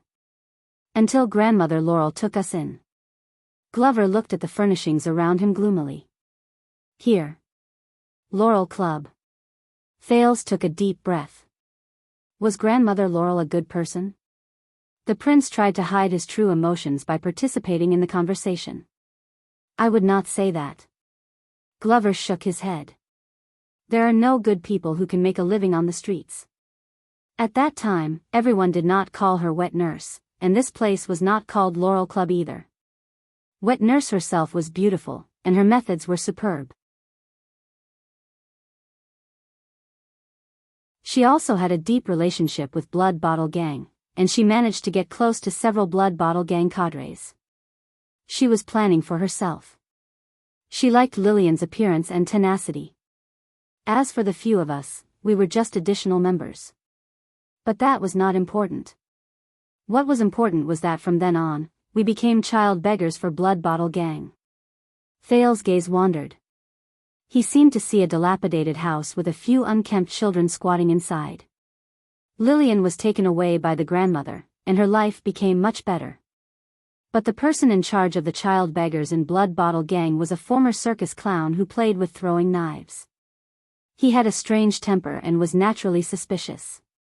He also liked to laugh maniacally as he used us to practice his throwing knives. In the end, only Lillian, Tinker, me, and the youngest, Trento, were left among our siblings. Thales suddenly realized that he had subconsciously raised his left hand and pressed it against the burned scar under his shirt. If everything had progressed normally, I would have been like most of the orphans born on this street. I would have either joined Blood Bottle Gang to run errands or become a fighter, or I would have left halfway and tried to become an apprentice or a farmer to make a living on my own. When he said this, Glover's voice trembled. Until that day. Thales raised his head subconsciously. That day, the clown who took care of the child beggars chased me, Tinker, and Trento together while laughing maniacally. He handed us over to some people who were dressed neatly but did not smile. Lillian was also sent over after that. We were brought to Sunset Temple, and each of us had a blood sample taken. Thales trembled slightly. He seemed to have seen his own day. Dawn, blood, and lights. Glover said absent-mindedly, "They sent us to the most beautiful house I have ever seen in my life, and we ate the most delicious food we have ever eaten." The most beautiful house. The most delicious food. Thales' gaze gradually became unfocused. Then, Glover's tone became tense. Until they pushed the door open and entered. They took me away. The zombie's words were filled with boundless resentment. Only, me. I wanted to bring my brothers and sisters with me, but those people did not allow it. They only sent me to the carriage respectfully, but they left no room for doubt. Until I realized what they were going to do to the remaining people after I left. You know, they were all employers, and they had been doing this kind of task for a long time, such as silencing people after the deed. Thales lowered his head and closed his eyes. I used everything I learned on the streets to break free and jump off the carriage. Glover took a deep breath with great effort, as though he had just blocked a full-powered attack from an opponent. When I rushed back, Tinker struggled madly, Lillian cried in pain, and Trento only twitched. The zombie gritted his teeth. What did I want to do? But there were too many of them, and they were too strong. I was too weak at that time. I was too weak. Thales realized that his arm under the table was trembling uncontrollably. His memory seemed to have returned to that night. He saw Quide's red nose and the children's faces, which were crying in fear. At that moment, an old but dignified knight arrived. He and his men drew their swords and saved Tinker and Lillian. Glover exhaled in pain. But Trento, our little brother, he was too young. When the rope was around his neck, he could not breathe, and he could not fight back. It was too late. It was too late. Thales sat quietly in his original spot. The old knight squatted down, caressed the back of my hand, and apologized to me. He told me that it was an accident, and that he was my grandfather. He shared the same blood as me. He was a royal knight, the master of the Glover family, and the watchman of the royal guards. And he believed that no matter how embarrassing and humiliating it was, the blood of the Glover family should not wander the streets. When he talked about his grandfather, Glover had an extremely conflicted gaze. My grandfather admired my loyalty and friendship towards my blood kin. He said, "My love and friendship cannot be exchanged for 1,000 pieces of gold." And he could protect and even support my siblings, as long as I could give the same loyalty and friendship to my true brother. Thales looked up. "True, brother?" Glover nodded. Later, I found out that my father passed away that year. And Lozano, my half-brother, contracted typhoid. They did not know if he could survive it. As the backbone of the king's faction, the Glover family needed a backup direct heir. The zombie said in a daze. From that day onwards, I changed my name. I was no longer called Pudgy Dumpling, but Caleb Glover. An illegitimate son of the famous Wind Knight, Glover family, who was born in a filthy and lowly family. Thales stared at him in a daze. He seemed to have seen that day 6 years ago, when he stood high above the Hall of Stars and faced the densely packed crowd in Star Plaza. Regardless of your past, when you stand up, you are, Thales there in Joanna Kessel Jade Star, single quote. The second prince of Constellation. Thales closed his eyes before he opened them again. It was as if he wanted to wash away the light and shadows in front of him. I understand now. The prince said tiredly, so, to you, this place, and them, Lillian, Tinker, Torto. That is your homeland, your past. Your indelible self. Glover's gaze sharpened slightly. But after a moment, he shook his head with a bitter expression. No. You do not understand, Your Highness. When I gradually matured and became independent, and joined the royal guards, especially when Lozano became more and more outstanding, when my grandfather finally passed away, when I became dispensable again, Glover stared at the room in Laurel Club in a daze. Finally, one day, I returned and reunited with them and my siblings. Reunited. Thales was silent. But at that moment, Glover raised his trembling hands and looked at his fingers, which were full of calluses from practicing swordsmanship. Yet, I discovered that the only thing I brought them was pain. Be it the misfortune of young Torto in the past. It was something that happened later. Thales tensed up. What happened? He asked softly. Glover snorted softly. His voice was filled with sarcasm. You know, Your Highness, I am not a sociable person, and I do not know how to socialize. I forced my way into the Vanguard Division with my grandfather's name, but I offended many people. They, a few bastards in the Vanguard Division who had a grudge against me, somehow found out about my background, as well as my.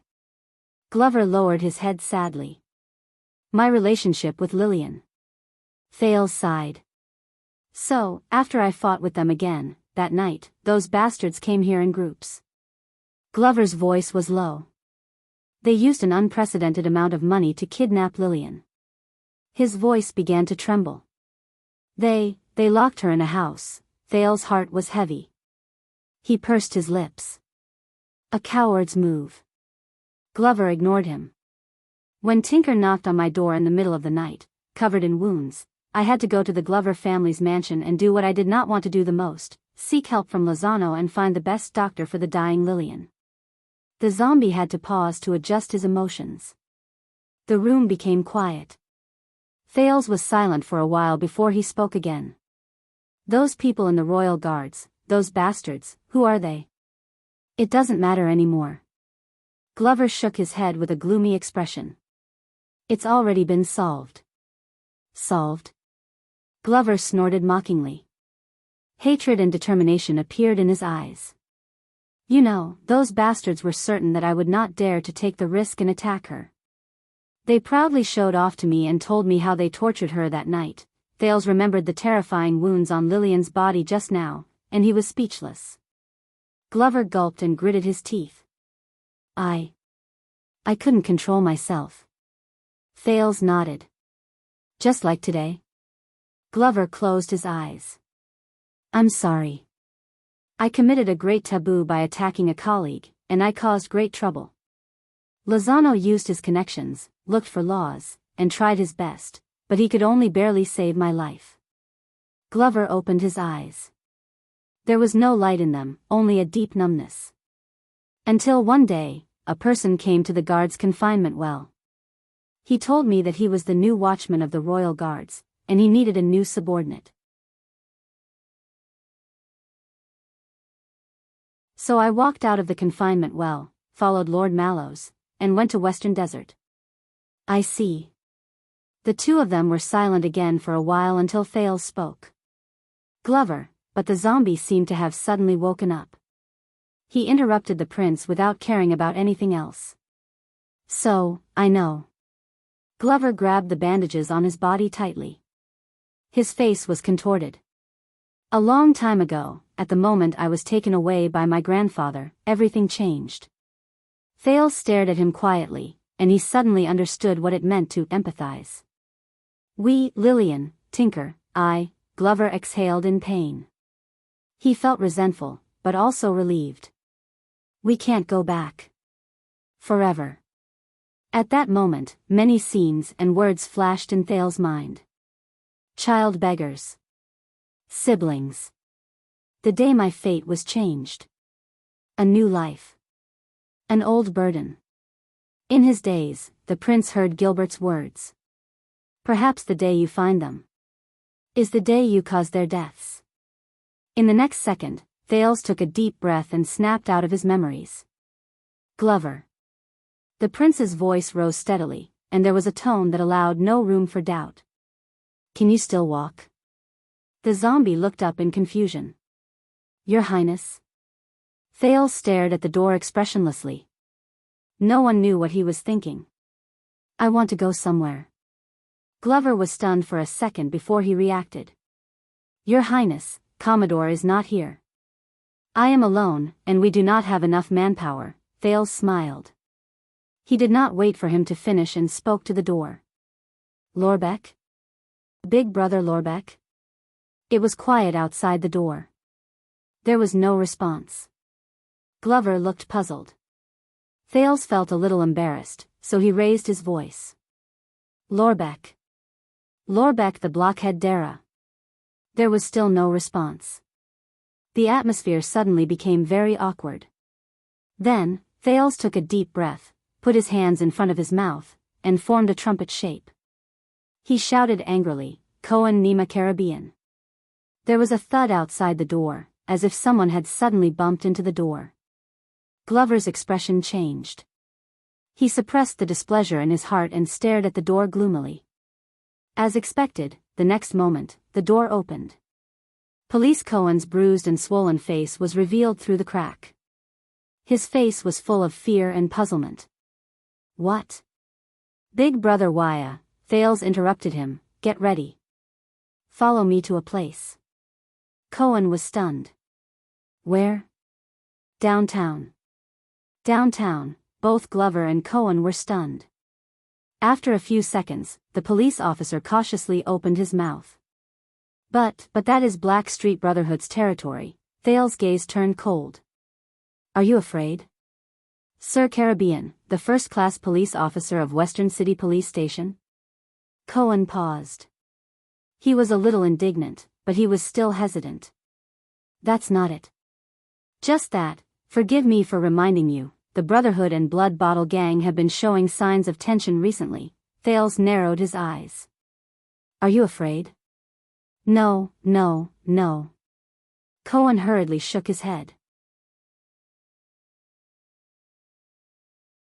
I mean, although I am very strong, and although the big brother sitting there is only a little weaker than me, Glover snorted in disdain, if I were to barge into the Brotherhood's lair, are you afraid?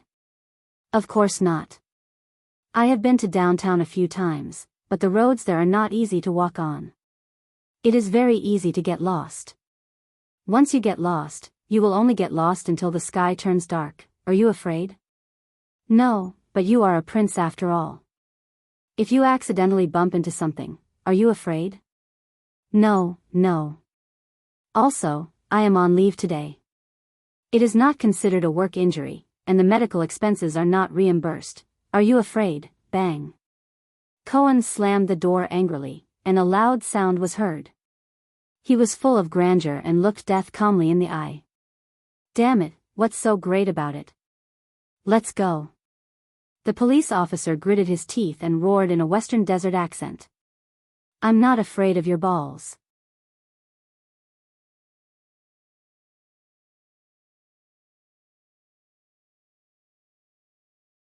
Chapter 600. In the first district of the lower city, on a noisy and chaotic street where the cold wind rustled, 3 cloaked figures walked with large strides. They squeezed through the crowd and blended into the chaotic atmosphere. The local escorts solicited customers with smiles and loud voices while casting malicious glances at their peers. The owner of the lost property and the thief ran after each other over a frightening distance, causing passers-by to complain.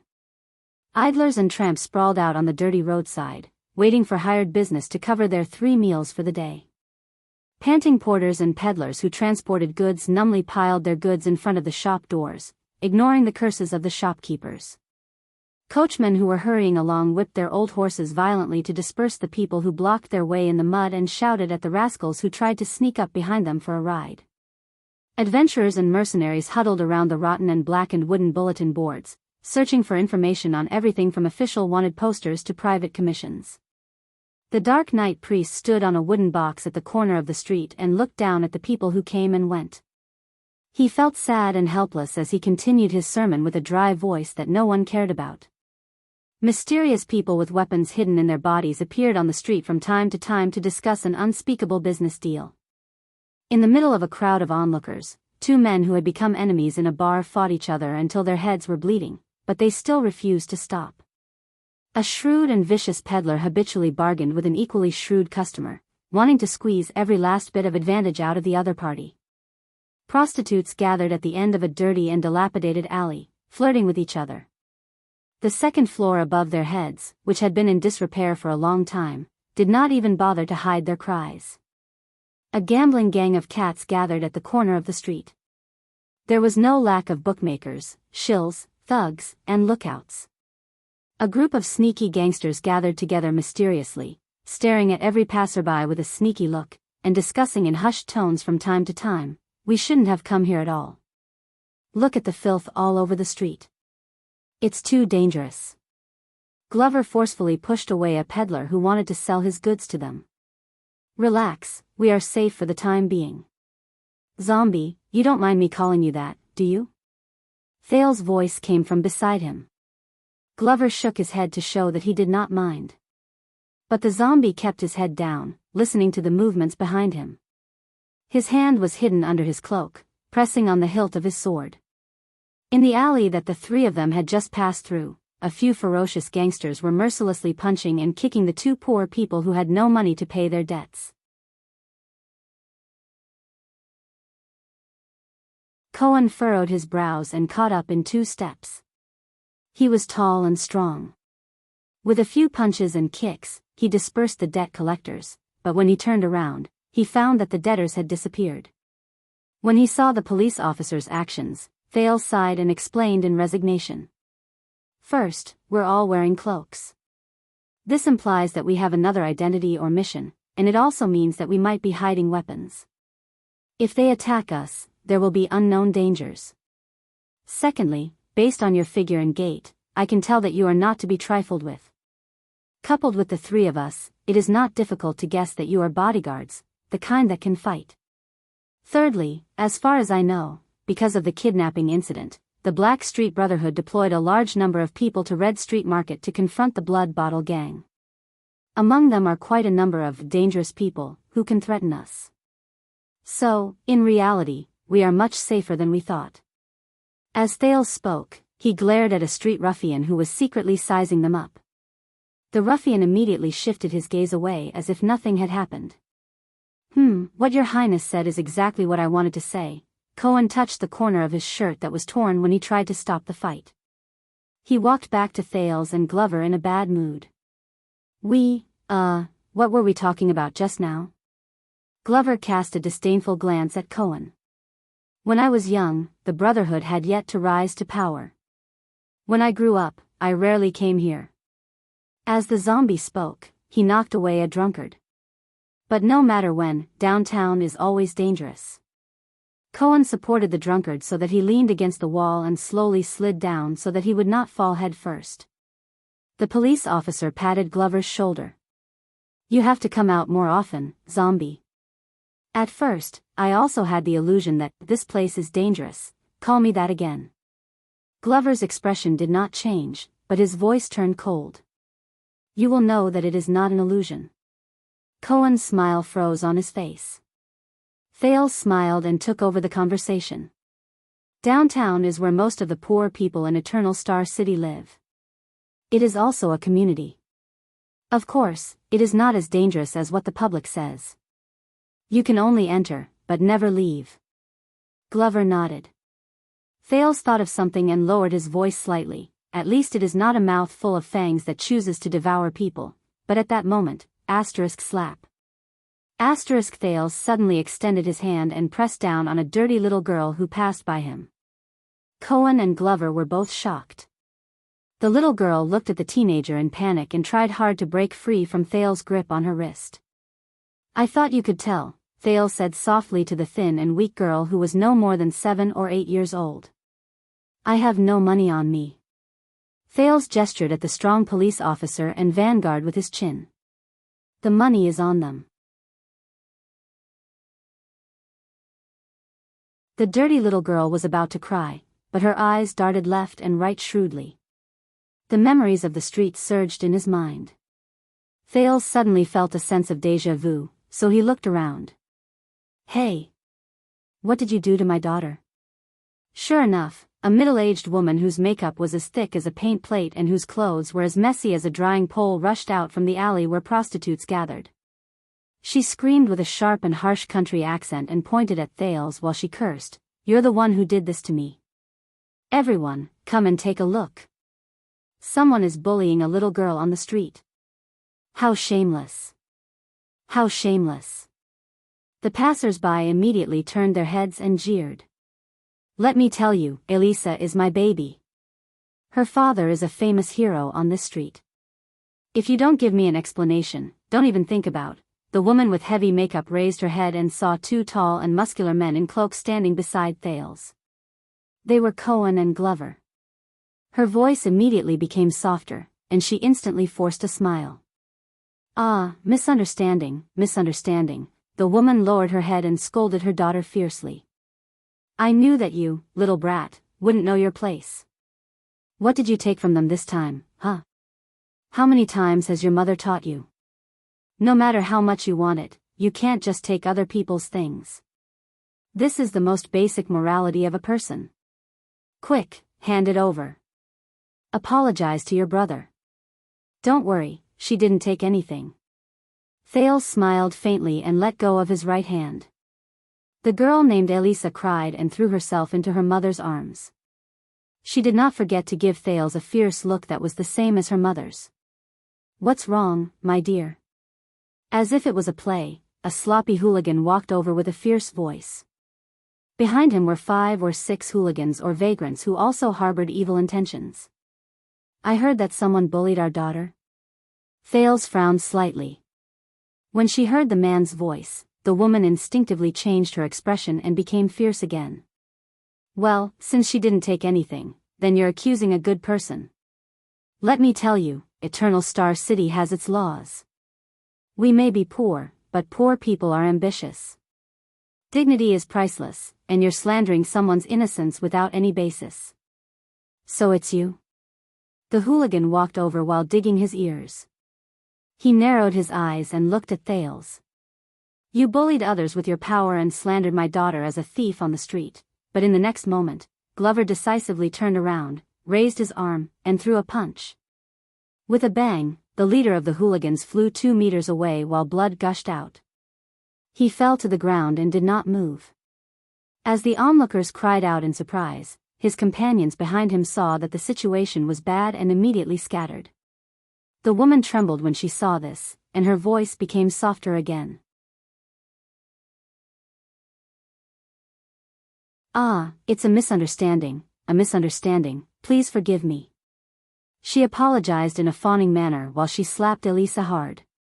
"She's not smart since she was young." The three of them looked at each other in silence as they watched the woman drag the girl into the alley while cursing.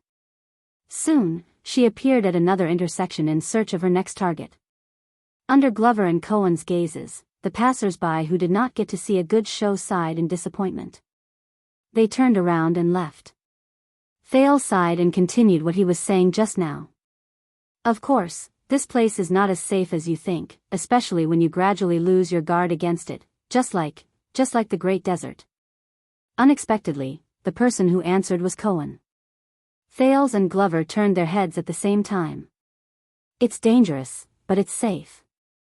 The police officer stared at the prostitute who held her daughter's hand and stared at the passers-by on the street. He was lost in thought. Cohen sighed faintly. He was not as carefree as he usually was. "It's not dangerous, but it's not safe either." "You've been to the desert?" the zombie asked slowly.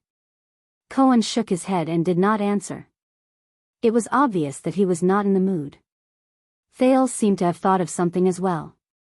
He nodded and said, "Just like how everyone in the world only hears of its name, but does not know the reality of the other shore and the distance. Even though we're only separated by a wall from that place, it's very close. But it's as far as the heavens and the earth. The difference between clouds and mud." Cohen came back to his senses gloomily. "Speaking of which, where are we going?" Thales observed the police officer's abnormal behavior and smiled faintly. "A place with answers." Cohen and Glover frowned at the same time. They were puzzled. Confused, they could only blindly follow behind the prince and go deeper into this increasingly complicated and dangerous street. Glover grew up in Red Street Market in the Western District, but he knew little about the streets of Lower City District. Although Cohen worked at the police station, he did not seem to be familiar with the place either. The two of them stumbled along the way and were in a sorry state. On the contrary, Thales traversed the streets and alleys with ease. He was already familiar with the place, and with the help of Never Get Lost, he was even more adept at it. "This damned mud, has the funds of the road administration been eaten by dogs?" "Your Highness, can I ask, this is clearly Lower City?" After pulling his boots out of the mud for the third time, Cohen asked awkwardly, "What is this place? But why are you so familiar with it?" On the other side, Glover did not say a word. He merely kicked away a stone that was blocking the way and followed the prince's footsteps. "Didn't I tell you?" Thales lied without batting an eyelid. "The Jade Star royal family is blessed and protected by the gods. They will never get lost." "Huh? Blessed? Protected? Never get lost?" Cohen scratched his head. "So, my old man is lying to me again? When I was young, he clearly told me that the Jade Star royal family is shouldering an eternal curse. So, follow me closely, don't get lost." Thales somehow remembered the journey in the black track. He flapped his cloak and strode forward. Some paths are like life. Once you fall behind, you can never go back. Glover seemed to have remembered something, but the taciturn him only pulled his cloak tighter. "So, you said that we should come here to find answers?" "Lower City District." Cohen stared at his feet carefully, guarding against the road that was as bad as Blade Fang's camp. Thales nodded. "To be honest, my day has been full of ups and downs.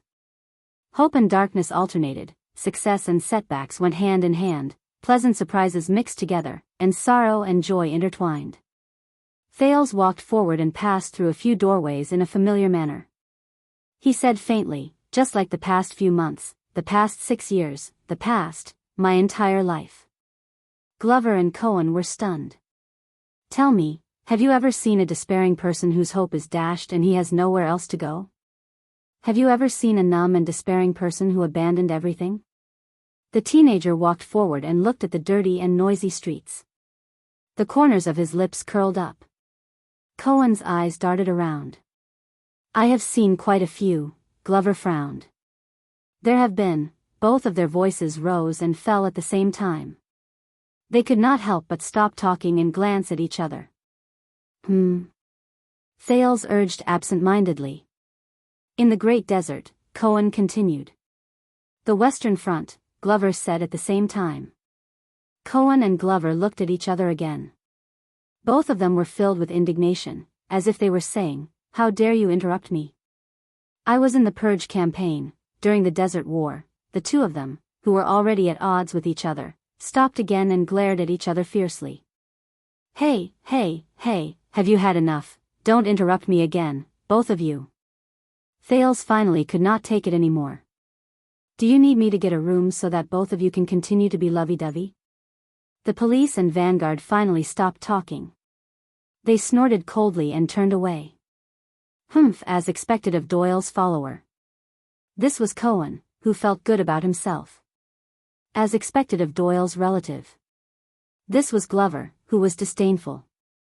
In the Doyle mansion in Eastern City District, Doyle, who was lying on the bed eating fruits, flipping through pornographic albums, and recuperating from his injuries, sneezed loudly. Baron Doyle and his wife, who were outside the door, were so shocked that they rushed into the room again. My poor son. Where was I? Thales exhaled and said unhappily. Despairing people, Glover and Cohen said at the same time again.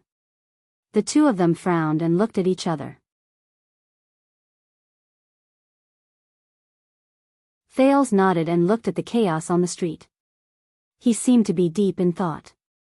Now, seeing these people in Lower City District makes me feel like I'm still living in a normal world, and not in some other people's circle. Some other people. Cohen and Glover started thinking at the same time, but they had different answers. But Thales did not expect their answers. He just continued to wander in his own memory. Have you ever seen a person who treats rudeness and violence as a personality, and treats sarcasm as a witty remark? Cohen sighed. When I was young, Glover snorted coldly. In the family, both of them, who had spoken at the same time for the umpteenth time, stopped talking at the same time. Their expressions froze. Thales looked at them suspiciously. Are you sure you don't want to get a room? Cohen and Glover pursed their lips and decided not to speak even if they had to die. Thales sighed softly. I miss Waya and Ralph. The prince continued to sigh. There are also people who pretend to be profound and reserved, and treat speculation, suspicion, and jealousy as daily social interaction. There are also people who treat tacit unspoken rules as a matter of course, and say one thing but mean another as a rule of conduct. People who treat hypocrisy and pretentiousness as proper etiquette, and ambiguity as watertight. Unfortunately, I've met all of these people over the past few days. Thales let out a long sigh. Maybe we'll meet again in the future. And all of them have their eyes on me. Whether it's hope or coercion, scrutinizing or disdainful, they're hoping to find answers from me, to answer questions they can't answer. Thales' eyes dimmed. But they're wrong. The prince pushed aside a clothes-drying pole and walked down a flight of stairs. I have no answer. At least, I don't have the answer they want. I don't even have the answer I want. Thales stepped on the muddy road in his memory, just like it was many years ago. Nothing seemed to have changed. The prince's emotions affected Glover and Cohen. Both of them were deep in thought, and they were silent. And in their eyes, I can't feel myself. I don't know what I'm doing, what I want to do, and what I can do. Thales brought them out of the alley and arrived at another street. This place was much more run down, but it was also much quieter. I don't even know who I am. Thales looked at the deserted and sparse street from afar and fell into silence. You're of noble blood, and you're exceptionally intelligent, Glover said stiffly. Naturally, you have a heavy responsibility, and you're far more powerful than ordinary people. Cohen snapped out of his daze and became anxious when he heard that. I think so too. The zombie cast him a sidelong glance. Thales looked back at them and smiled. Yes, it's all right, Fate will prepare everything for you. That's what my father once said. Thales stared at the uneven ground under his feet and walked forward again. In the past 6 years, this sentence has always been very useful. Especially when I'm still in the north. At that time, I didn't have the chance to hesitate. Thales furrowed his eyebrows and thought of the raven of death laughing forlornly. I could no longer hesitate. But Thales suddenly raised his head. But, the teenager avoided an alley where thieves gathered. What if fate is also lazy and lazy? Glover and Cohen both frowned. If even fate refuses to show me its true form and only presents me with an empty mirror, then I can only see my helpless face in it. Thales gritted his teeth. Then how can I see my own answer clearly? Glover pursed his lips and seemed to be deep in thought. Cohen widened his eyes and looked confused. Have you played chess before? The rise and fall of the empire? Thales stepped on the muddy, dirty, and obstructed street in Lower City District. He raised his head in confusion and looked at Eternal Star City's clear, blue, and untainted sky. Glover raised his head. Yes. Cohen scratched his head in embarrassment, and his voice became softer. I know the rules. I can't help it, the old man taught my cousin his chess skills. Thales smiled faintly. Since I returned to the kingdom, many people have wanted to play chess with me, and I have satisfied all of them. Thales continued to walk forward, and his gaze gradually became fierce.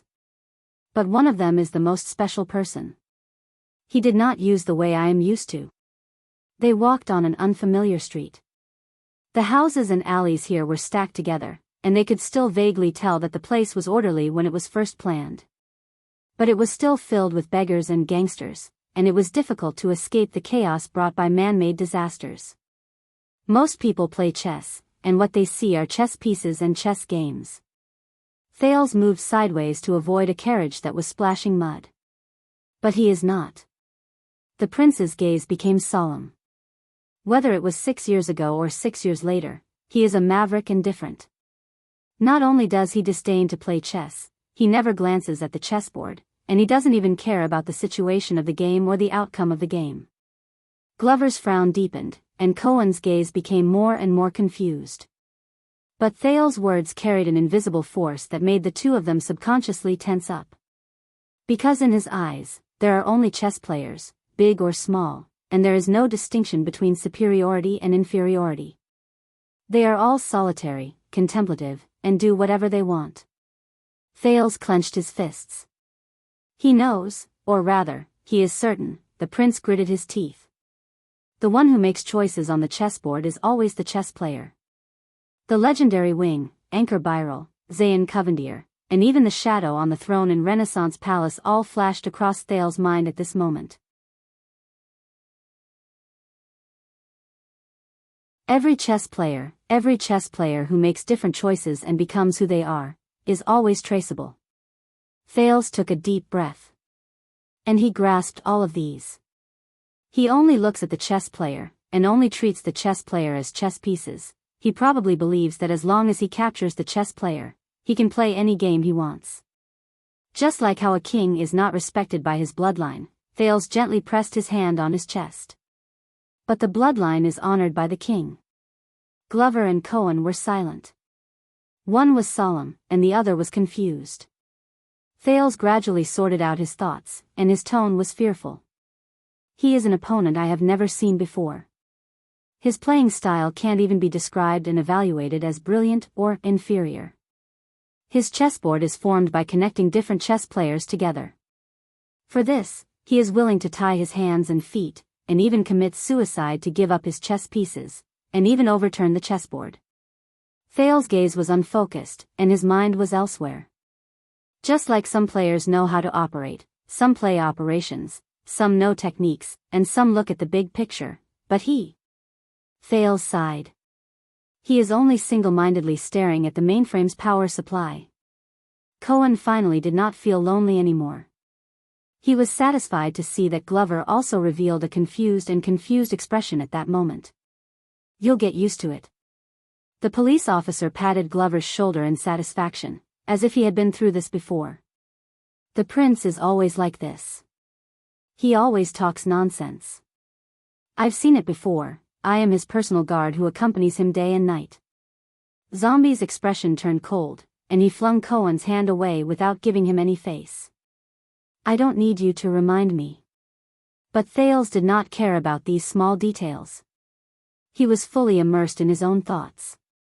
He chose, or rather, he believed that he chose the king and the chess player, not his bloodline and the chessboard. The prince took a deep breath, but for a moment, he felt a little dazed and hesitant. But how can he be so certain? Thales said slowly. If he is respected because of his bloodline, will he definitely be honored because of his bloodline? Will the chess pieces in the chessboard definitely become the chess player? Thales turned around. What do you think? Glover and Cohen, who were competing with each other with their gazes, were shocked. Both of them snapped out of their daze. I can't give you an answer, Glover said cautiously. I still don't understand. Cohen worked hard for a long time, but he still felt dejected and discouraged. His Highness is playing a game, Glover coldly reminded this companion of his who had an ambiguous relationship with his sister. With an opponent that we cannot see in the distance, an important person who is difficult to deal with. Glover's gaze became fierce. Or, there is more than one. Thales nodded in approval. The police officer blinked and shook his head. No, you guys are involved in politics. Why do you have to beat around the bush? But without waiting for Cohen to answer, Thales moved forward again, leaving Cohen, who was trying hard to express his opinion, behind, feeling wronged. So, he is forcing me into the game. Thales remembered the past, and his expression was as cold as ice.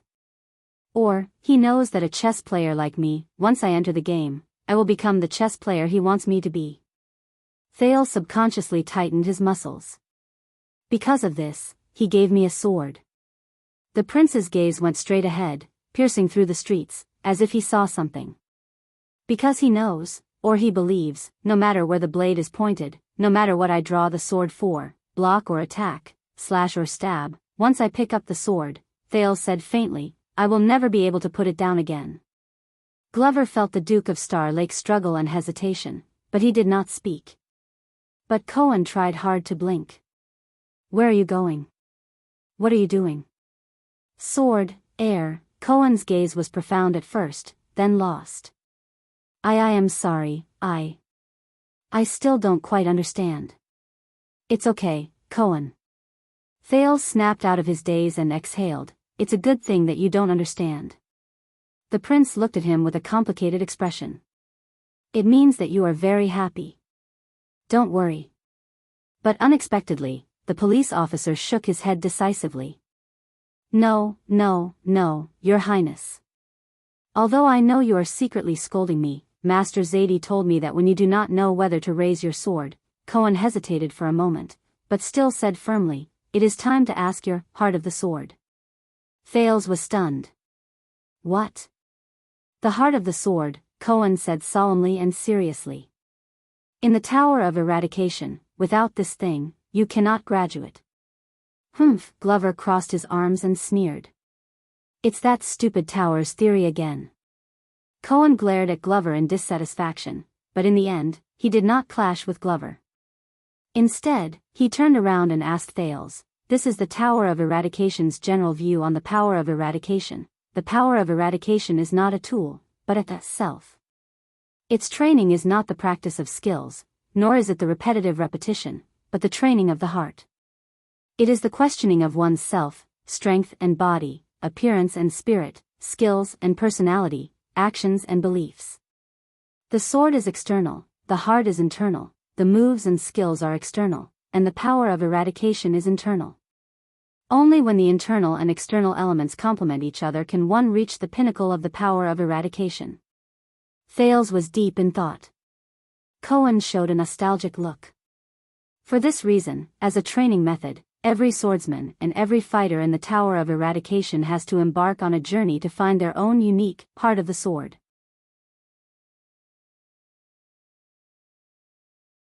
There is no strong or weak, only whether it is suitable or not.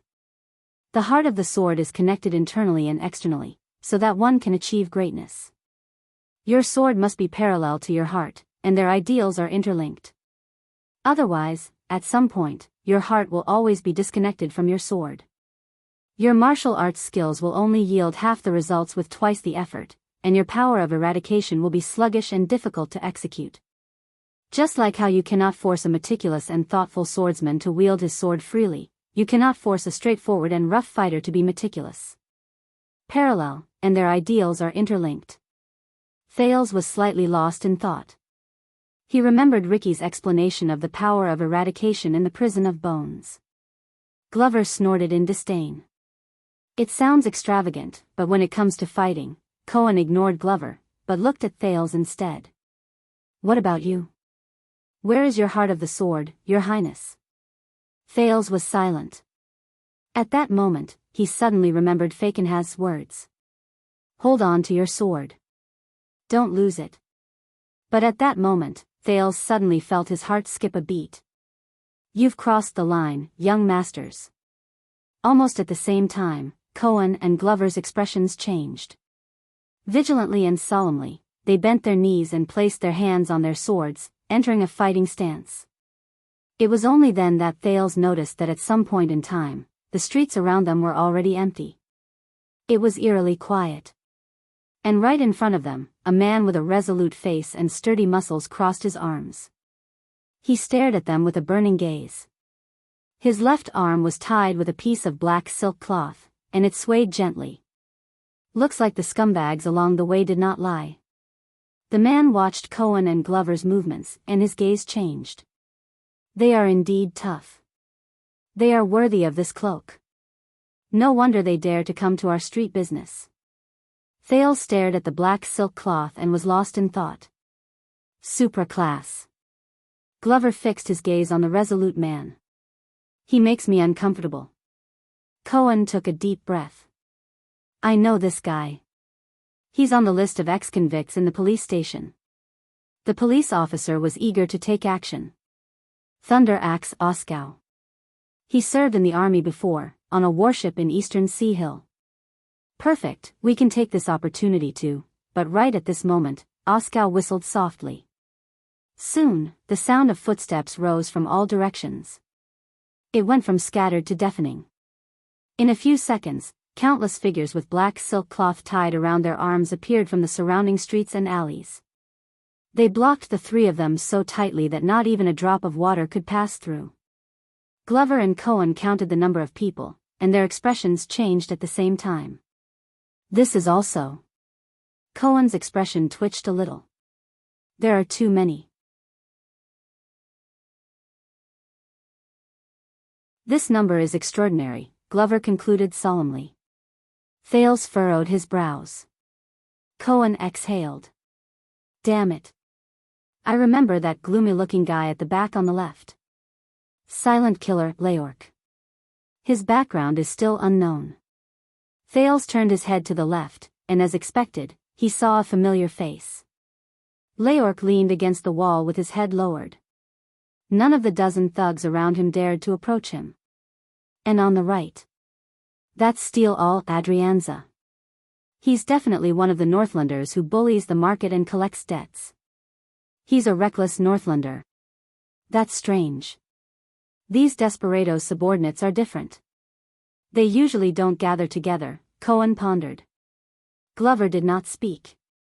He just moved his arm to confirm the extent of the whip injury affecting his movements. Welcome to the underground street. I wonder where you came from, young masters. Oskow took the axe handed to him by his subordinate. He took a step forward and flashed the blade with a smile. Black Street Brotherhood greets you. Underground Street. Thales sniffed instinctively. As expected, he smelled the faintly discernible moldy smell from his memory. It was a place he was familiar with. Thales was confused. There's only one, come to this place to play? Thunder Axe clicked his tongue and shook his head. There's an entrance fee. Oskow waved his hand gently. The thugs around him with ill intentions slowly approached the three of them. I have a flare to request assistance from Western City Police Station. That means the director will definitely nag after this and deduct my. Cohen touched the back of his waist in annoyance. I have one too. The Royal Guards, but the Flag Bearer Division. Glover said gloomily. But at this moment, Thales boldly took a step forward without hesitation. Is that so? Entrance fee? The teenager under the cloak ignored the dense crowd of people from the Brotherhood and looked straight at Oskar. You have to know, I quite like this place. The feeling every time I come here. With complicated and subtle emotions, Thales sized up the seemingly familiar streets around him. He sighed with emotion. It's like going home. You're tuning into the Biyao's Wuxia Chronicles YouTube channel. Don't forget to subscribe and join us on this journey to catch the most captivating stories.